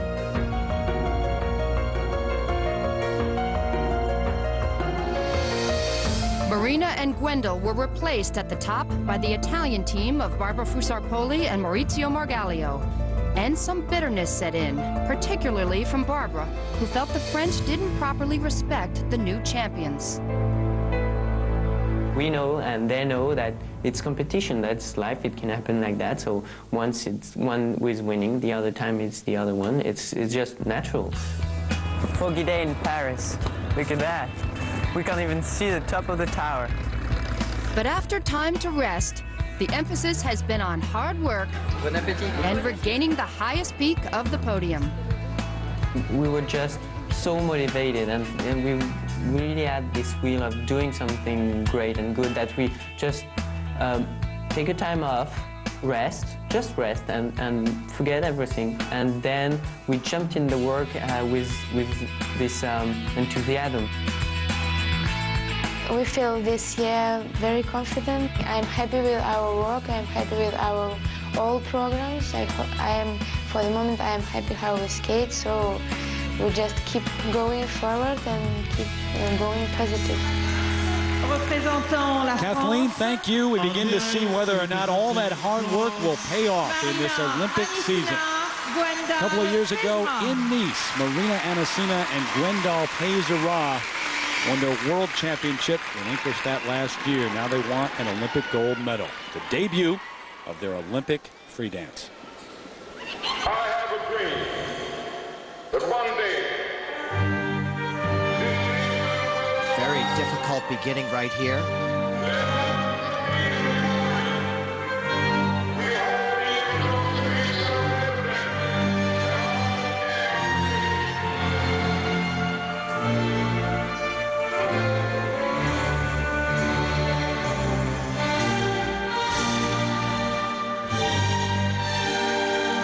Certainly a contrasting style to Michael Jackson that was performed by Bourne and Kraatz.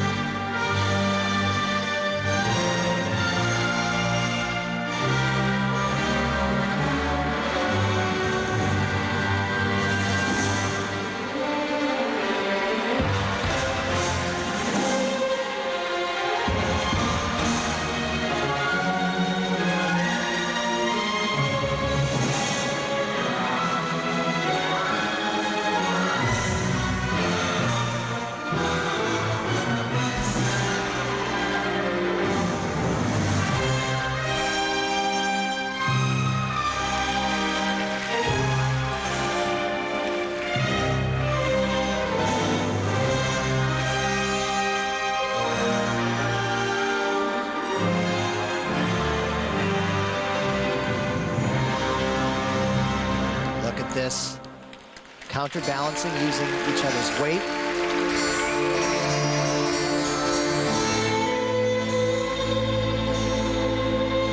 The music, Non Merci and Canone Inverso.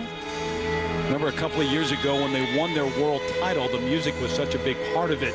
They skated to Carmina Burana in Nice. It's got to be tough to try to live up to that standard year after year.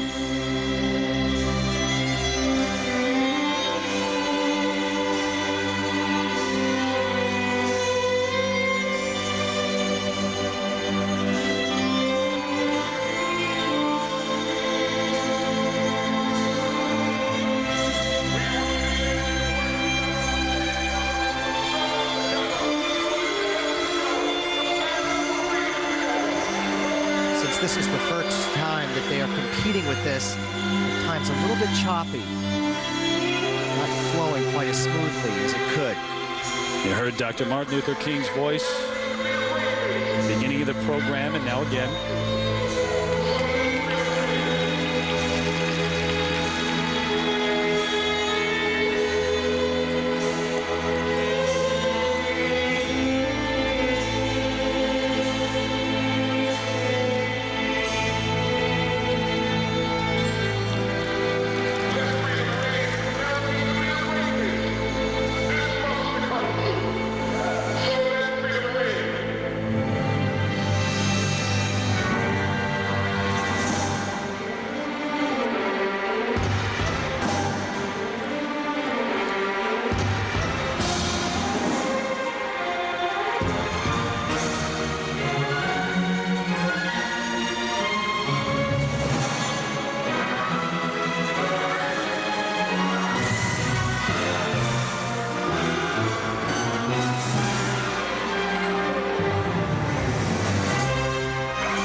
known for lifting Wendell. She's very strong.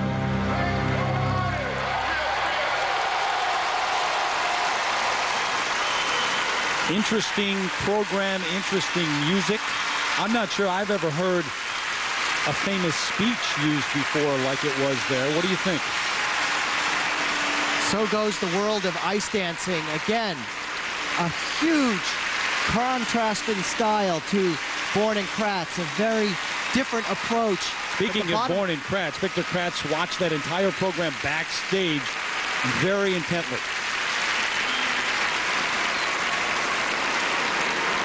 A very different look for them, but again, they need to develop this even further to have it be really effective. And they certainly want to do that leading up to the Olympic Games.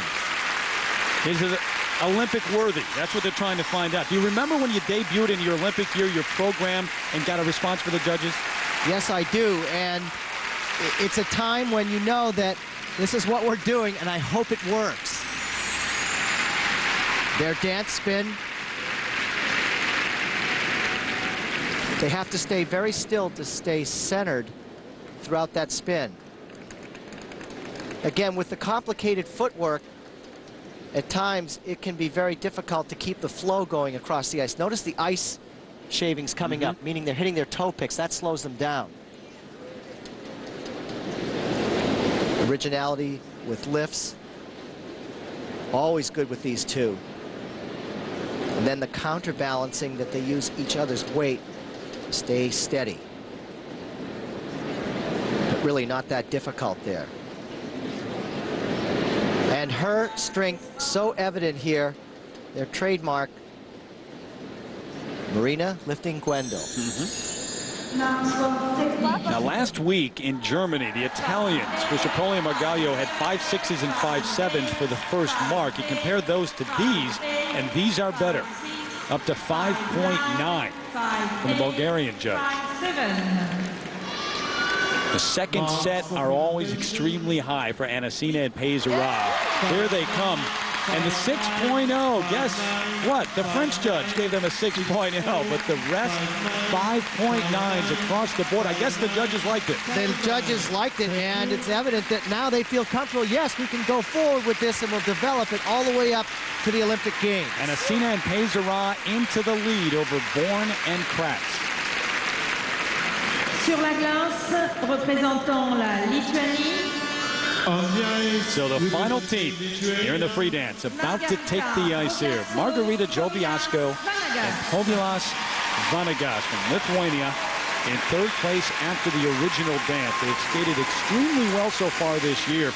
At Skate America, they were in second place after the original dance. Many felt they outskated Bourne and Kraatz, including Bourne and Kraatz. They admitted afterwards, but they were dropped from second to third. Unusual judging in that first event.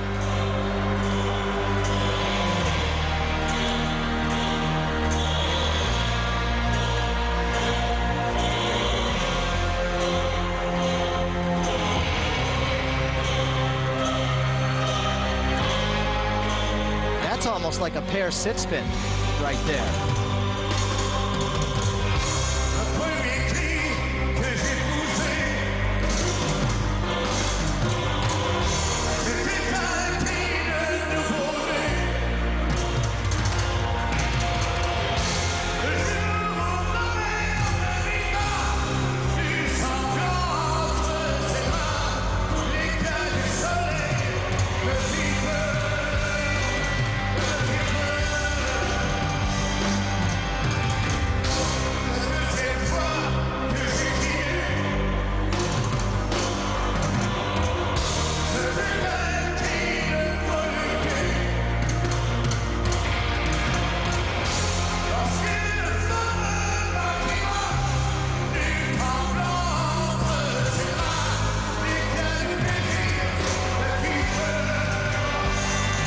Skate with a very fast rate of speed. And that certainly creates a lot of excitement.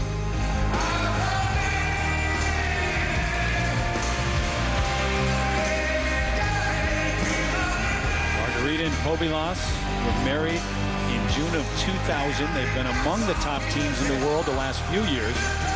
won the bronze medal at the World Championships 2 seasons ago.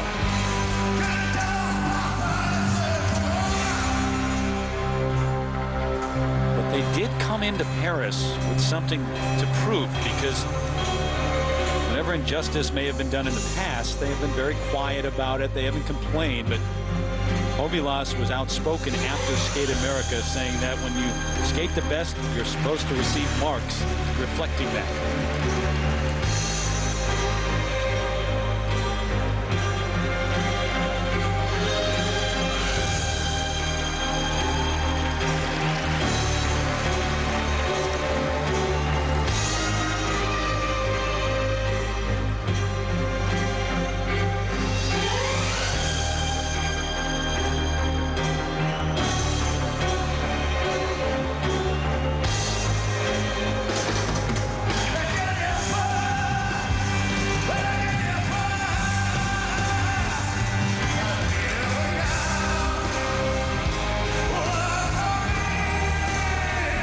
Certainly attack the choreography, a lot of expression.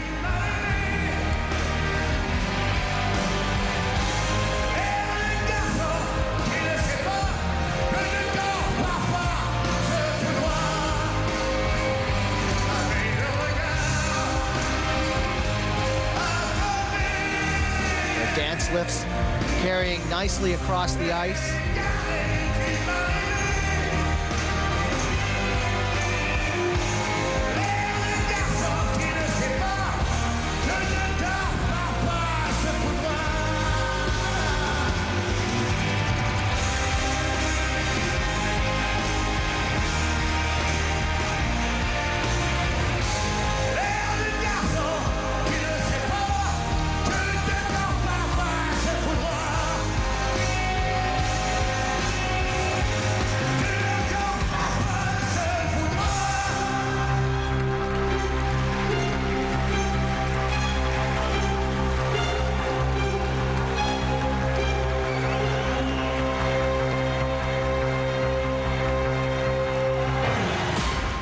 That program. Good, isn't it? Yes, it is.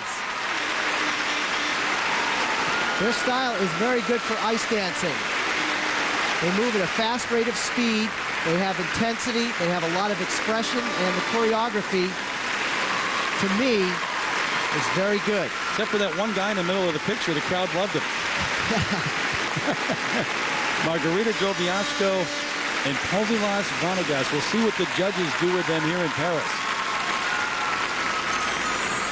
They certainly have addressed every detail of their skating, and not too unlike pair skating, they really keep this lift moving across the ice.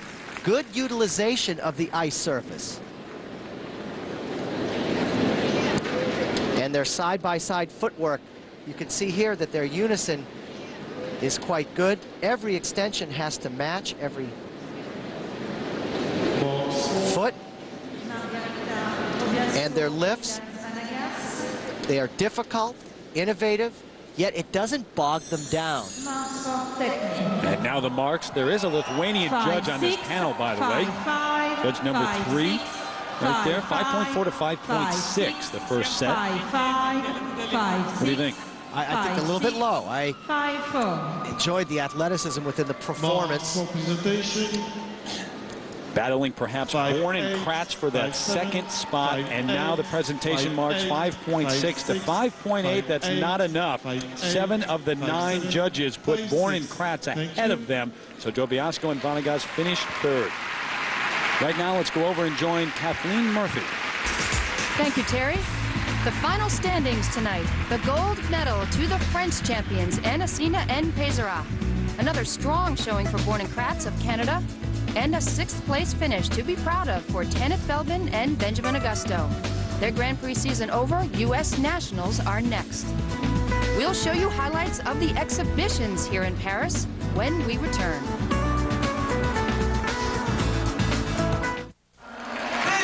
When the judging is over in Paris, the party begins. In the exhibitions, the playfulness of gold medal winners Marina Anasina and Gwendal Pézera.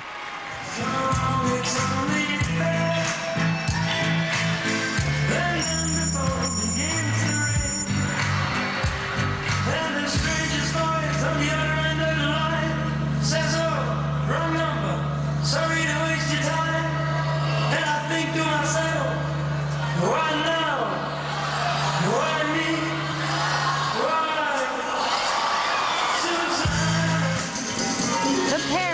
medal winners, Berezhnaya and Anton Sikharulidze.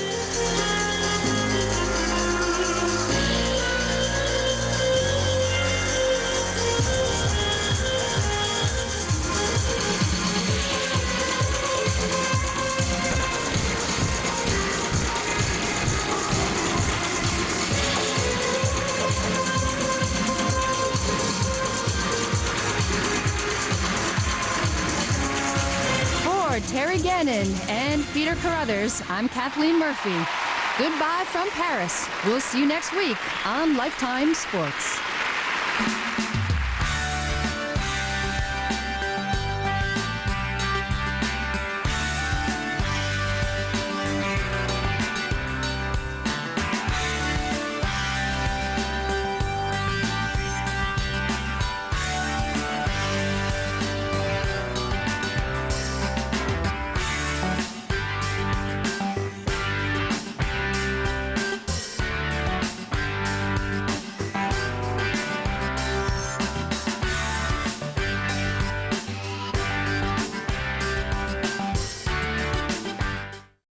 The following is a presentation of ABC's Wide World of Sports, home of the World and U.S. Figure Skating Championships.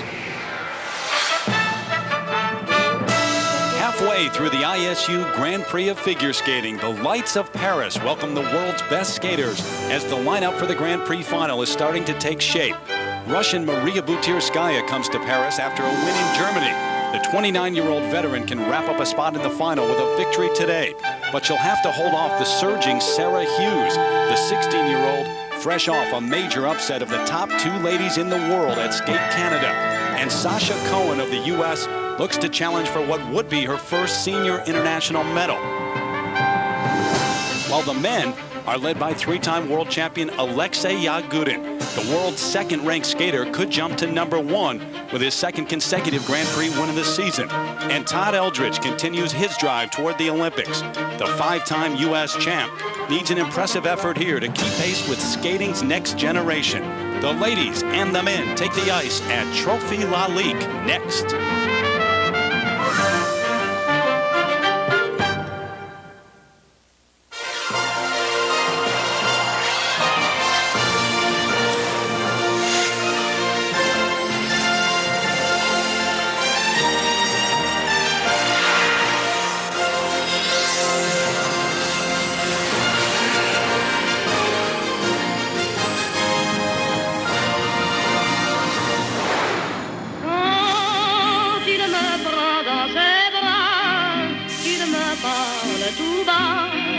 And we welcome you to Paris. The Eiffel Tower rising high above the Seine River here. Hard to believe that when it was first built, many people considered it an eyesore, a blight on the landscape. Not anymore. It's one of the most recognizable symbols in the entire world.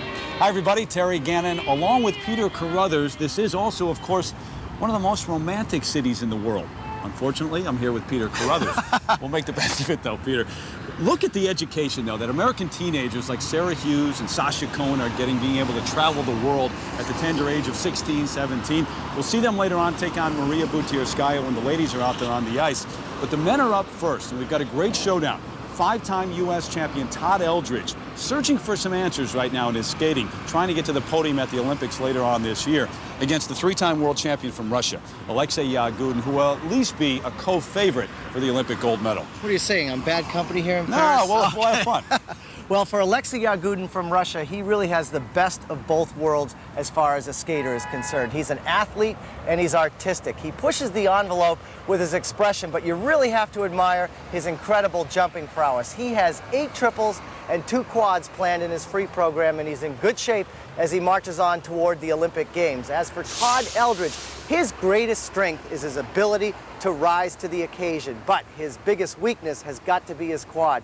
He has not been consistent on it here in Paris. He did not do it in the short program. He's never sure if he's going to do it, take it out. There's a very indecisive nature about that. But Todd Eldridge is a 6-time world medalist. And there's one thing that has eluded him, and that is an Olympic medal. And Terry, I think that is what keeps him determined to fight on. And across town from the Eiffel Tower, we bring you inside the Palais Omnisport de Bercy, where the action is taking place here at Trophy Lalique, the fourth of 6 events in the ISU Grand Prix of Figure Skating. Of course, we move on to Russia and then Japan to close out the series. For the men, after 3 events, here are the overall Grand Prix standings. Timothy Gable with 21 points. He's already clinched a spot in the Grand Prix final. Then there's a 4-way tie for second place, including Alexei Yagudin. Remember, 6 events in the series, the top 6 in each discipline move on to the Grand Prix final in Kitchener, Ontario, Canada, coming your way on ABC Sports beginning December 15th. Alexei Yagudin, the 3-time world champion from Russia. He won the gold medal at Skate Canada, trying to win for the 2nd consecutive time in the Grand Prix this season. Todd Eldridge right behind him in 2nd place. He captured the bronze medal in that event, but he wasn't pleased with his performance there. He needs more to challenge Yagudin here in Paris. So here are the standings for the men after the short program. Yagudin has the lead. Eldridge is right behind. Andrei Vlashenko from Germany, a bit of a surprise in 3rd place. And there are 2 Americans in the top 5. Johnny Weir, the 17-year-old, rounds out that top 5.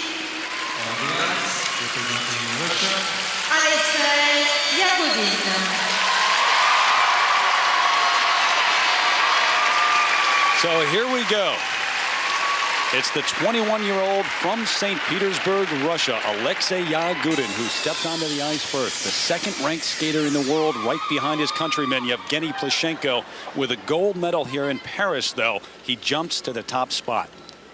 He and Plushenko will battle it out, perhaps with a few others, for the gold medal in Salt Lake. His music, the man in the iron mask.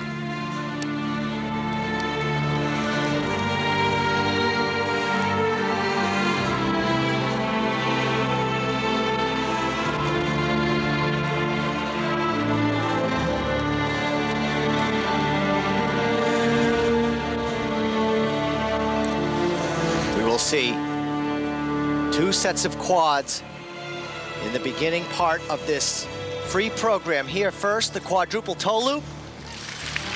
Triple toe loop, perfect start for him.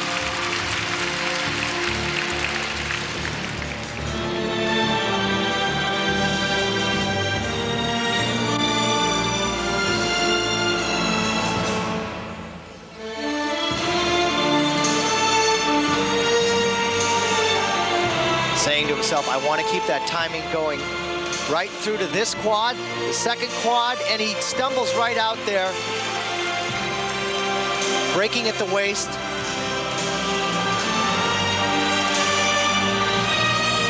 Yagudin missed a jump during his short program and said that the lights had something to do with it. It was dark in the corners. Wasn't in the corner that time.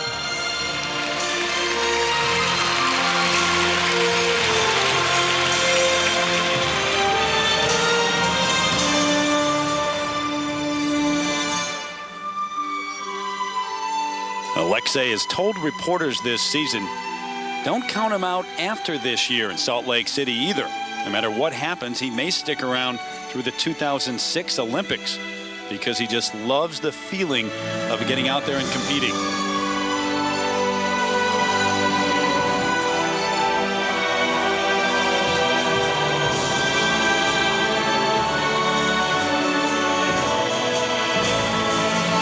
Triple axel. Look at that, the way he bangs that jump out on the music so well. This is his interpretation of the character within the music. Very believable. Although falling off right there, a double flip, looking for a triple. And getting right back on the triple loop.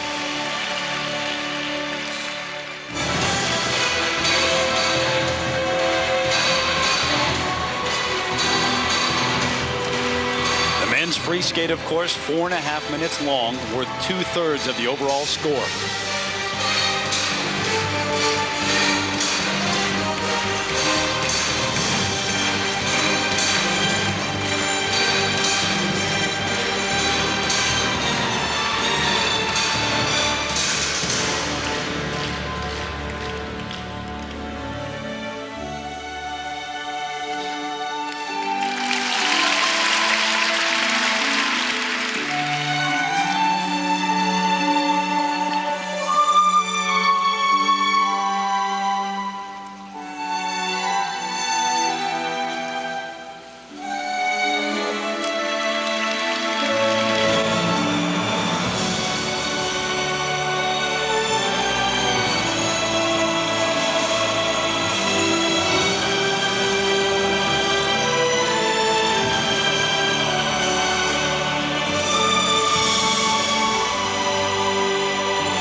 double Lutz there. He's dropping off a little bit.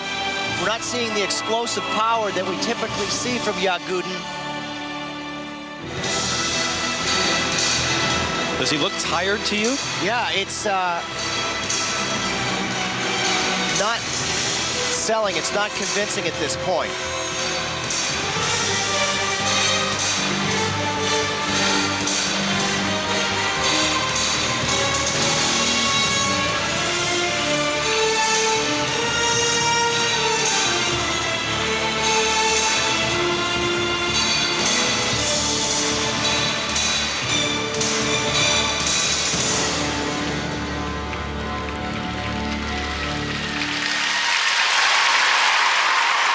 Exhausted. Yeah, he does, and obviously this is below what his standard is as far as the energy that comes across within his skating. Tatiana Tarasova on the left right there, his coach, and he has really worked hard this season. Last year he said he never really worked that hard throughout the season until the end, leading up to the World Championships. He has scrapped that. He's worked extremely hard early on this season, but boy, does he look tired.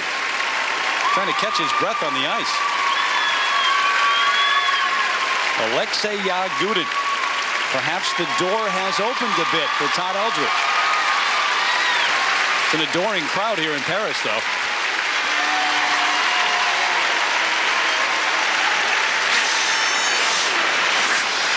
This is what makes Alexei Yagudin one of the best jumpers in the world. He has incredible explosive power off the top, quad toe, triple toe loop, very close to the boards, but a nice jumping pass.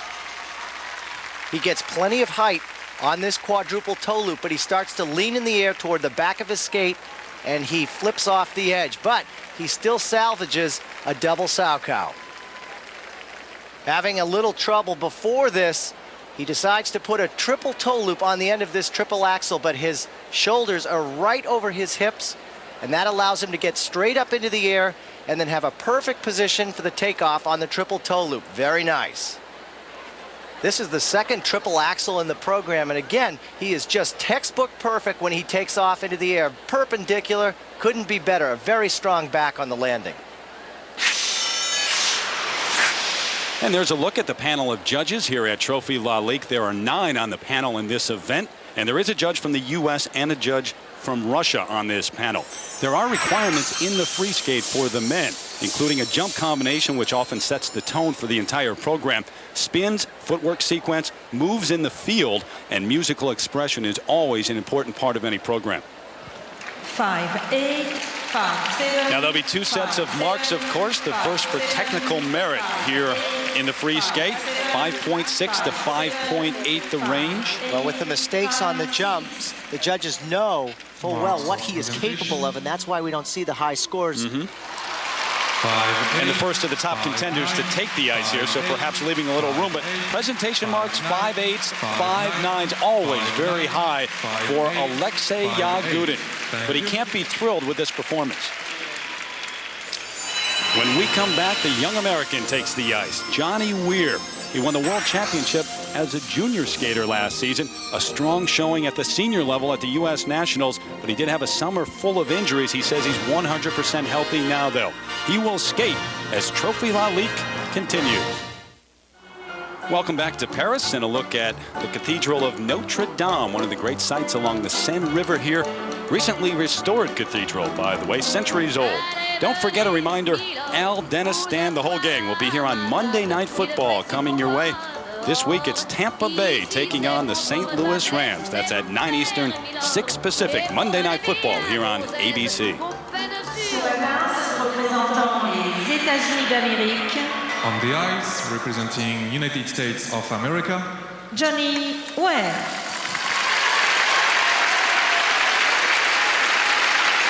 Meanwhile, the free skate continues for the men here at Trophy Lalique. And on the ice right now, the 17-year-old from Lancaster, Pennsylvania, Johnny Weir, the 2001 Junior World Champion.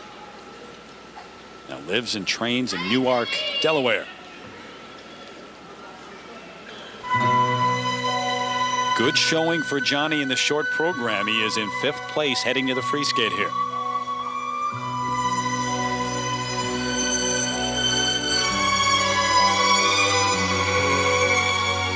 This young man picking up a lot of experience when he won that World Junior title. Now he needs to grow on that.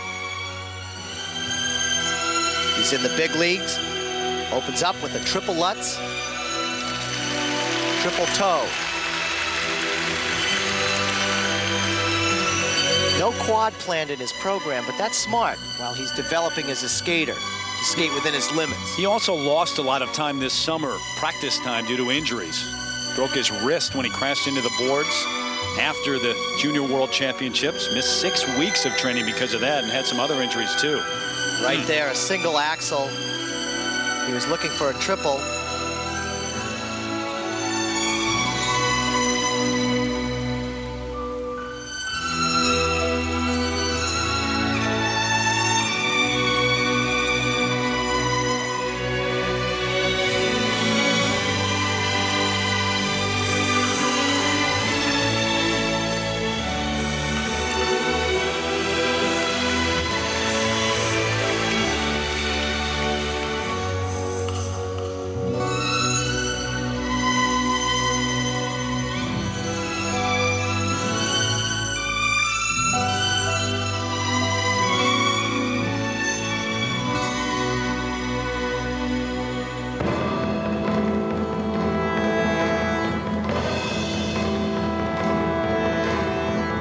First year on the Senior Grand Prix circuit. He placed 7th at Skate Canada earlier this season.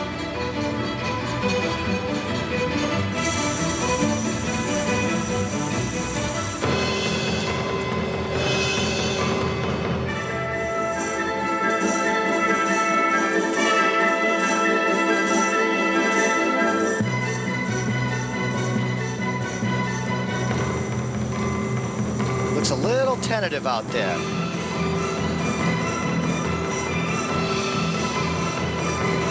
It'll be kind of a rake in the face when you see the likes of Alexei Yagudin out there in practice all week. You see, wow, that's what I've got to skate up to. Sure. Second attempt at the triple axel, and he gets through there.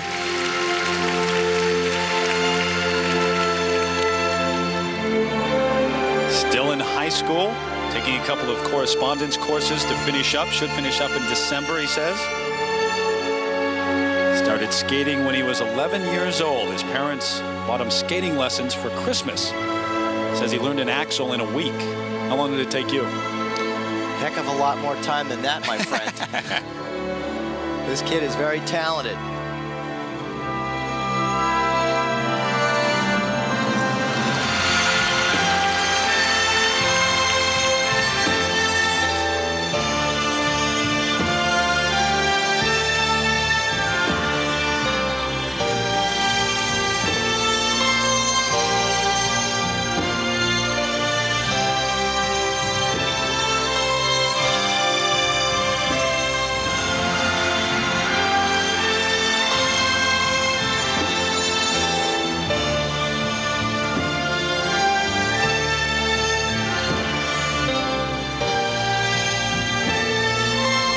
See the speed pick up a little more toward the end of the program.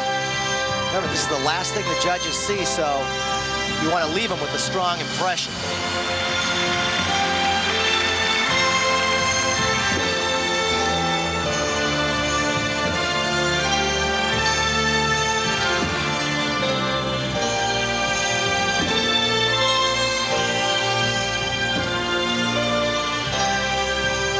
Nice low position on that sit spin. And then watch this with the spin. Unusual position, very hard to keep that rotating because of the position that the body is in. So that is impressive. But Terry, the first thing I would say to him is you've got to be more aggressive when you take the ice for the free program. Execute those jumps. Don't hold back. Go out there and attack. And he no doubt will. Absolutely. Early on here in his first year on the senior circuit, Grand Prix series, wouldn't it be something if he could finish in the top 5? That's where he was after the short program. Johnny Weir. For Johnny Weir, an impressive way to start the program. It's triple Lutz, 3 fast rotations. He stops perfectly and gets up into a good triple toe loop. Nice start for him. On this triple axel, he didn't have to worry about it in combination, so he really took his time. He gets the height he needs, 3.5 rotations, but he has a little bit of a forward landing here, and you can see the ice fly up. Nonetheless, completed.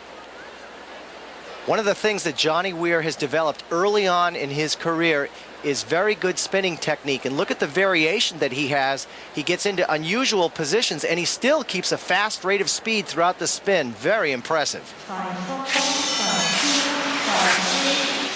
See what the judges think now. First set of marks for Johnny Weir. There they are. Hey, considering that's not too bad. He's got some 5.4s in there.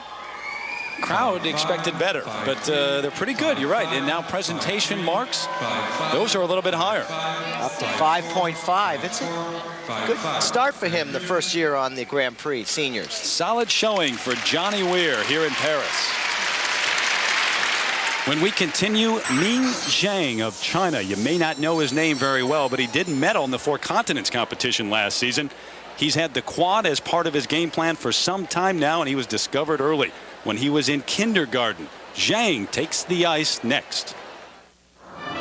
Welcome back to Paris. A look at Napoleon's Arc de Triomphe at the end of the Champs-Élysées. Always one of the great sights in sports, that last day of the Tour de France when the cyclists come roaring down this great avenue. Don't forget, next Sunday we'll be in St. Petersburg, Russia for the 5th stop in the ISU Grand Prix of figure skating. U.S. Olympic hopefuls Angela Nikodinov and Jenny Kirk face the #1 ranked skater in the world, Irina Slutskaya. Also the men's free skate at Cup of Russia next Sunday at 4 Eastern, 3 Pacific, right here on ABC Sports. On the ice, representing China, Ming Zhang. Russia in the wintertime. Bring your heavy coats, your parkas. A little bit warmer here in Paris as Trophy Lalique continues the men's free skate. On the ice right now, Ming Zhang from China in 4th place after the short program. 25 years of age.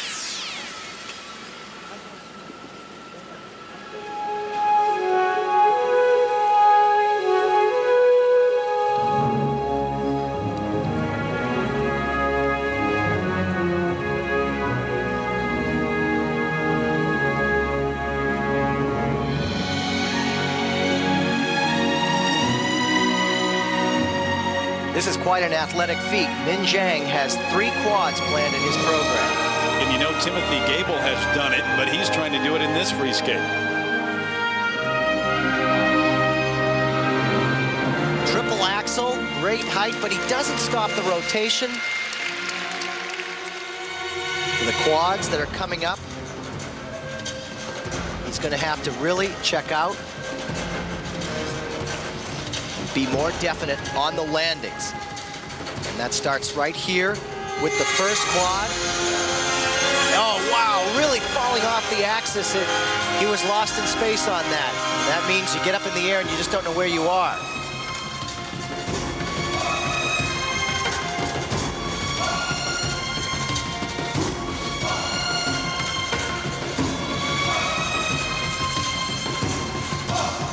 Zhang made his 2nd trip to the World Championships last season in Vancouver. He placed 15th. His first trip was all the way back in 1994 when he placed 17th in the qualifying round, didn't even make it to the short program.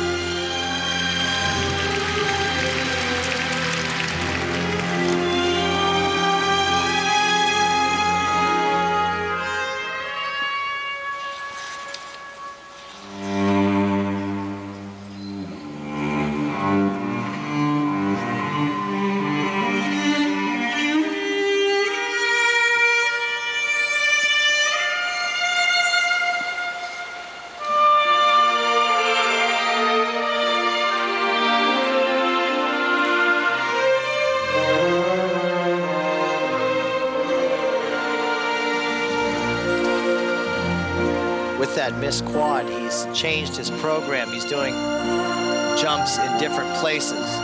Would you advise that? Sometimes it works and sometimes it doesn't. If you can think quickly on your feet, it's okay. But if you start to hesitate, jumps are in a different place in the program and you're not familiar with that, a different place in the rink.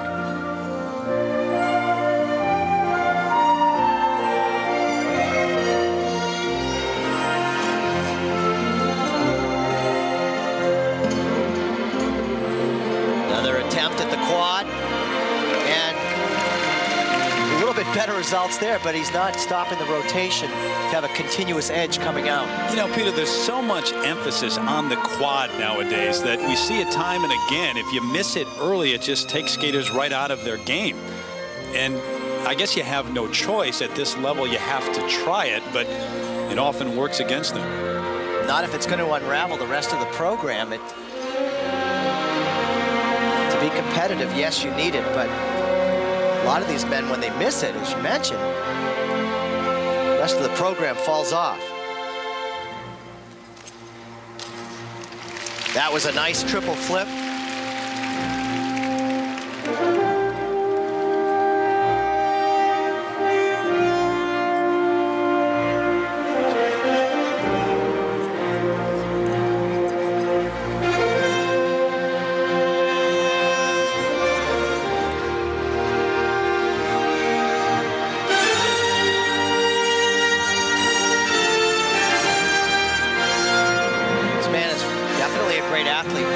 The Chinese had to work on is the expression within their skating, their style. Constantly trying to bring that up.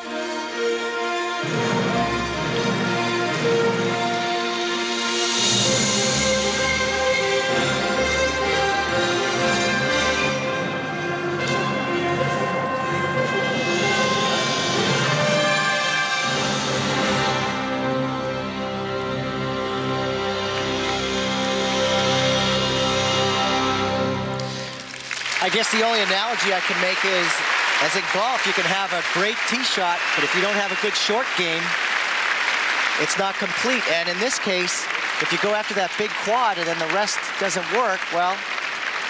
Drive for show, putt for dough, right? Min Zhang of China in 4th place after the short program. Not what he had hoped here in the free skate. This is his quad attempt. First jump in the program. Takes off without any problem, but really does not follow through with good technique. Breaks out and has a hard fall. Trying to keep his focus here, missing the first quad in the program. Here is the second attempt. He stays nice and straight here, doesn't check out in time in 3 turns, but then does a double toe loop.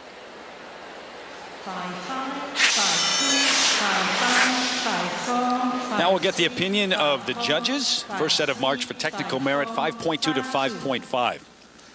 Program disrupted with some of the mistakes, but if he had had a clean program, would have been better. This is the area they're working on in the presentation. Presentation marks are lower too, 5.0 to 5.4, and Min Zhang is in 3rd place. Johnny Weir is ahead of him in 2nd place right now.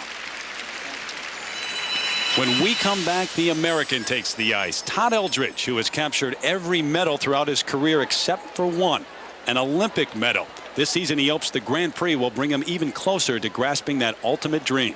For me, you know, the earlier events this year, I've done them a million times, and hopefully, you know, they'll go well, and they'll kind of be stepping stones towards, you know, the ultimate goal at the end of the year, which, you know, will be obviously the Nationals and making the Olympic team, and, you know, hopefully going on to have 2 great performances at the Olympics, and who knows, maybe be standing somewhere on that podium.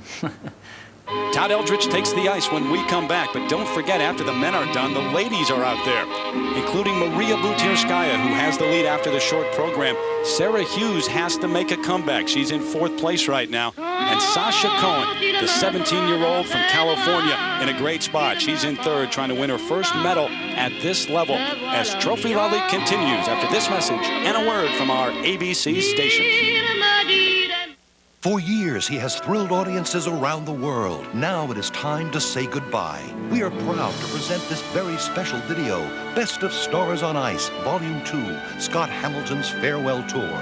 Call 1-877-94-SKATE to order this unforgettable tribute to Scott. Join Lipinski, Yamaguchi, Browning, Kulik. Only $19.95 plus $4.95 shipping and handling. This is the one video you will always treasure. 1-877-94-SKATE. This Wide World of Sports update brought to you by Speed Pass at Exxon and Mobil.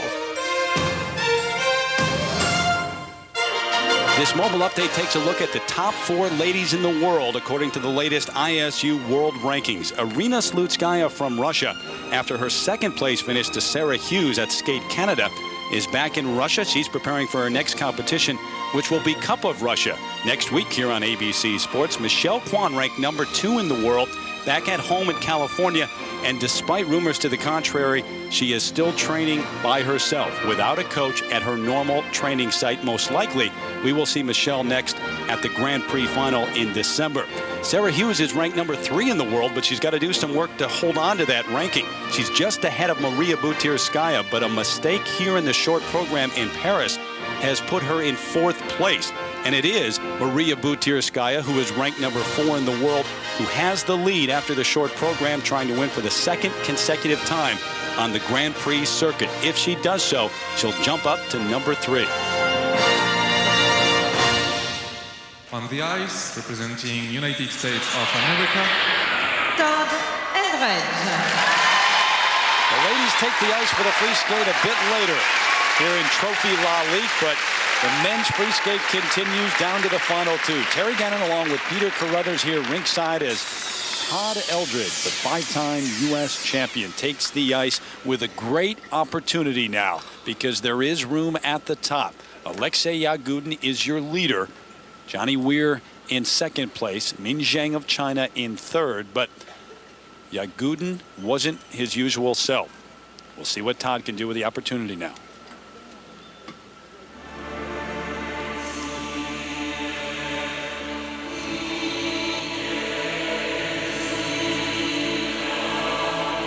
We'll know within the first minute of this program whether or not he's going to try the quad. He goes back and forth with that jump. Sometimes it's in, sometimes it's out. And today, he's going for it. And no, a triple right there. Triple toe loop.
Triple flip.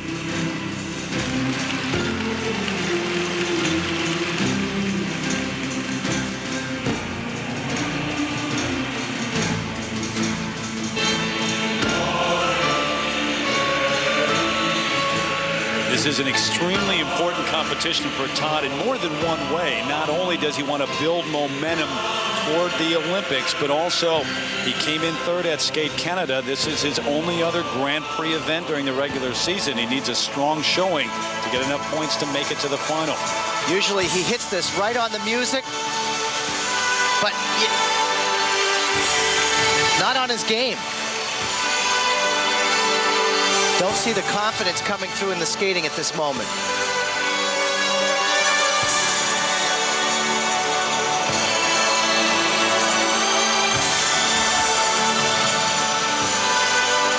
Triple Lutz.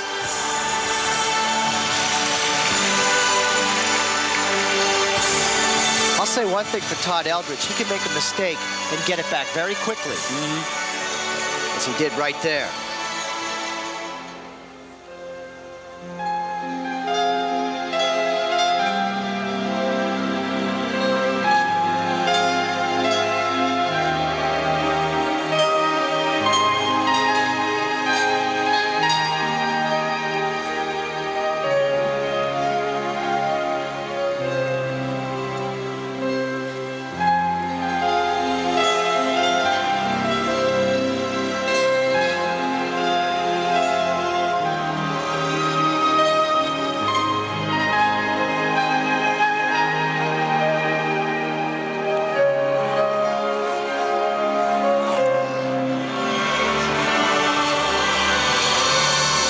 triple axel right here. And look how solid that was.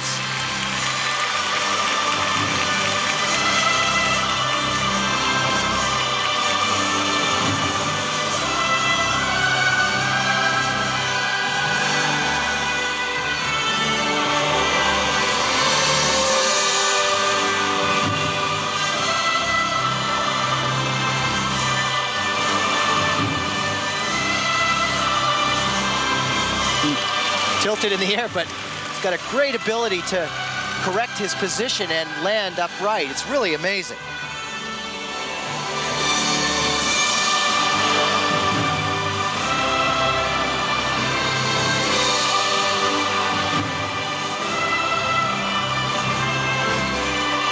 His signature move right here, the combination spin. Very fast rate of speed that he rotates.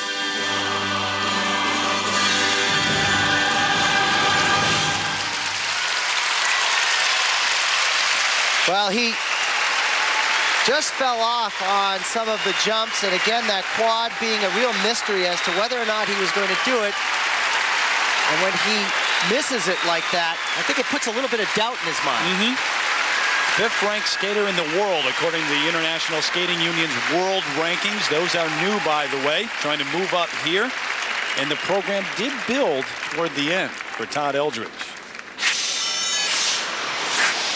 Todd has been endlessly searching for the timing that he needs to hit the quad under pressure in competition. And here he rushes the takeoff, so he's only able to do 3 turns. This was his attempt on the triple axel, triple toe, but on the takeoff, starts to lean. The body pitches forward. No go there, but he's able to get a double toe loop off, still far below what he wanted. On the second attempt in his triple axel, he knew he had to keep his upper body straight. And he does that here with much better results on the landing. Along with his coach, Richard Callahan, and now the first set of marks. We'll see how they measure up to Alexei Yagudin's 5.4 up to 5.7. Those are similar, actually, to Yagudin's, but now presentation marks 5.7 to 5.9, but just one of those, that from the American judge. I think that's a little bit high considering what happened in the program. Yeah, all 5.7s and one 5.9, and Eldridge in second behind Yagudin. Well, earlier this week, Peter and I had a chance to take in some of the flavor here in Paris and learn a thing or two in the process. Take a look. We had the good fortune of being here in Paris this week when the 2001 Beaujolais Nouveau came out. It's a big deal here in France, you know. But I can't consume these things. Peter tells me I've got to use them as a prop. What, to learn what? Talk about the jump. All right. Have you ever wondered how the skater gets up in the air and spins so fast and then stops the rotation for a landing? What happens is when the arms come in, that starts the spin of the jump, and then when the arms come out, that's what stops it. Okay. So you ready to try this? All right. All right. My figure skating debut here. So you're going to start with your arms in. Get situated. Let's say you're in the jump. When your arms come out, that stops it. Yeah. That's a landing. All right. Now let's do the complete jump. All Your right. arms are starting out. That's going to make you spin faster. They come out. That'll stop you. Ready? So out to in this time. You got it. We'll give it a shot. Okay. Let me get situated here so I don't end up on the floor. Don't take my head off. All right. And bring the arm. See how you're speeding? Wow. And then stop. I like Simulated it. the landing. And There that's you how go. it works? You got a future in this. Absolutely. Next week, he teaches me how to do a triple axel with 2 bottles of scotch. I'm dizzy. Back in Paris, a look outside the Palais Omnisport de Bercy, the only arena that I know of in the world with grass growing up the outside of it. How'd you like to try to cut that? You better have a rope. A reminder, tomorrow night, we've got Monday Night Football coming your way at 9 Eastern, 6 Pacific. It's the Tampa Bay Buccaneers taking on the St. Louis Rams on Monday Night Football right here on ABC. The ice representing Germany. Andrei Vlashenko. Your leader right now here in the men's free skate, Alexei Yagudin. Todd Eldridge in second place, and another American, Johnny Weir, the 17-year-old, is in third. And here's the final skater to take the ice, Andrei Vlashenko from Germany, 27 years of age, in third place after the short program, with a chance to win the gold, theoretically at least, with this effort.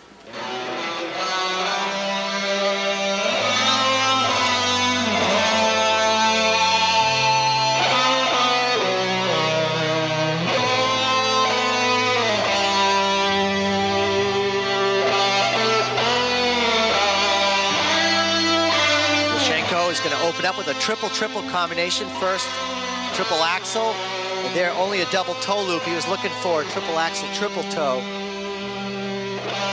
So below what he was after.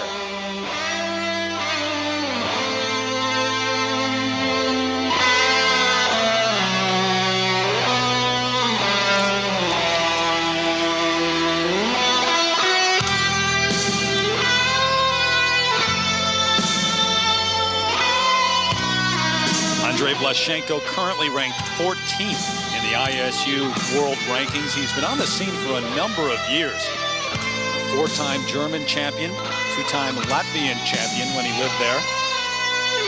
Now lives and trains in Munich.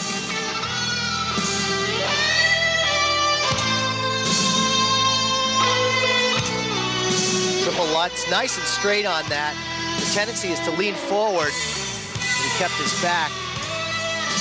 A good position that helped him rotate in the air.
Saw Vlashenko at Skate Canada earlier in the Grand Prix where he placed 6th. Remember, he was in 3rd place after the short program. Right now, Johnny Weir is in 3rd. How incredible would it be for him in just his 2nd senior Grand Prix event to stand on the podium? He was in 5th after the short program, though, so it may be tough to edge out Vlashenko.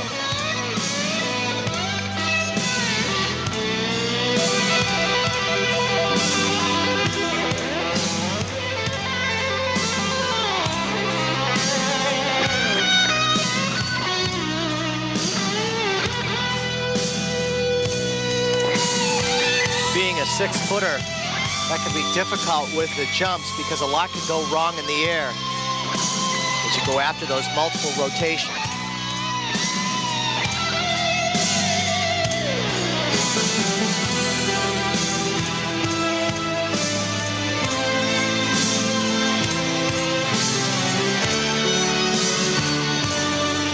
He's getting pretty tired here toward the end of the program.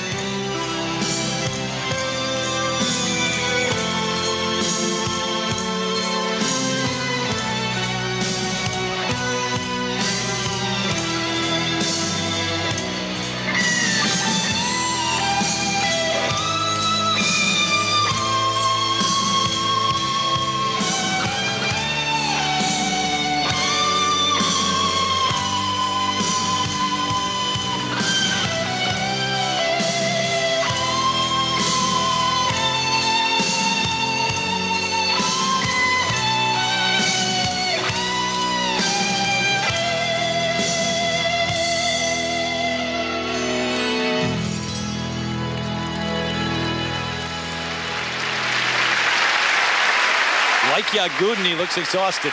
Trying to catch his breath right now after 4.5 minutes on the ice. Well, his program fell off, fatigue set in, and it just lost its impact. It should really finish strong. That's so important. We'll have to wait and see, Peter, if Vlashenko can hold on to one of the top 3 spots, or will it be Johnny Weir who's able to stand on the podium here in Paris? With Vlashenko, he starts to lean toward the back of his skate when he gets into the air. It looks okay right here, but watch his body fall backwards. He flips out of it, then a double toe loop.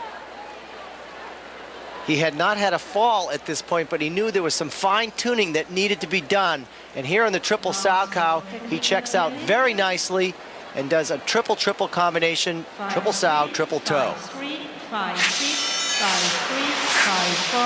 5-4, Now the marks. The first set for technical merit, 5.2, the low mark, up to 5.6 from the judge from Japan. 5-4, and now the presentation marks, 5.4 up to 5.7. Those are higher than Johnny Weir's. Yeah, and I'm kind of surprised to see a 5.7 from the Japanese judge. That seems too high for presentation, considering what we saw. So Vlashenko is able to edge out Johnny Weir for the last spot on the podium. He ends up in third place. So here are your final results for the men here in Paris. Alexei Yagudin wins for the second consecutive time in the Grand Prix Series. Todd Eldridge, a bronze at Skate Canada, now a silver here at Trophy Lalique. Andrei Vlashenko able to edge out Johnny Weir for the bronze medal. Still an impressive showing for Johnny Weir this early in his career.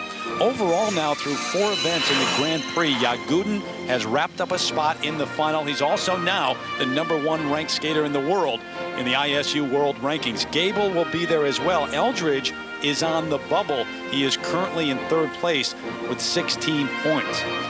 Take a look now at our Smart Ones Smart Move replay. Alexei Yagudin with the opening quad toe, triple toe combination. Now the top ranked skater in the world, at least for the moment. Yevgeny Vlashenko skates next week at Cup of Russia. Right now let's go over and join Peter Carruthers, who has made his way over to have a word with Alexei Yagudin. Peter? Thank you, Terry. 3-time world champion Alexei Yagudin. It looked as though you got a little tired toward the end of the program. What about that?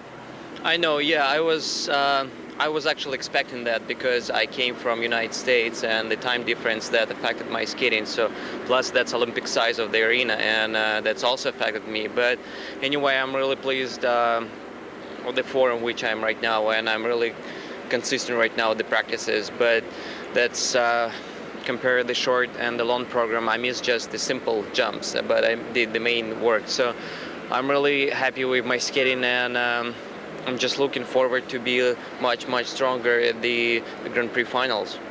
And actually, yeah, 3-time world champion, but now I'm 5-time champion of the Lalique trophy. So that's exciting. I'm really excited about that. Well, that's a big deal, and you're going to the Grand Prix finals. Congratulations there. And right now, let's go back to Terry Gannon. All right, Peter, thanks. Right behind Yagudin, of course, Todd Eldridge capturing the silver medal. He was better than he was at Skate Canada, but still looking for that excellent performance on the year, and now he has joined Peter. Okay, thanks, Terry. Todd, the opening of the program, looking for the quad. Explain what happened. Well, I went into it and did one on the warm-up that was okay, but waiting around backstage, started to tighten up a little bit and just ended up leaning forward a little bit too much on the takeoff. And if I had pulled it in, I probably would have ended up on my face. So, I mean, it's really become a thing. What do you think ultimately you really need to do to get the job done out there with that quad? Well, I think the one thing is, get home and really nail it every day in practice, 95%. It hasn't been quite up to what I'd wanted it to be, but, I think that just the beginning of the season's been a little bit slower this year, so hopefully we can at least pick it up a little bit and have it good for the end of the season. Grow from here. Exactly. All right, well, thank you, Todd. Terry, back to you. When we come back to Paris, the ladies will take the ice. Sarah Hughes needs to make a comeback. She's in 4th place, right behind another American, Sasha Cohen, who's trying to win for the first time in the Grand Prix, and Maria Butirskaya, who looks for her 2nd straight Grand Prix gold medal. The ladies are next. The International Skating Union, the sports federation that governs figure and speed skating worldwide. With a membership of more than 50 countries, the ISU is responsible for the technical control and the direction of the world's most important skating events. The International Skating Union, bringing you grace, power, speed, and champions since 1892.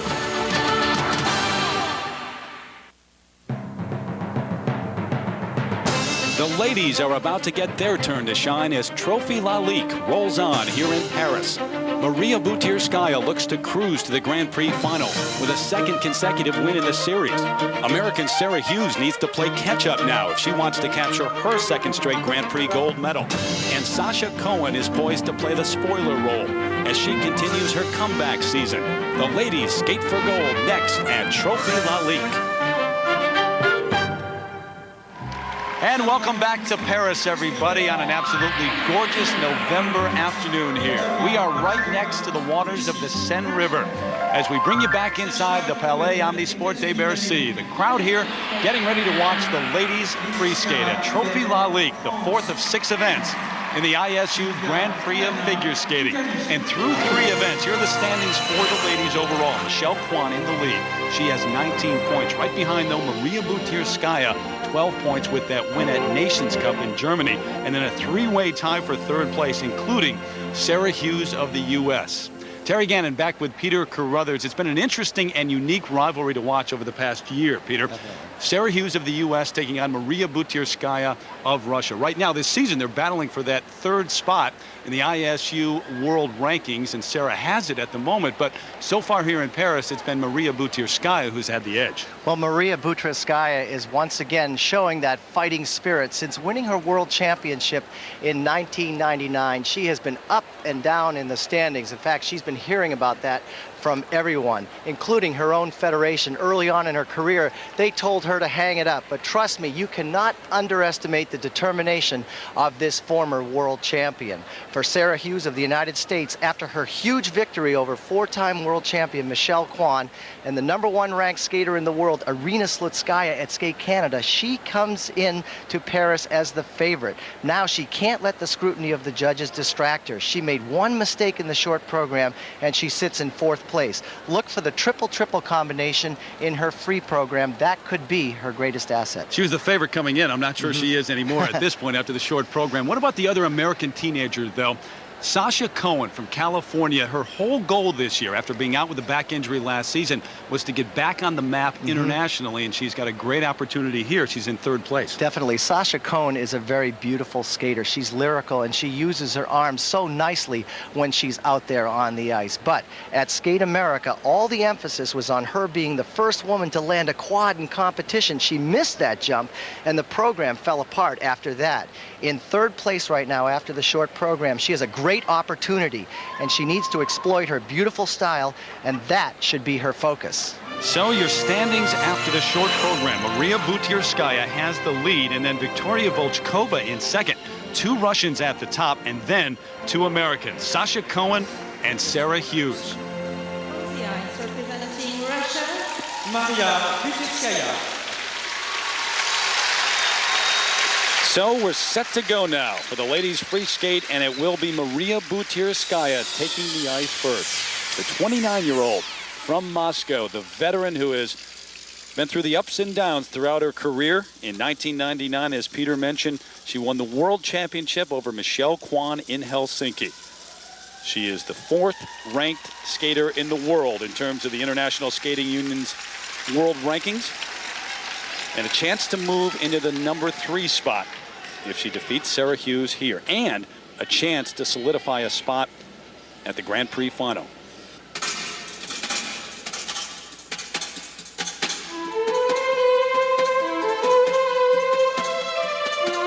She has a lot of respect from the European judges. They enjoy the maturity that she brings to ladies figure skating. But for her right now, it's all about finding the timing, relaxing into these jumps. Here, the first one, difficult triple flip.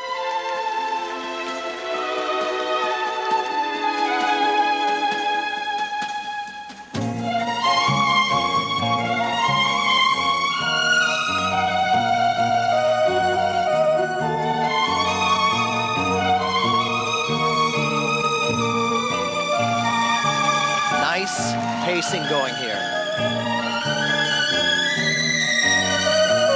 The last event in Germany, and as you mentioned, Peter, throughout her career she's had problems with her nerves, keeping them under control, but a lot of the experts over the past day or so here in Paris have really commented on how relaxed she looked in the short program.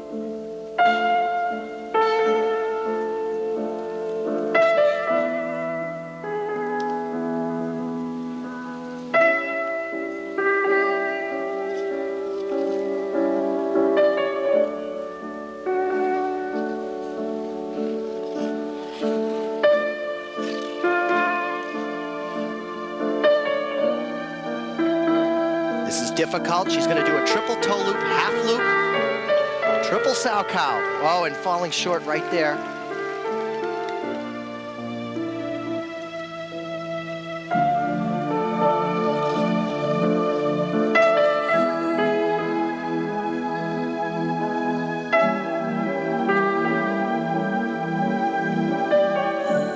Second triple Lutz in the program. Oh, there. Falling to the back of her skate.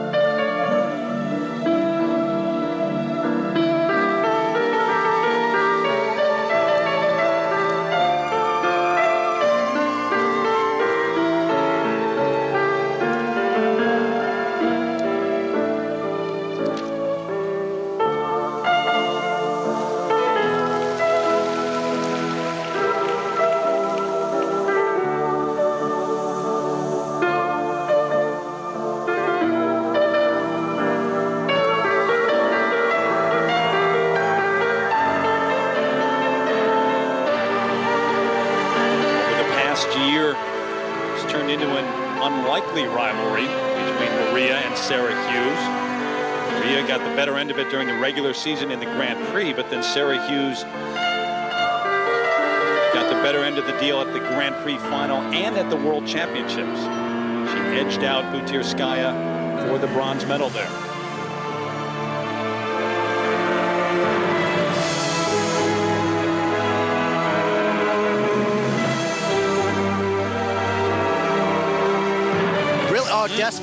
Desperate move right there. How so? What do you mean? Well, she was doing a different combination, and since she was off of her normal jumping pass, it really threw her off. And now she's stiff again, rigid. It's hurting her.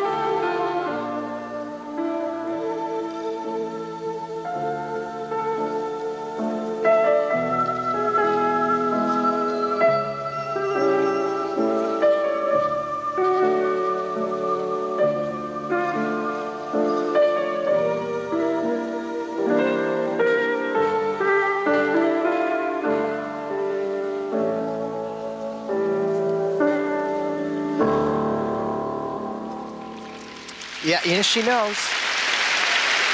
Been there, done that. Not often. No, well, at 29 years old, she knows what she needs to do to be competitive, and she really had a lot of good things going for her in this season. Still does, but not a good showing in this free program. No, she looked good early on and looked great in the short program, but program faltered midway through here in the free skate. So some opportunity for the others right behind her. Some struggles for Maria Butirskaya.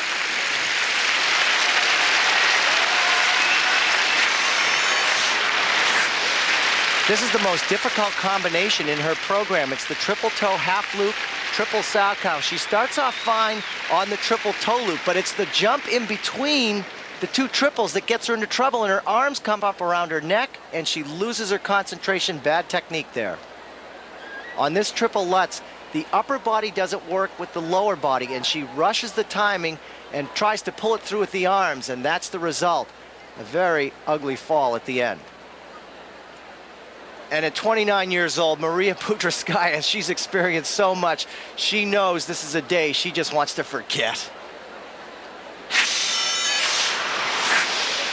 And here's a look at the panel of judges working Trophy Lalique. A full complement here. Sometimes you have 7 in the Grand Prix events, but here there are 9 working this competition. And it's different, of course, the free skate from the short program, where there are required elements, but there are requirements in the free skate. You look at those right now. And the jump combination is always extremely important for the ladies in the free skate. 5-4, 5-3. So now the marks as she sits alongside her coaches. Technical merit marks 5.2, the low mark, but all the way up to 5.6 from the Russian judge. A lot of mistakes in that program. You see how disgusted she is. She knew it as soon as she left the ice. Back to the drawing board. Presentation marks 5.3 up to 5.8, and yes, indeed, the door is open for others. Well, Sarah Hughes will take the ice next. She may have come in as the favorite, but then had some doubts after the 4th place finish in the short program. Not anymore. She should have confidence. She's got a golden opportunity to win the gold medal when we come back to Trophy Lalique. ABC Sports coverage of the ISU Grand Prix of Figure Skating Trophy Lalique continues. Earlier this week, Sarah Hughes arrived here in Paris with her coach Robin Wagner and her mom Amy. She came here with a newfound confidence and an entirely different mindset in terms of her place in the skating world. It was last season during the Grand Prix Series when Sarah began to challenge the top ladies in the world. This year, in the season opener, she again pushed Michelle Kwan to the limit, finishing in a controversial 2nd place at Skate America. But just 1 week later, her time finally arrived. She upset Kwan and the #1 ranked skater in the world, Irina Slutskaya. Oh wow, it was great. I've always wondered, oh, wouldn't it be great to win? And so to win Skate Canada was really a milestone in my career. And you know, I think it was actually even bigger than coming in 3rd at Worlds. So it really was special. Now entering her 3rd Grand Prix event of the season here in Paris, the challenge is to maintain that momentum to ensure an invitation to the final. I feel like I am at a different level now that I've won. Sometimes before I've skated my best and I haven't won. Sometimes at much lower levels I haven't skated my best and I have won. Sarah, now feeling the pressure of being a front runner, must prove to the judges once again that she deserves to be one of the top skaters in the world. I just want to keep it up.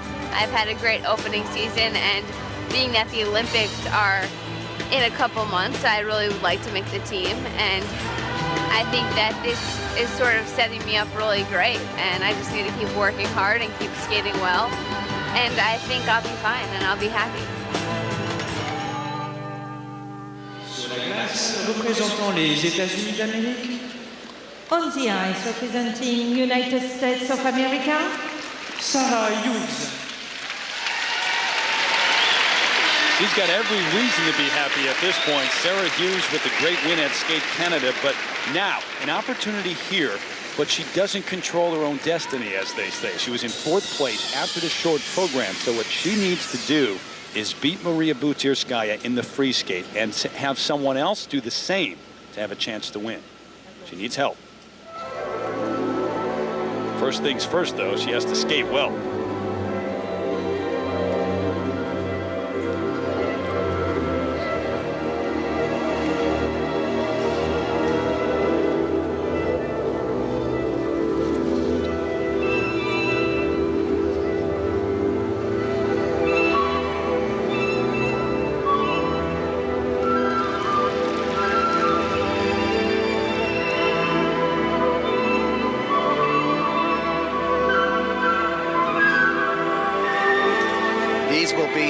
Difficult jumps in the program. They're back-to-back, triple Salchow, triple loop combination. The first jump, right, oh, just sitting down on that. That was odd, Peter. What happened there? She didn't punch the landing. You need to stand up and not reach your arms toward the ice.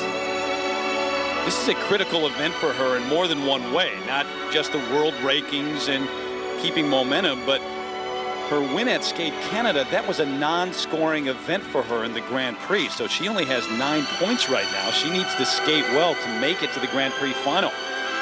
That win doesn't count in the standings. The speed going into that triple Lutz, a little slow, so she really slowed down on the second jump.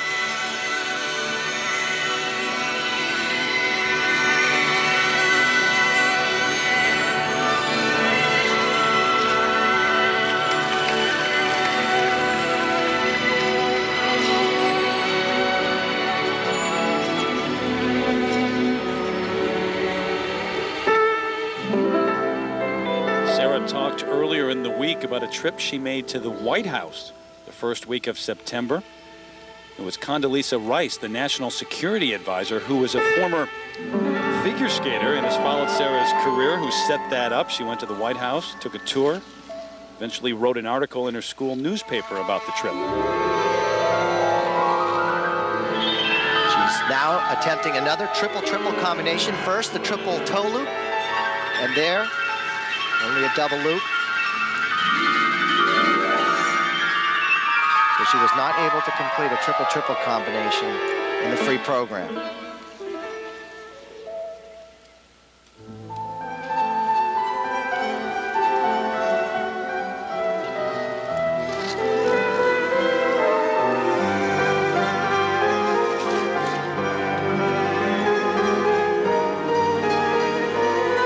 Wants to keep her speed up. Going into this triple Lutz.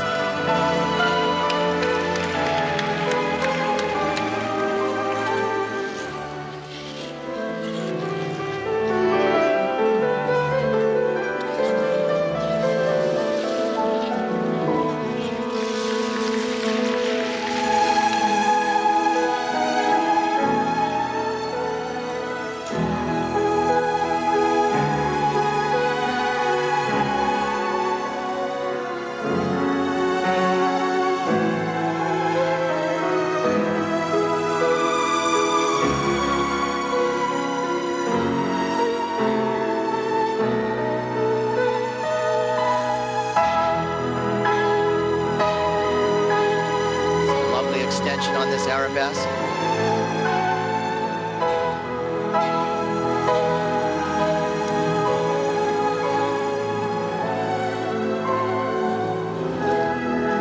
Oh, and falling off there too. I think she's just skating too slow into these jumps.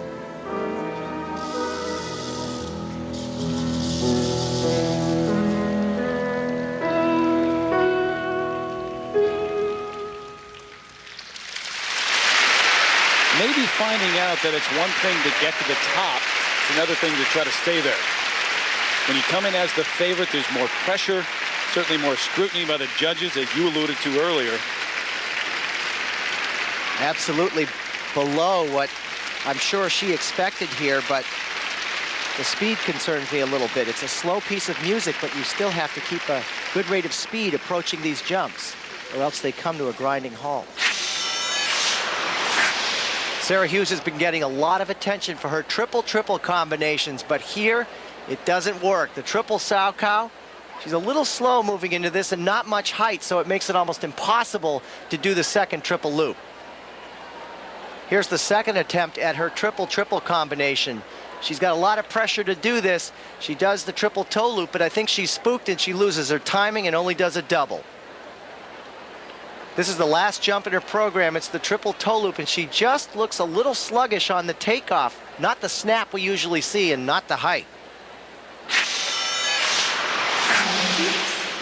Robin Wagner alongside. Now the first set of marks for technical merit, Peter. And they're certainly getting her for those mistakes that took place. 5.2, that low mark. Very low base mark. And now the second set on the way for presentation, and there they are, 5.5 up to 5.8. She's in second overall, also second in the free skate, a 5-4 split by the judges, so she is behind Maria Butirskaya. So the top two names here have struggled so far, and it's Victoria Volchkova, the teenager from Russia, who will take the ice next. She has never won a gold medal in a Grand Prix event. She could when we come back to Trophy Lalique. But first, Peggy Fleming takes a look at one of the ice moves of figure skating. You know, the spiral requires a lady to raise her leg in the back, and it's easy to get your leg up high if you bend over at the waist and maybe raise your leg off to the side. But what makes it really difficult is what Sarah Hughes does in her spiral. And let's watch her take this position here on this mat and watch how she raises her back and lifts that and raises her leg straight up to the back and really squares off her hips. And you can imagine this is a difficult position to get into on this mat, but imagine being on a thin blade on slippery ice and going at top speed. Not only is Sarah's position great, but notice the speed and flow she gets as she moves toward us. And remember, you've only got one stroke to push off, and then your speed has to carry you through the entire move. And when it's done this well, the spiral is one of the most refined and elegant moves in all of skating.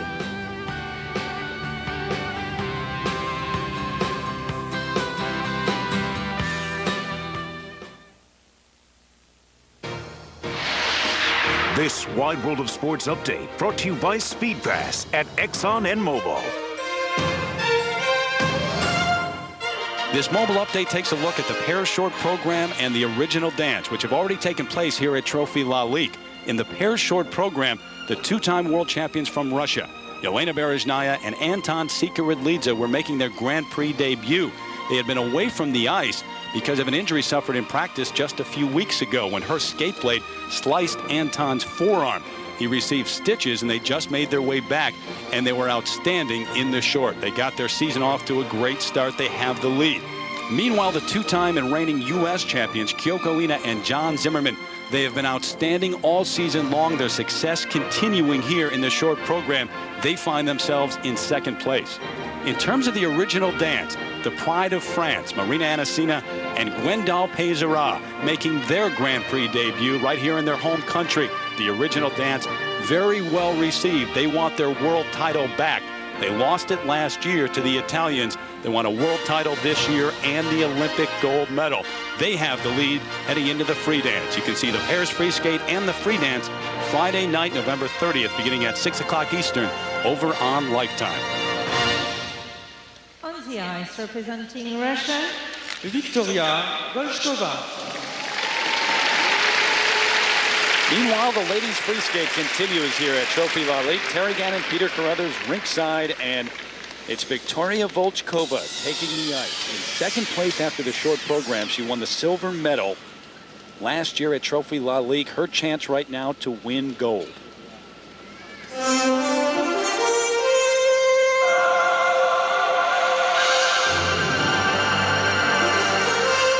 She has never won a gold medal in a senior Grand Prix event.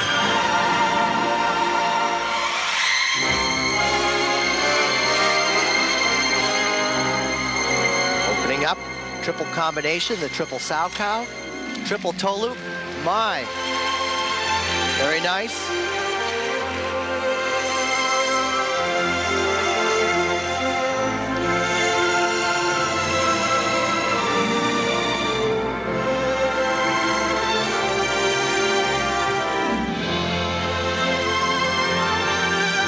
Just stand up, Terry. She really does have a good chance to win this. Triple Lutz. And no. The kiss of death by Peter Carruthers. The old jinx. You're so cruel. Don't forget, Sasha Cohen still to come. She has a chance to win the gold medal. Kind of have to keep going down the list here. Maybe.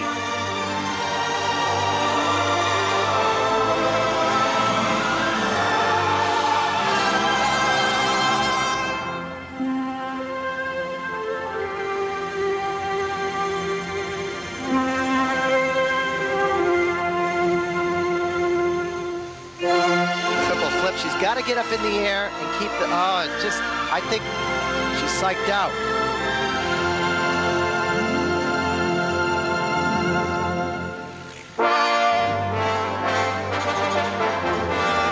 Can't be on the defense, skating into these hard triple jumps.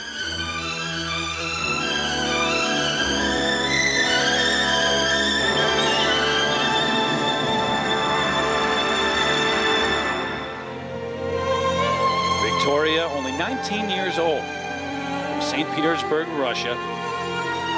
Spent time this summer training in Chicago. Her coach, Viktor Kudryavtsev, actually would like to move there at some point. His wife has moved there, and he has stayed behind just to train Victoria Volchkova, whose parents really don't want her to make the permanent move to the States yet.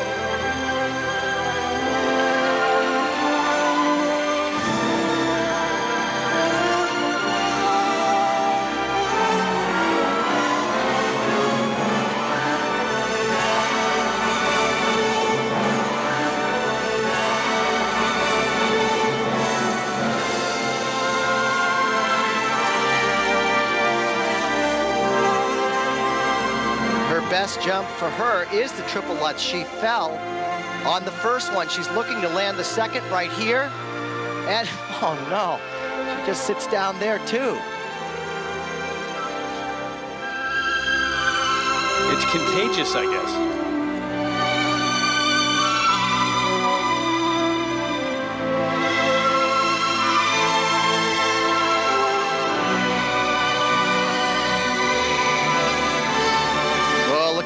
tentative.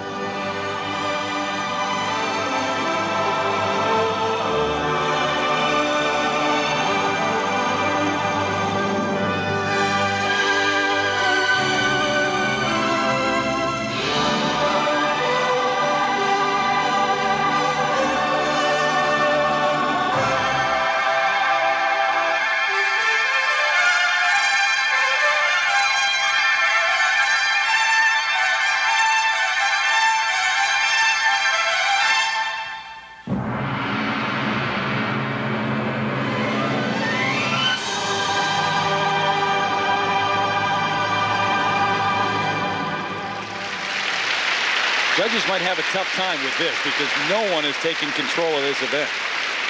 With these ladies, when they back off on the takeoff and they start to get tentative, they get up into the air, they can rotate all right, but the jump falls off its axis, and then they have a fall. Golden opportunity for Victoria Volchkova. Goes by the wayside. She has one of the best triple Lutzes in ladies figure skating because she stays nice and straight on the takeoff, but here she starts to lean and has a very hard fall hitting her hip. One of the hardest things for a skater to do is ride this backward edge because you're not looking into the jump and not let the shoulders rotate before the hips. There they do, and she has a fall. 5-2, 5-1. So now we'll see the first set here for technical merit. 5-2. Pretty wide range. Well, she had 4.8. She had some big falls out there that unfortunately disrupted the program.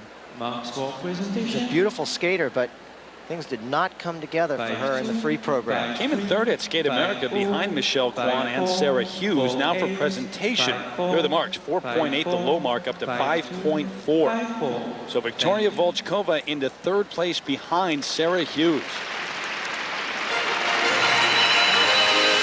Well, no one has seized the moment yet. Maybe Sasha Cohen will. The 17-year-old has the opportunity next. She has never even medaled in the Grand Prix. To start the season at Skate America, she tried to make history by being the first woman to complete a quad in competition. It didn't work. She placed 5th. But here at Trophy Lalique, she's rearranged her strategy in hopes of placing on the podium. Well, it was an important competition, and I had a lot of pressure on me with doing the quad and, you know, high expectations, and I had high expectations for myself as well. And I tried hard, and it was kind of a shock as I was going through that program because I'd been doing run-throughs and I'd missed maybe one jump at 2 or at most.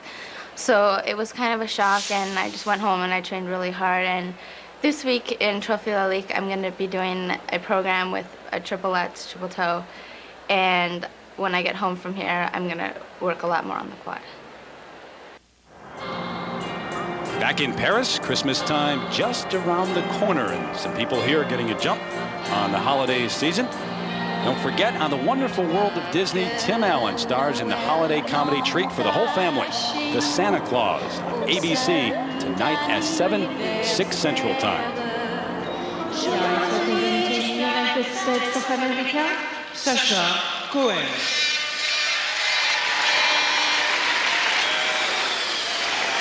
Bukirskaya, Hughes, Volchkova, your top 3 at the moment. And what a chance now for Sasha Cohen, 17 years of age from Laguna Niguel, California. A chance to win the gold medal. She just skates a decent program. The gold medal is hers.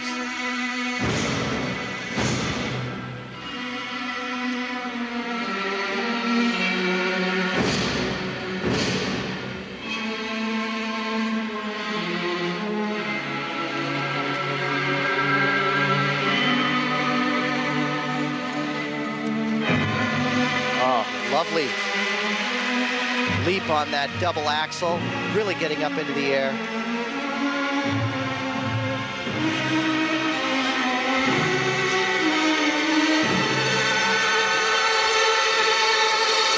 Triple Lutz. Oh.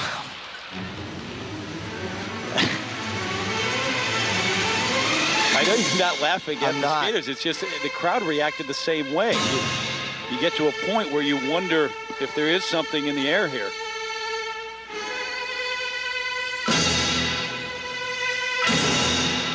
Nice triple flip right there. The bottom line is she needs to absolutely stay focused at this point. Minimize the mistakes. There we go.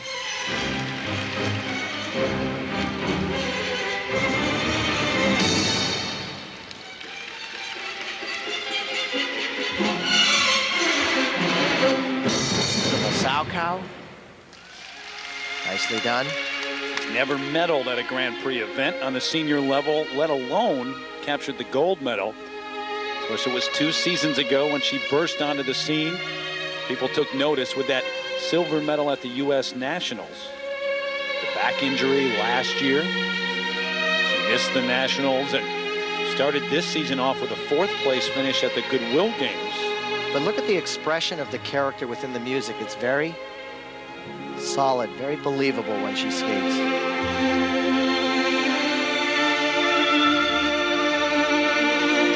Nice triple loop.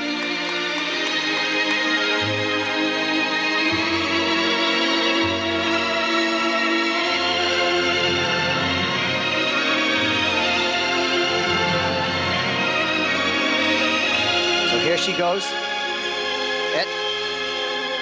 Not a fall, but still falling short. Oh, that's a very strange mistake.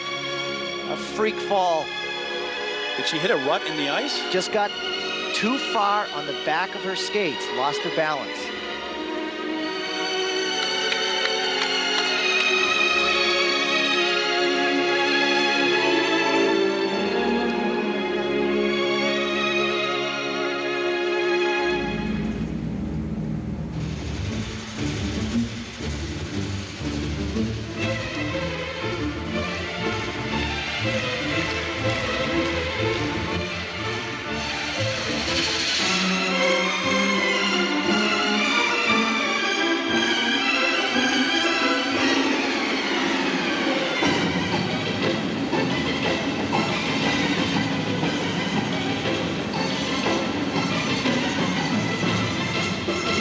The extension on those split jumps.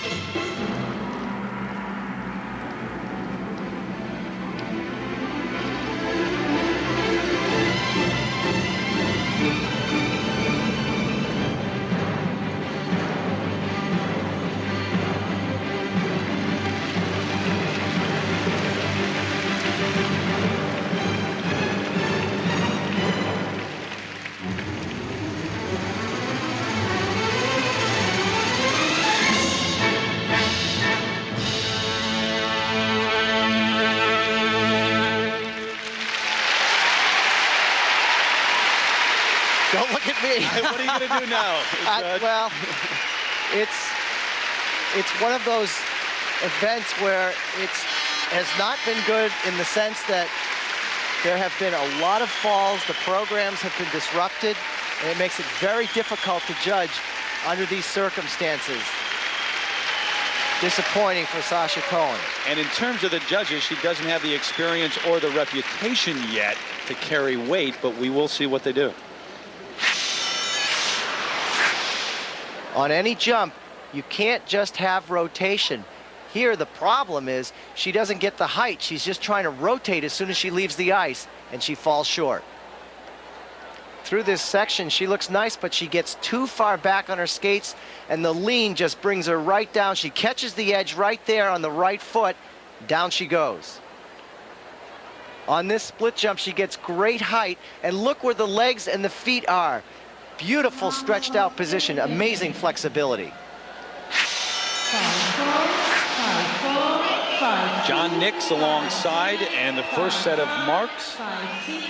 5-6, 5-3. Those falls coming off the first mark, but I really do think that she has a wonderful character out on the ice. Her use of the arms throughout the program, very lyrical. And look at this, presentation do come up. You knew they would come up, but they do not come up enough, and Sasha Cohen finds herself in 3rd place behind Sarah Hughes. Maria Butirskaya still has the lead.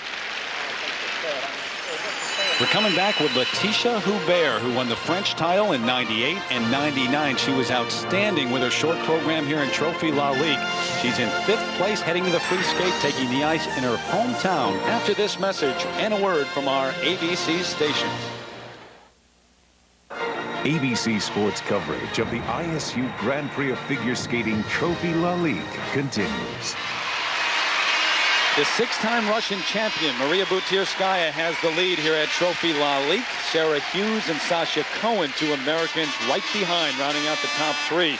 And we're down to the final skater here in the free skate, Letitia Hubert of France, who was terrific in the short program. The 27-year-old, twice the French national champion. She's the reigning silver medalist, and she is in 5th place after the short program.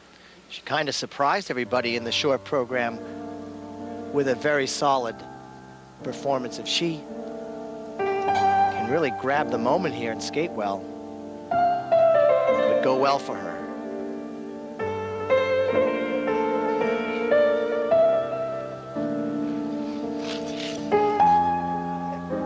One thing she's never had a problem with is really gaining a lot of speed into her jumps as she approaches this triple Lutz. They're only a double. You know, looking back on Sasha Cohen's performance for a moment, 2 of the judges, Peter, put her in 1st place. 4 of the judges put her in 3rd, and that's where she is right now. And I think that's because of Sasha's presentation. Just to make the point that the judges, like the skating this afternoon, have been all over the map.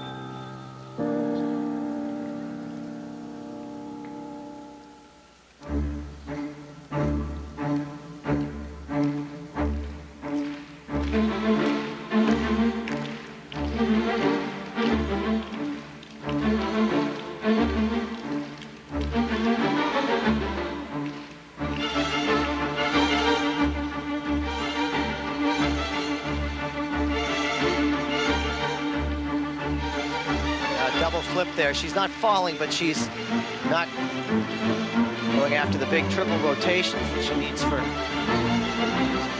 That was better. Triple toe loop.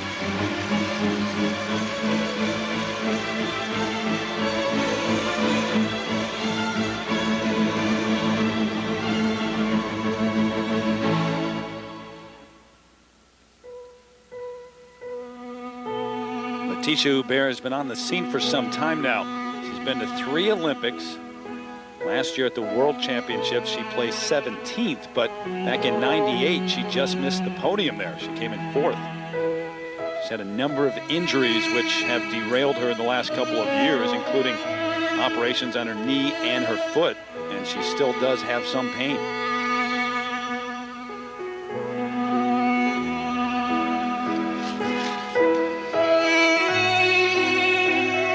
She really gets moving. Another attempt at the triple Lutz. And how about that? She gets one off. That's a very hard jump. The only triple harder than that is the triple axel.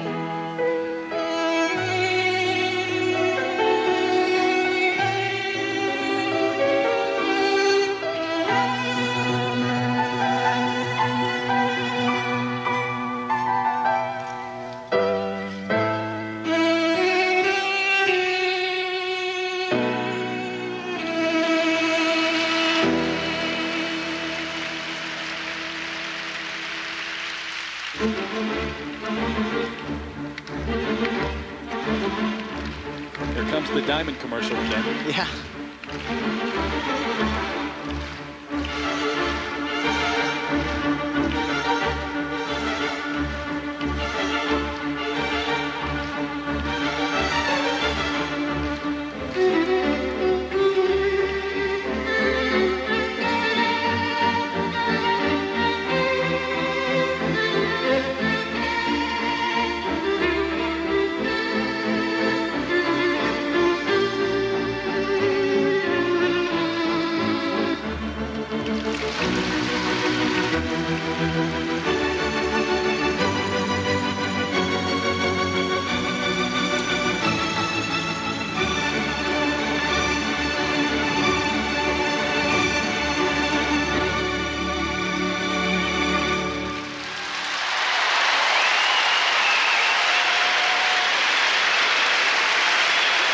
certain points of the program were good. She did have a very nice triple Lutz in there. First attempt was a double. Well, she may not be able to win, Peter, but she certainly could shake things up near the top of the leaderboard. We'll have the marks for Laetitia Hubert of France when we come back to Trophy Lalique. And welcome back to Paris. Next week, we go to St. Petersburg, Russia. Stop number 5 on the ISU Grand Prix of Figure Skating. Cup of Russia, the #1 ranked skater in the world, Arina Slutskaya, will be there, taking on a couple of Americans, Angela Nikodinov and Jenny Kirk. And Yevgeny Plushenko, the reigning world champion, headlines the men's field. That's next Sunday at 4 Eastern, 3 Pacific here on ABC.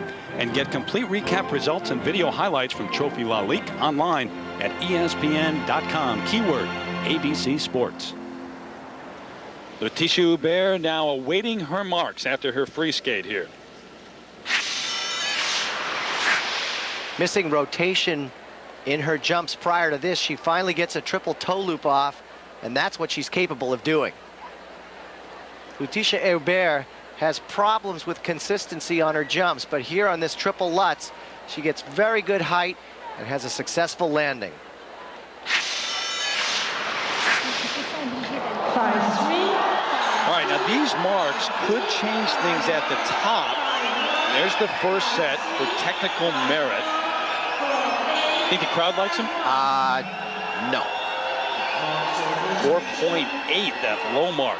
And now for presentation, the placements are all over the place for Laetitia Hubert, but she ends up in 5th place right now, and the top 3 are still the same. Butirskaya, Hughes, and Cohen, and that's how it will end. So for the second event in a row in the Grand Prix, Maria Butirskaya captures the gold medal. She has now clinched a spot in the Grand Prix final. Sarah Hughes, her second silver of the series, follow that with that Skate Canada gold. Maybe a disappointment, but she does get 9 points for the Grand Prix. That's important trying to get to the final. And Sasha Cohen, her first medal ever in a senior Grand Prix event. Peter has made his way over to have a word with the Americans. All right, Terry, thank you very much. Sasha Cohen, how did you feel before you went on the ice tonight? I was kind of nervous before I went out, but when I was out there, I had a great time, and I really enjoyed my performance. How did you rate your performance? It wasn't, you know, it was okay. I could do a lot better than that, but I'm getting my confidence back since Skate America, and I know I can do a lot better, so, you know, next competition. Okay, Sarah, you picked up 9 points here, but did you feel a little bit of a letdown coming off of Skate Canada? Yeah, I had 2 great Grand Prix already, Skate America and Skate Canada. It's hard to keep going for 3 weeks. I haven't been practicing the best, but I hung in there, and I'm happy with the outcome. What do you think may have contributed to some of the mistakes in the program? You know, I really tried, and I fought through a lot of it. I think at the end I had a little concentration lapse, and I'm just going to go home and work hard to fix that because I have my goals towards the end of the season. Well, good luck to both of you. Thank you. Terry, back to you. All right, Peter, thanks. 2 more events to go in the Grand Prix of Figure Skating. The standings after 4 events, Maria Butirskaya has clinched a spot with her 2 gold medals in the Grand Prix final. Michelle Kwan with her 19 points. She has also wrapped up a spot in the final. And Sarah Hughes, the 2 silver medals count in the standings. She has 18 points, and she is now officially in the Grand Prix final.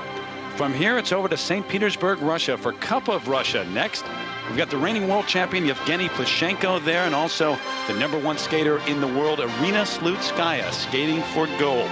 You can see the short programs over on ESPN tomorrow night, and then turn over to Lifetime on Friday night for the pairs free skate and the free dance. Until then, for our producer, Kathy Cook, and for Peter Carruthers, I'm Terry Gannon. ABC Sports is online at ESPN.com. Keyword, ABC Sports. This is a presentation of ABC Sports, continuing the tradition of excellence. Goodbye, everybody.